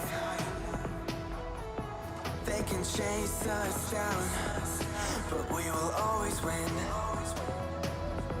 Leading every dance, feeling every touch, and getting high on love. We're invincible. Trust in me, we're invincible. Don't you see, we're invincible.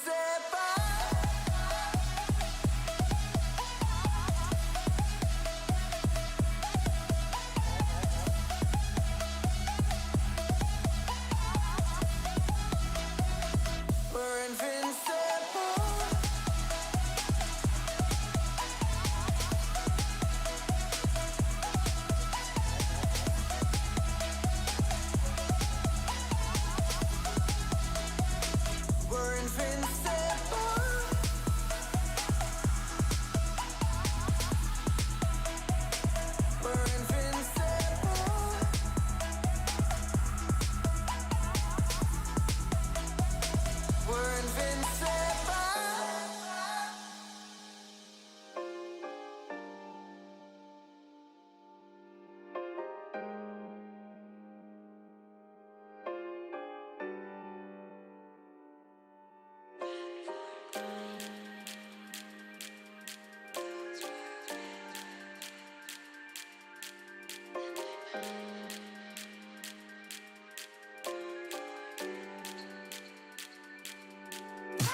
as your foundation.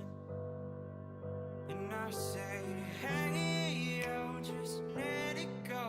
Your struggles won't remain. And I say, hey, yo, we're holding hope and wake up yesterday. So hold on to me.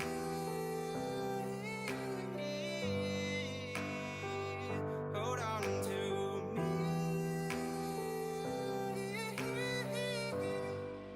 Hold on to me.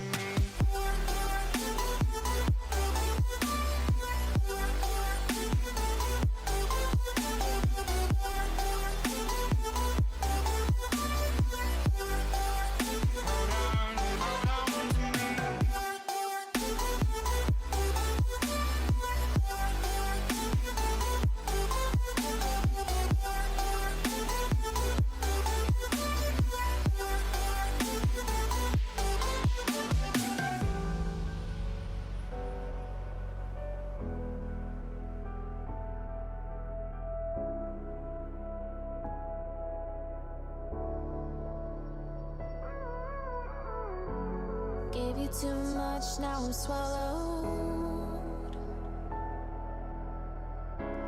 Now I'm the fool while you're breaking rules. Dangerous path that I follow. Oh, go on, just do what you do. And it hurts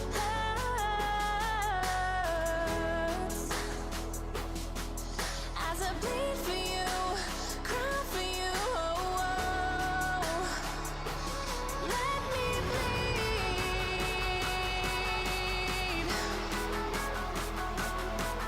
as I bleed for you, cry for you. Let me bleed. Let me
So fragile, like it was built to break off the handle.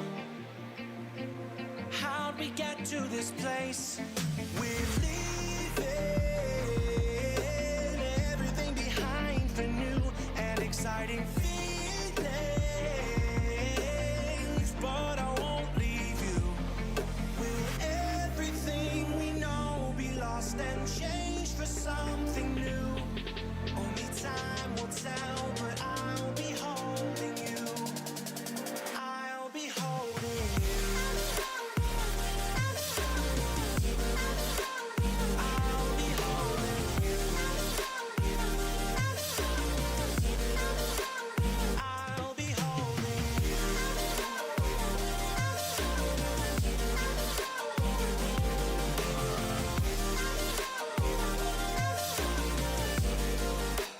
I'll be holding you. Standing on the edge of a cliff, realize there must be more to life than this.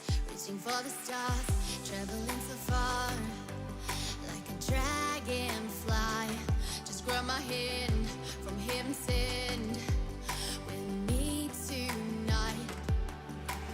Trying to find our place in this world.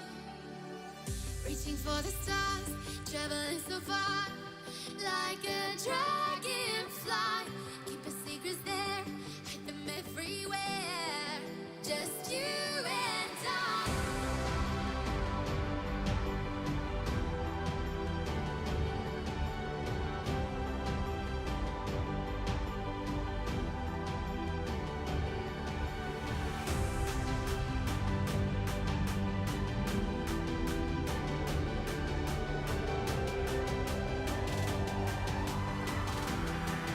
Just you and I.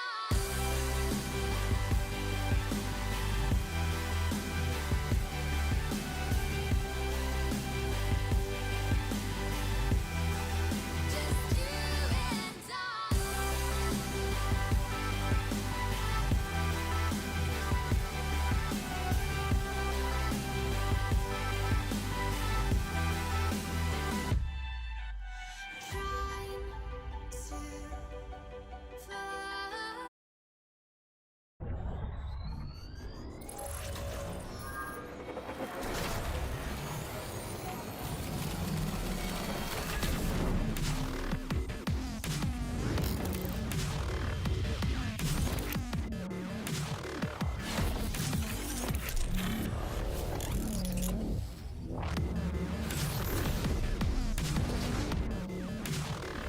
Trying to find.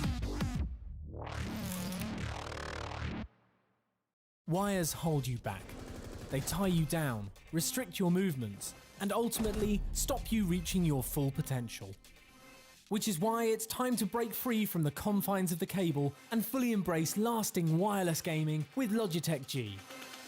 The G603 wireless gaming mouse and the G613 wireless mechanical gaming keyboard both deliver the kind of performance and efficiency you need to compete and win at the highest levels of gaming. The G603 wireless gaming mouse can run with 1 or 2 AA batteries to suit your weight and balance tastes, and can provide up to a staggering 500 hours of non-stop play. Expect nothing less. This is largely down to the incredible new high-efficiency rated optical sensor, or HERO for short. Heroes never die. As well as enjoying 10 times the power efficiency of the last generation of sensors, it boasts exceptional accuracy and responsiveness with up to 12,000 DPI. You can manually adjust sensitivity in the Logitech gaming software, assigning up to 5 preset levels which can be switched on the fly by tapping this button. Whilst we're on the subject of buttons, the G603 has 6 which are fully programmable, either assigned to game profiles on your main PC or stored in onboard memory for when you're on the go. But all this is nothing without latency-free performance, and thanks to Logitech G's new highly optimized light speed technology and a 1 millisecond report rate, the G603 is photon fast, with no risk of interference from other Wi-Fi or Bluetooth sources, even in crowded LAN and tournament settings. Lightspeed is in fact so advanced that the G603 is faster than most wired gaming mice. An excellent kill. When you're not competing, you can also switch from peak gaming mode to the low productivity setting. pushing the report rate to 8 milliseconds and further optimizing battery life. MVP. The G603 also has the added benefit of allowing you to connect to devices via Bluetooth. To complete your optimized wireless setup though, you need to look beyond the mouse. The G613 wireless mechanical gaming keyboard is the first of its kind. Also leveraging Logitech G's incredible new 1 millisecond report rate lightspeed technology or Bluetooth connectivity, this keyboard houses the esports grade Roma G mechanical key switches. With an actuation distance of just 1.5 millimeters, these are up to 25% faster than the competition. This calls for a celebration. Combine this with an actuation force of just 45 grams, and you have a low fatigue, high performance keyboard designed to help you win. In addition to delivering faster keystroke response rates than most wired gaming keyboards on the market, the G613 also boasts incredible power performance with up to 18 months of gaming on just 2 AA batteries. To find out more about the G613 and the G603, just visit logitechg.com.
We use audio as a huge part of enjoying life in many different ways, not just PC gaming.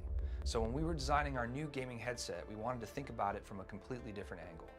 We looked at the materials, the way that people use their headsets, and we wanted to provide a product that satisfies all the different use cases that gamers have. The G433 satisfies all the requirements of the PC gamer, but also is an incredibly comfortable and lightweight product to take with you anywhere you go. The outside is fabric with a hydrophobic coating, making it stain resistant, but also incredibly comfortable. On the inside, we use a sports mesh material that is breathable and very comfortable as well. The ear pads are swappable, meaning that you can swap out for the included microfiber pad for a slightly different feel. The headset is made of 3 different types of plastic and steel to make sure it's a combination of both rigid, flexible, and long-lasting. Great audio performance starts with the Pro G driver, and what makes the 433 special is that we've tuned the acoustic performance to analog sources. So whether it's your cell phone or high-end DAC or your PC gaming computer, you're going to get a great experience. We've added acoustic ports to make the low end really rich and warm, and a custom acoustic chamber to make sure the EQ performance is excellent.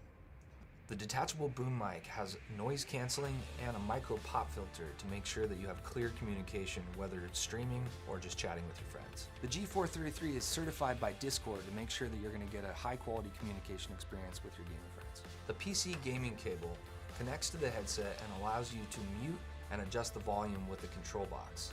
It's also uniquely designed to virtually eliminate crosstalk between the microphone and the headset. The PC gaming cable also connects to the USB digital sound card, enabling features like DTS Headphone X 7.1 surround sound, custom EQs, and profiles through Logitech gaming software. The PC cable also connects to a Y splitter that's included, which allows you to connect to any analog source you want. The second cable is the mobile cable, which has a built-in microphone so you don't need the boom mic to communicate while you're on the go, and it also has a button to control modern cell phones. The G433 is not just a brand new headset, it's a brand new category of headset. It's incredibly lightweight and comfortable, and it uses the best technologies that you've come to expect from Logitech G.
Ten seconds remaining.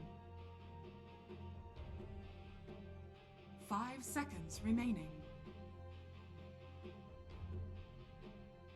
Radiant team pick.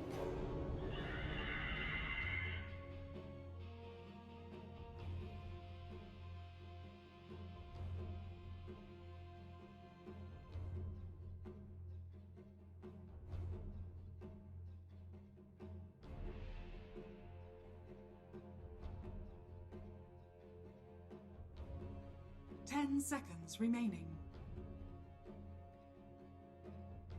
5 seconds remaining. Radiant team, Dire team. Treant Protector. Weaver.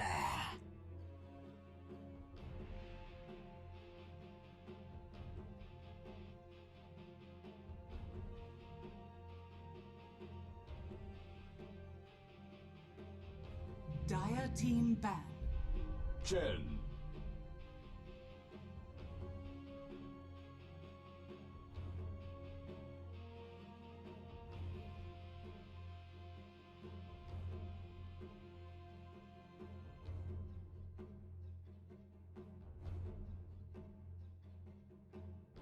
Radiant team ban. Dire team ban.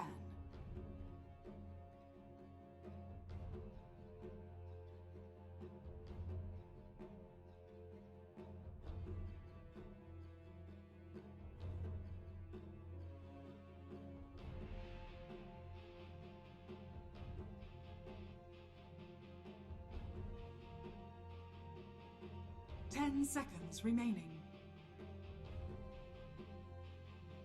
5 seconds remaining.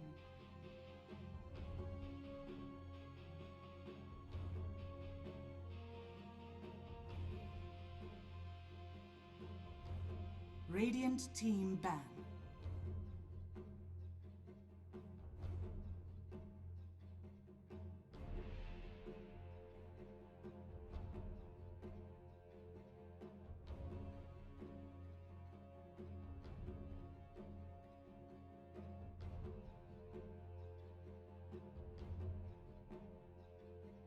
Ten seconds remaining. 5 seconds remaining. Radiant team pick.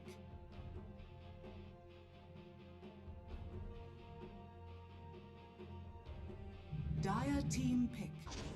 Mirror. Radiant team pick. Invoker.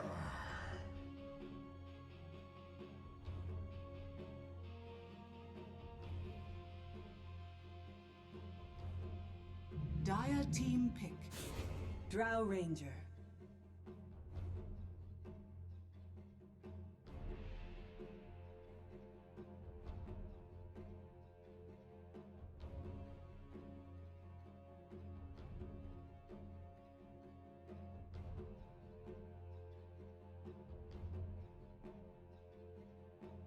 Ten seconds remaining. 5 seconds remaining.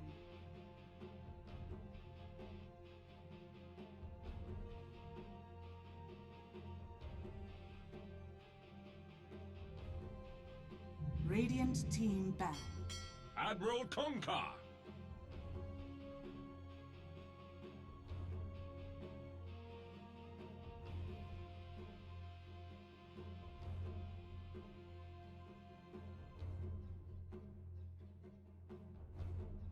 Dire team ban.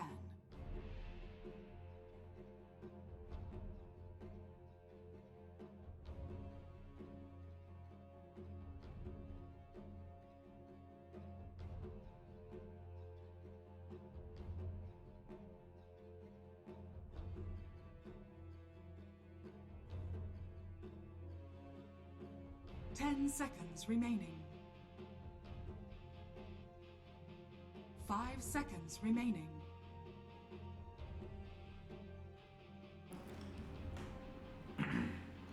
All right, ladies and gentlemen, boys and girls, welcome to Game 2 of the Grand Finals of the LG Cup Season 2 Pune Regional Qualifier. It will be ROG Titans going up against Team Shambles. ROG Titans already having taken Game 1 in convincing fashion, are just one game win away from securing their spot in the ILG Cup Season 2 Grand Finale to be held at Bengaluru between the 13th and the 16th of December next month. Titans already into the draft have gone for a draw strat. The Drow Ranger, Mirana, Weaver, Treant Protector picked up for now, while Team Shambles, fighting for survival in the Grand Finals, have gone for the Kunkka Invoker, Chen, and the Phoenix Chen. I haven't really seen that hero being played competitively for a very long time, and they're going to close out their draft with the Gyro.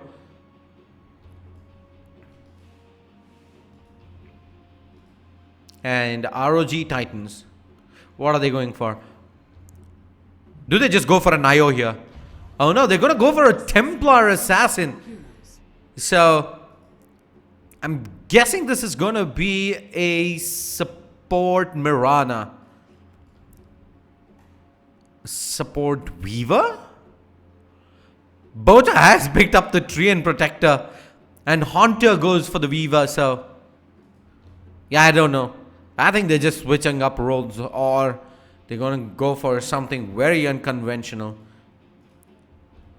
But I do expect it to be the Templar Assassin versus the Invoker in the mid lane, with the Drow Ranger getting supported up by the Treant Protector safe lane. Off lane, Weaver with a roaming Mirana?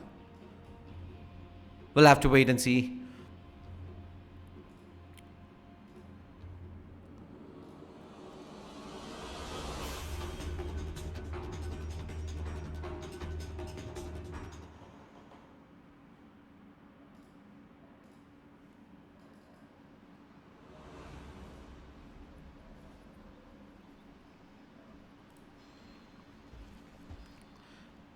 Let's have a look at the teams on the Radiant side. It's going to be ROG Titans, Archmage on the Templar Assassin, Taihei on the Drow Ranger, Evil Ash on the Mirana, Haunter playing up the Weaver, and Bocha on the Treant Protector. While on the side of the Dire, we have Team Shambles, Madness on the Phoenix, Pause 1 on the Gyrocopter, Dog on the Chen, Desmond on the Kunkka, and Windwalker on the Invoker. So gonna be a tight match here. Team Shambles need to ensure that they don't let that early game get away from them like it did in the first game of this best of 3 series. Ended up with ROG Titans just running rampant all over Team Shambles and eventually taking the game in very convincing fashion. Game 2 could be a complete turn around here for Team Shambles, and they require that to be the case if they are to stay in this grand finals and force a deciding game 3. I haven't really seen too much gyro played as well competitively, especially when there isn't an IO on the same side, but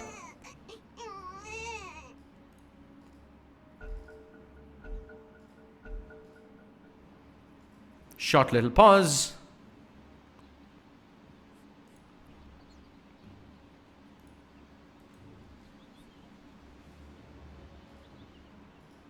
Another triumph. I saw that ending from miles away. It's gonna be Dro and Weaver here in the bottom lane. So I think the Weaver was primarily picked to just aim the Supernova. That's gonna be the one job for the Weaver. The straight up go for the Supernova. Not to mention for the fact that he's gonna be hitting like a truck thanks to the precision aura on the draw as well.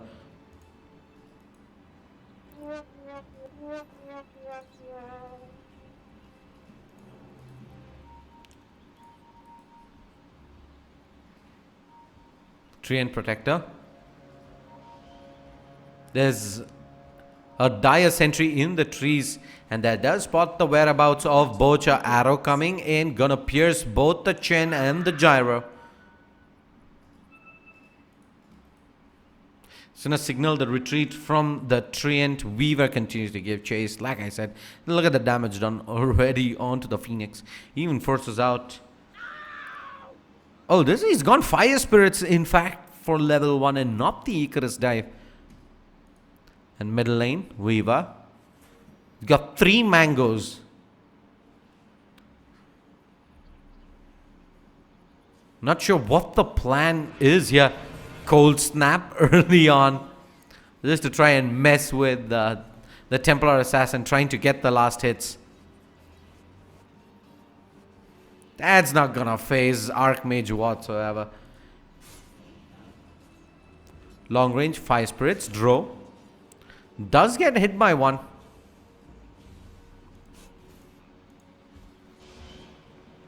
Chen. Gonna be forced to hang around here in the lane. The arrow way off target.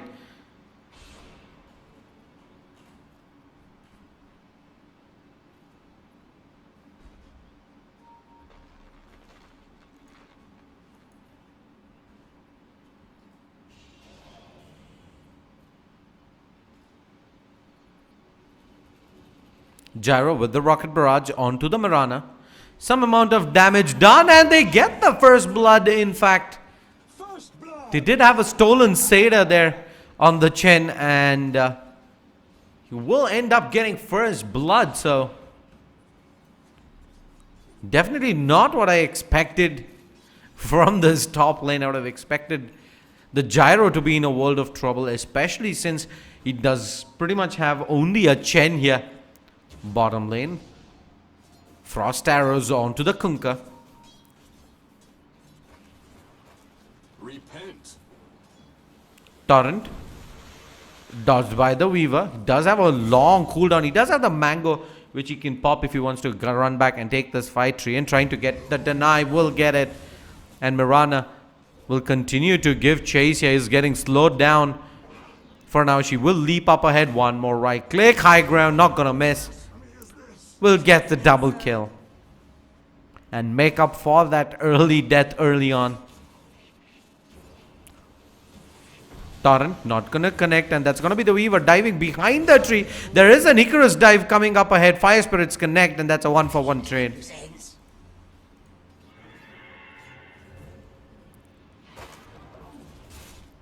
Support for a support, so no problems with Mud Golem. Picked up by the Chen. Arrow just barely avoided. And that should signal the Chen to try and go for this here. A level 2 rocket barrage is available on the gyro. The slow comes in. Leap away. And the Mirana gonna be safe for now. Pink's coming in. I don't think they know for a fact there's a sentry there. If they didn't, now they definitely do. And they will immediately deward that back out. Middle lane, Viva.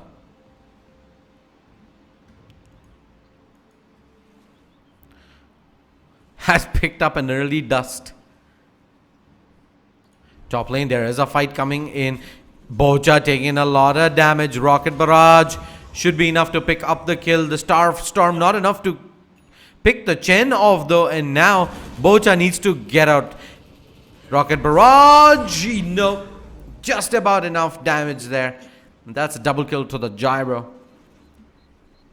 Much needed kills for Team Shambles. They cannot let ROG Titans snowball with a draw strat.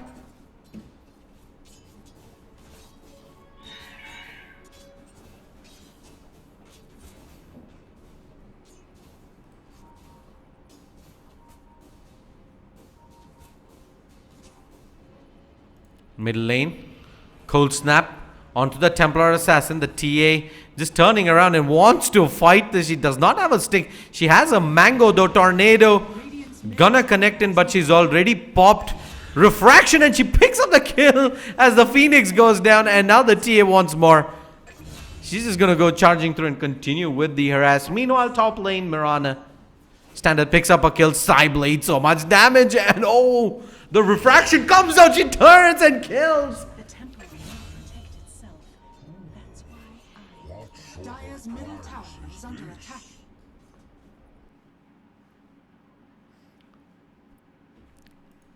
That was a beautiful fight there. She gets the first kill. The second time around though, she's able to dodge the last right click coming in with the second refract. And will eventually pick up the kill. There you go. The Mirana leaping in. There is going to be a homing missile coming in. Arrow not going to connect, and Chen joins into the party as well. But the Starstorm was available, and that's enough to pick up the kill. And they might just look to give chase here onto the Train Protector as well. One final right click, double kill to the Chen. God rest your soul.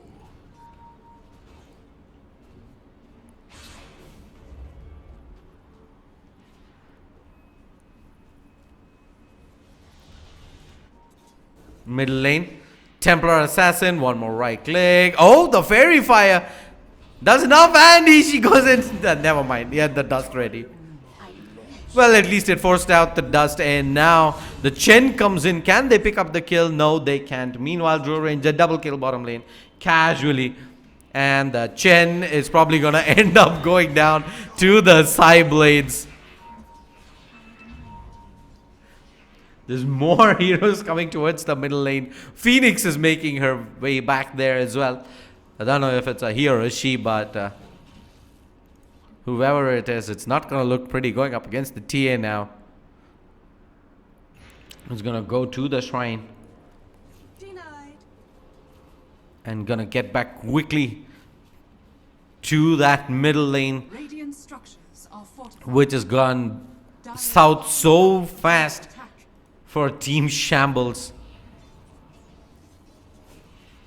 Archmage on the TA just absolutely dominating this matchup. Tornado EMP, Cold Snap, no mana in fact on the Templar Assassin, and she's just gonna stand her ground by the looks of things. Moonlight Shadow forced out. Top lane we might just see a dive onto the gyro. There is a homing missile coming in onto the Mirana, easily dealt up with. Chen has rotated towards the bottom lane. Drow Ranger running around. Couple of frost arrows should pick up the kill, but Chen from the back lines gets the slow in, and they do get the 1-for-1 trade.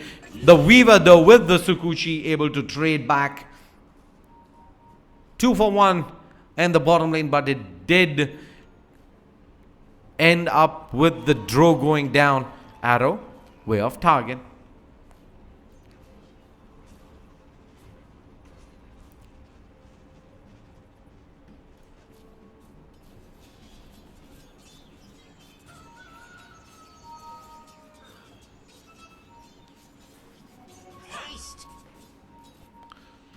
Middle lane. Oh, there's a Weaver coming in with the haste rune, and the Invoker just gets blown up. The Chen might just end up going down as well. Oh, there's a disconnect. Hello?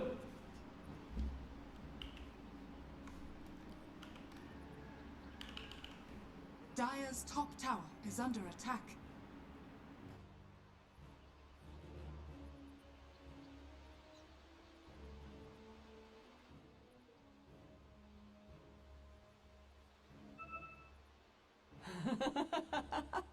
I'm really freaking out.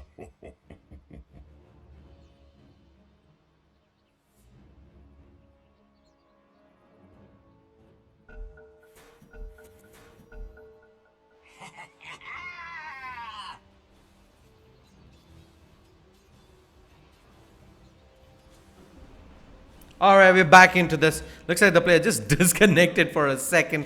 But the Draw Ranger gonna come back and straight up go for the Invoker. Moving into the high ground. He will look to turn back here, but the Weaver's back into the party. But without time lapse, I don't see him dive behind the tier 1 there. Chen rotating towards the top lane. Gyro homing missile onto Boucha. Looks like they do have vision here. Long range arrow didn't really connect, but they're going to turn around. 1-for-1 trade. The Mirana able to bring the Chen down, and the Gyro pops the rocket barrage, but yeah, doesn't really have the movement speed to keep up with the leap Mirana.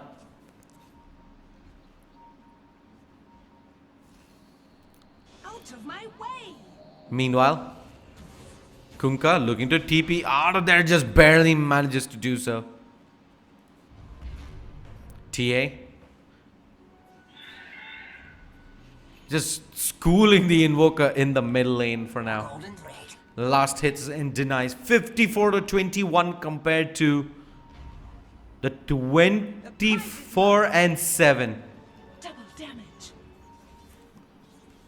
Where's my pension? TA has double the CS. She needs one more right click. No, cold snap, just too strong at the moment. Weaver comes back in. Is the urn nearly enough to pick up the kill? Yes, it is. And the Weaver is going back for more. Chen is under pressure. Invoker is under pressure. Where's the dust? Doesn't really have one. Isukuchi is back, but Moonlight Shadow, is he going to turn around? Oh! He comes back in, but straight up into Chen's arms. Hand of God popped as well there by the Chen. And the bait pays dividends. Bear in mind, it was only a position for Viva, so not the biggest of pickoffs, but they'll take whatever that comes their way right now. Team Shambles. Is under attack.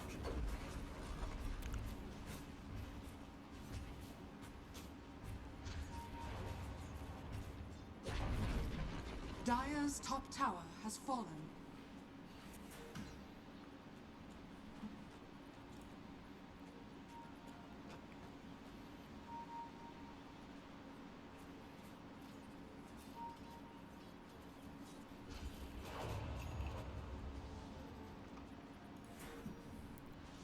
Dire's top tower is under attack. Templar Assassin is going to stand her ground in the mid lane. She has the blink on the ready.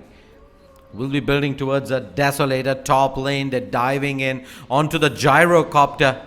X marks, Torrent, Boat, call down. It connects onto both the players here. Mirana able to leap out, but still ends up going down. But Draw Ranger now comes into the party. She's taking a few Fire Spirits, so she's not dealing damage as fast, but she will get the kill regardless. She's just gonna stand her ground and just kill everybody now, won't she? Torrent, though, able to pick up the kill, and Chen survives. Temper Assassin now wants one. Blinks in, one right click. No, she's like, how to kill the Chen. No! Will eventually end up going down. Will she blink into the tree? 7 seconds. Invoker She moves herself into the trees. Is she going to blink up? I know she wants to. Dire's top tower is under attack. Oh, the Treant Protector actually managed to find Dire's top the Kunkka there in the trees, and he's gonna make his way out.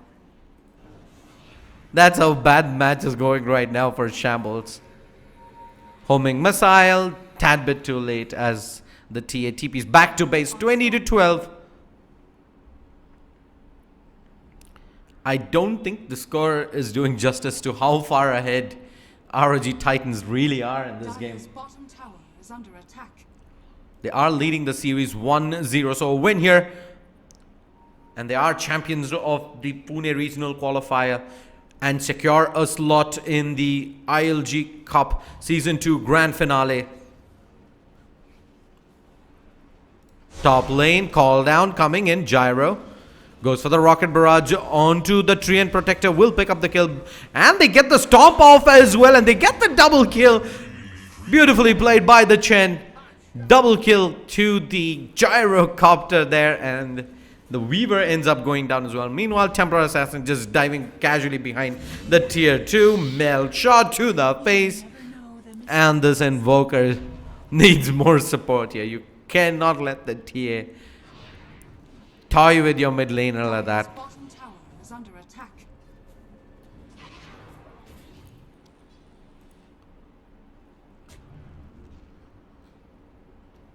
Shambles this time though, they're putting up a much better effort than they did the last time around. They are responding back with rotations and clutch plays, but I think it's not going to be nearly enough though. Regardless, Invoker towards the bottom lane. This is a Quaswex Invoker here. Tornado couldn't really drop the EMP in time. They think they wanted the X marks. Moonlight Shadow activated. Out goes the trap as well. Homing missile onto the TA as they look to re-engage back in. Arrow onto the Centaur. Don't really want any surprise Hoofstorm follow-ups as well. Meanwhile, Drow Ranger activates the Mask of Madness top lane. Tier 2 down to half HP.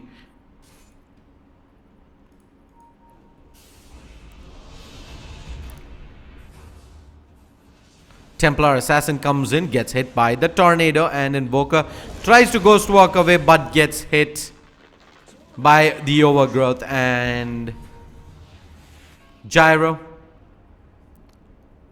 He's done for, isn't he? TA blinks up. 1, 2, 3. Needs one more. Weaver's gonna continue to give chase. They get the slow in as well, and desperation TP attempt, but TA is godlike right now. Weaver managed to pick up a kill as well, and Kunkka is getting dove inside his base. Slow comes in onto the Chen. Boats out as well with the X marks the spot.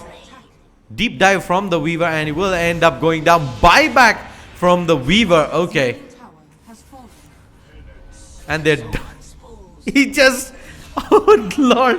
He's gonna time lapse back into the fight only to go down for a second time.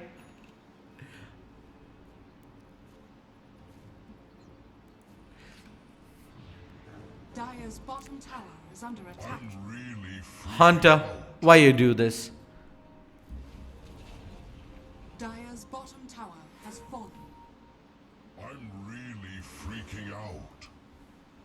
Treant Protector finally able to afford up some boots. A gift from the night.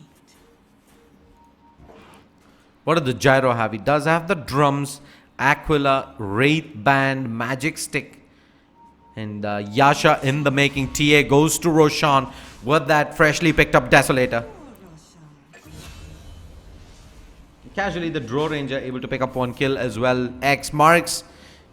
And she's just going to turn around with the Mask of Madness. Tries to bring down Madness. But the Gyro. Call down Rocket Barrage. Set up by the X marks the spot. Enough to burst her down. But Templar Assassin. Uncontested. Ages of the Immortal.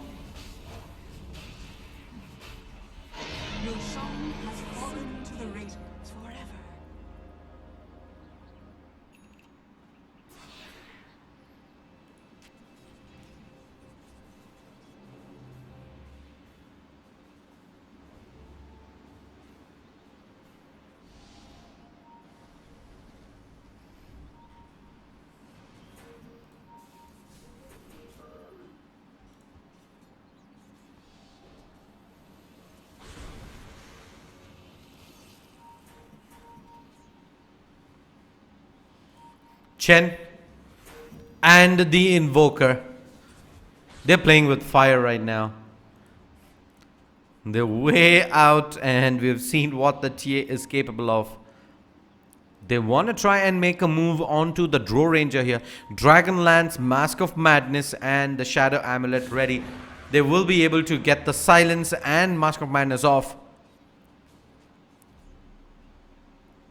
I don't see them looking to give chase. They will have to TP back here as aggression comes in towards the top tier 4s.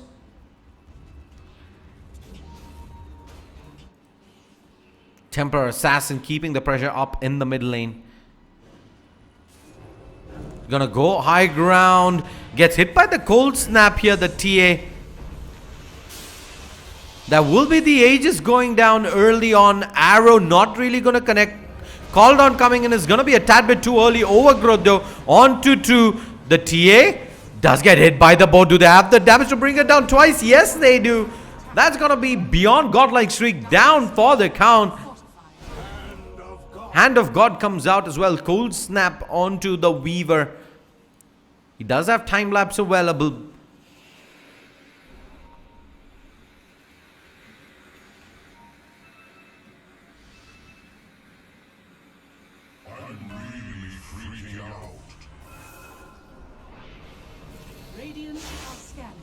There you go. Finally the time lapse comes out and the Weaver might be able to turn things around. He gets hit by one of the psionic traps there and down he goes. I send you back to the promised land. Decided to dive deep behind enemy lines and the Weaver is not down. In comes the Gust. Down goes the Gyro. And all those fight winds down the drain. Buyback comes in from the Treant Protector.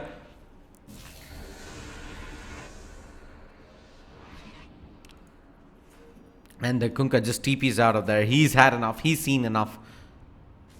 And yeah, that's gonna be the Chen down as well.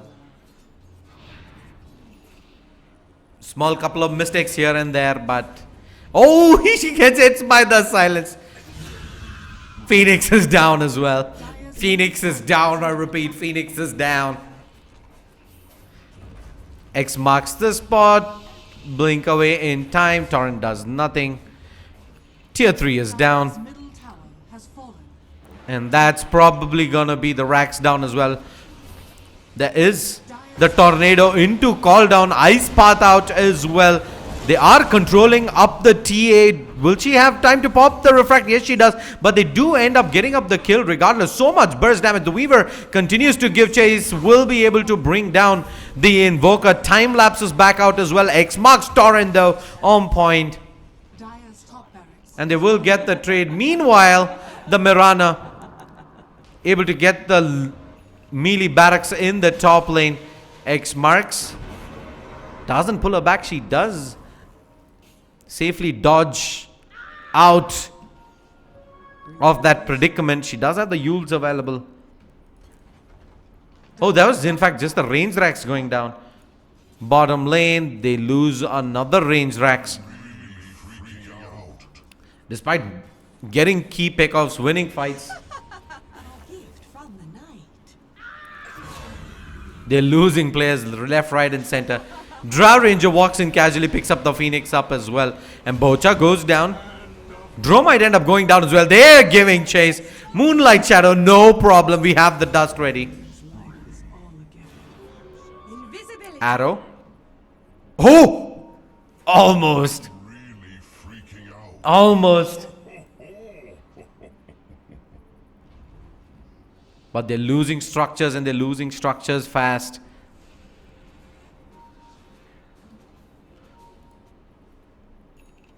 Invoker doesn't really have too much to show for 23 minutes in.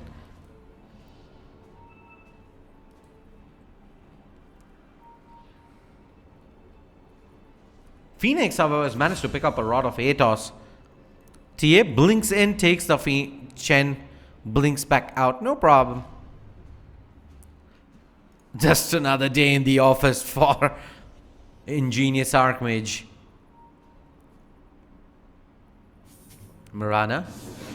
X Torrent, but the defensive Yules, but she's gonna get caught by the Yules again, but straight into the boat. She gets blown up.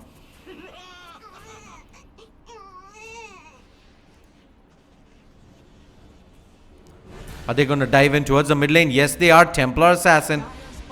Call down coming in as well, along with the egg, but she blinks out in time. And the Supernova not gonna achieve anything. Draw Ranger continues to put the pressure in, keep pushing in the creep wave as Goredgo completely controls the high ground here. Dire's bottom shrine is under attack.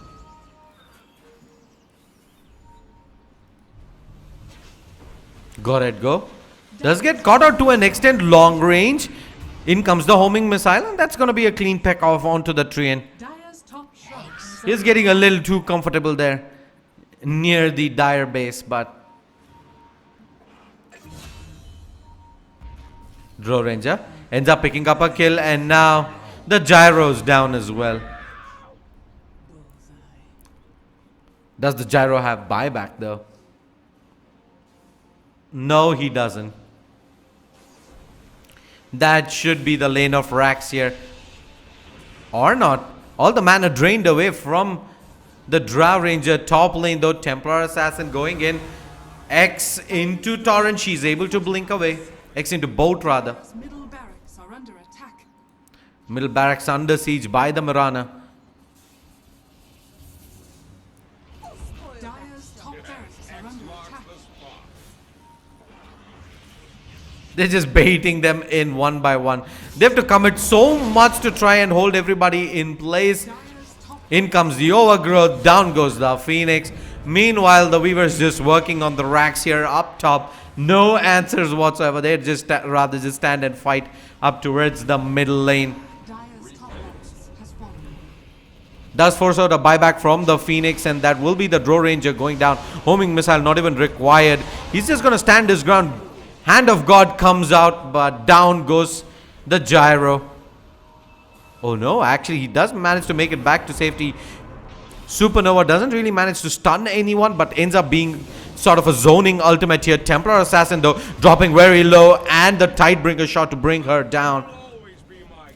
Both the cores down. It might just be the Weaver going down as well soon, unless Haunter can tiptoe himself out of this predicament. He does have living armor coming in time and again from Bocha, so it's gonna allow him to sustain through this. Two lanes of racks down though are the side of Team Shambles. Only the mid lane of racks up. No tier 3s online. Things still looking very grim here for Team Shambles. ROG Titans so close to victory. Viva turn back, gonna fight that bottom lane. Chen is down. Invoker's probably down as well. Torrent doesn't really do much. Mirana's come ready with the BKB. Oh, he's taking so much damage from the rocket barrage, and the call down. Double kill to the gyro.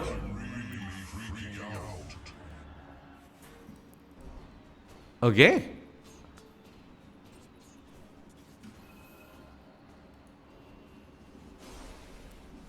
The score says 38 to 29, but it is actually miles apart here.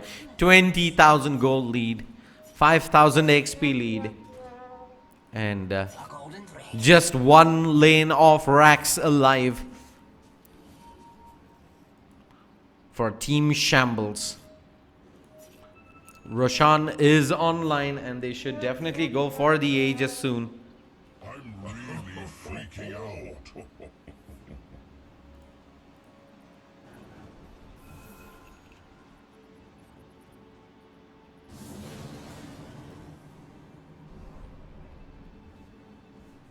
Roshan has fallen to the Radiant.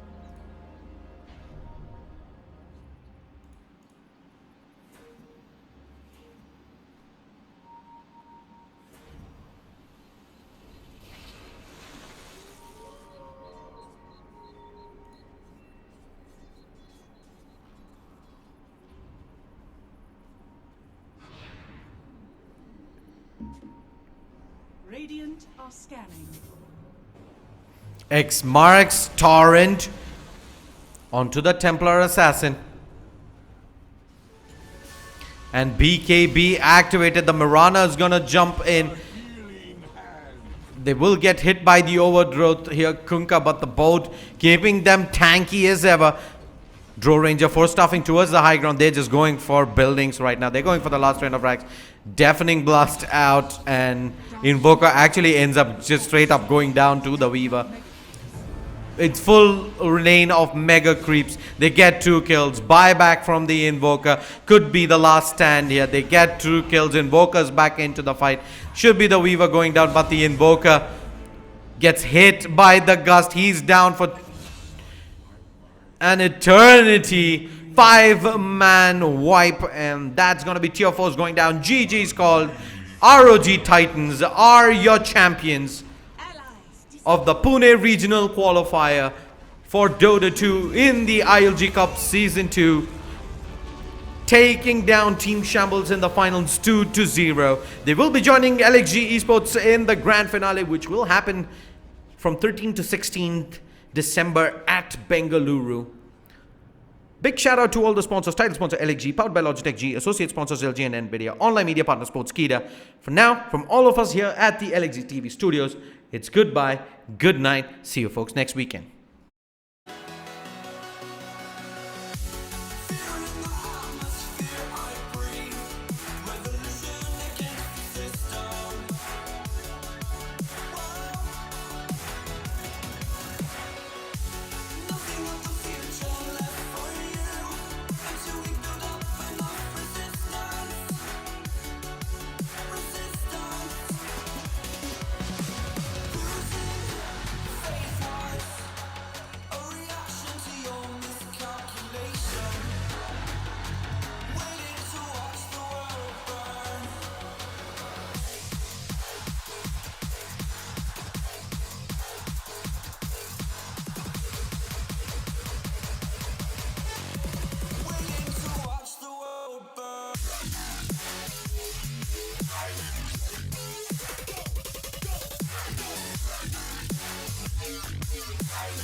Like a broken soul in a wonderland without angels.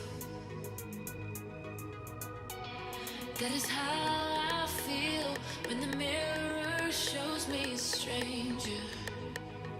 Yeah. And I know they're just fragments of a world where your absence all I get to see. Take me back to the planet where you and I are still meant to be. 'Cause I'm incomplete when you ain't by my side, when you don't wake up next to me. Yeah, I'm incomplete. I need you here tonight to cover up these empty sheets. 'Cause I'm incomplete. Yeah, I'm incomplete. Hey, 'cause I'm incomplete.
These roads intersect, on each one I reflect. These lines write my story.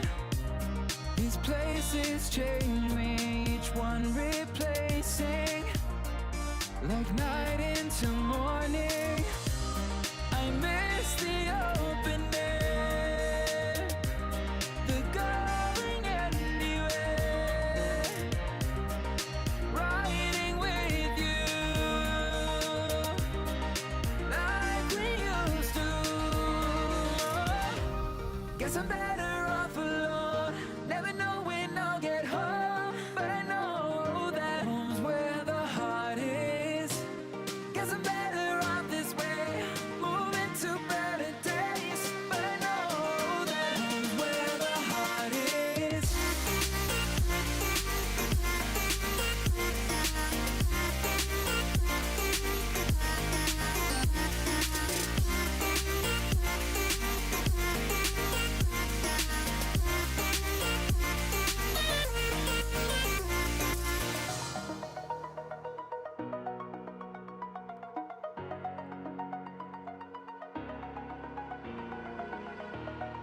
Over the edge, feel like I'm floating through the air. The pain I felt is paid for, all is said and done. Oh, I am restricted, fixed upon the web. I need to kick the habit that my mind is breathing in. Break out, I've got to see. Spent all my life holding all of it closely. I played it innocent, a feel of discontent. I'm finally facing it all, fearless.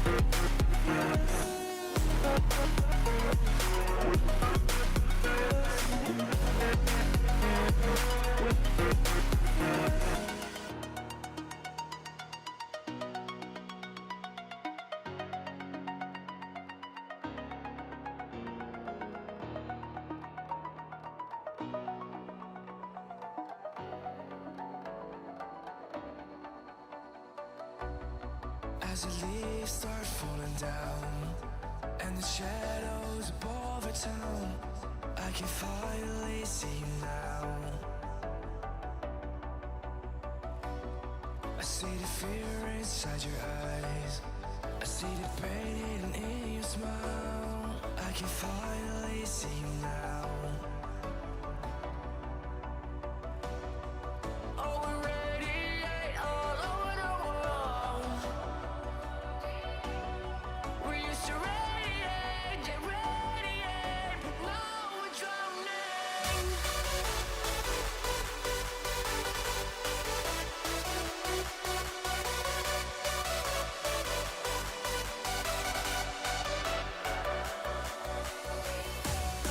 As the leaves start falling down and the shadows above the town, we used to radiate, but now we're drowning.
you and me are bored of regularities, living all the dreams, playing all the games, and getting high on love. They can chase us down, but we will always win. Leading every dance, feeling every touch, and getting high on love. We're invincible.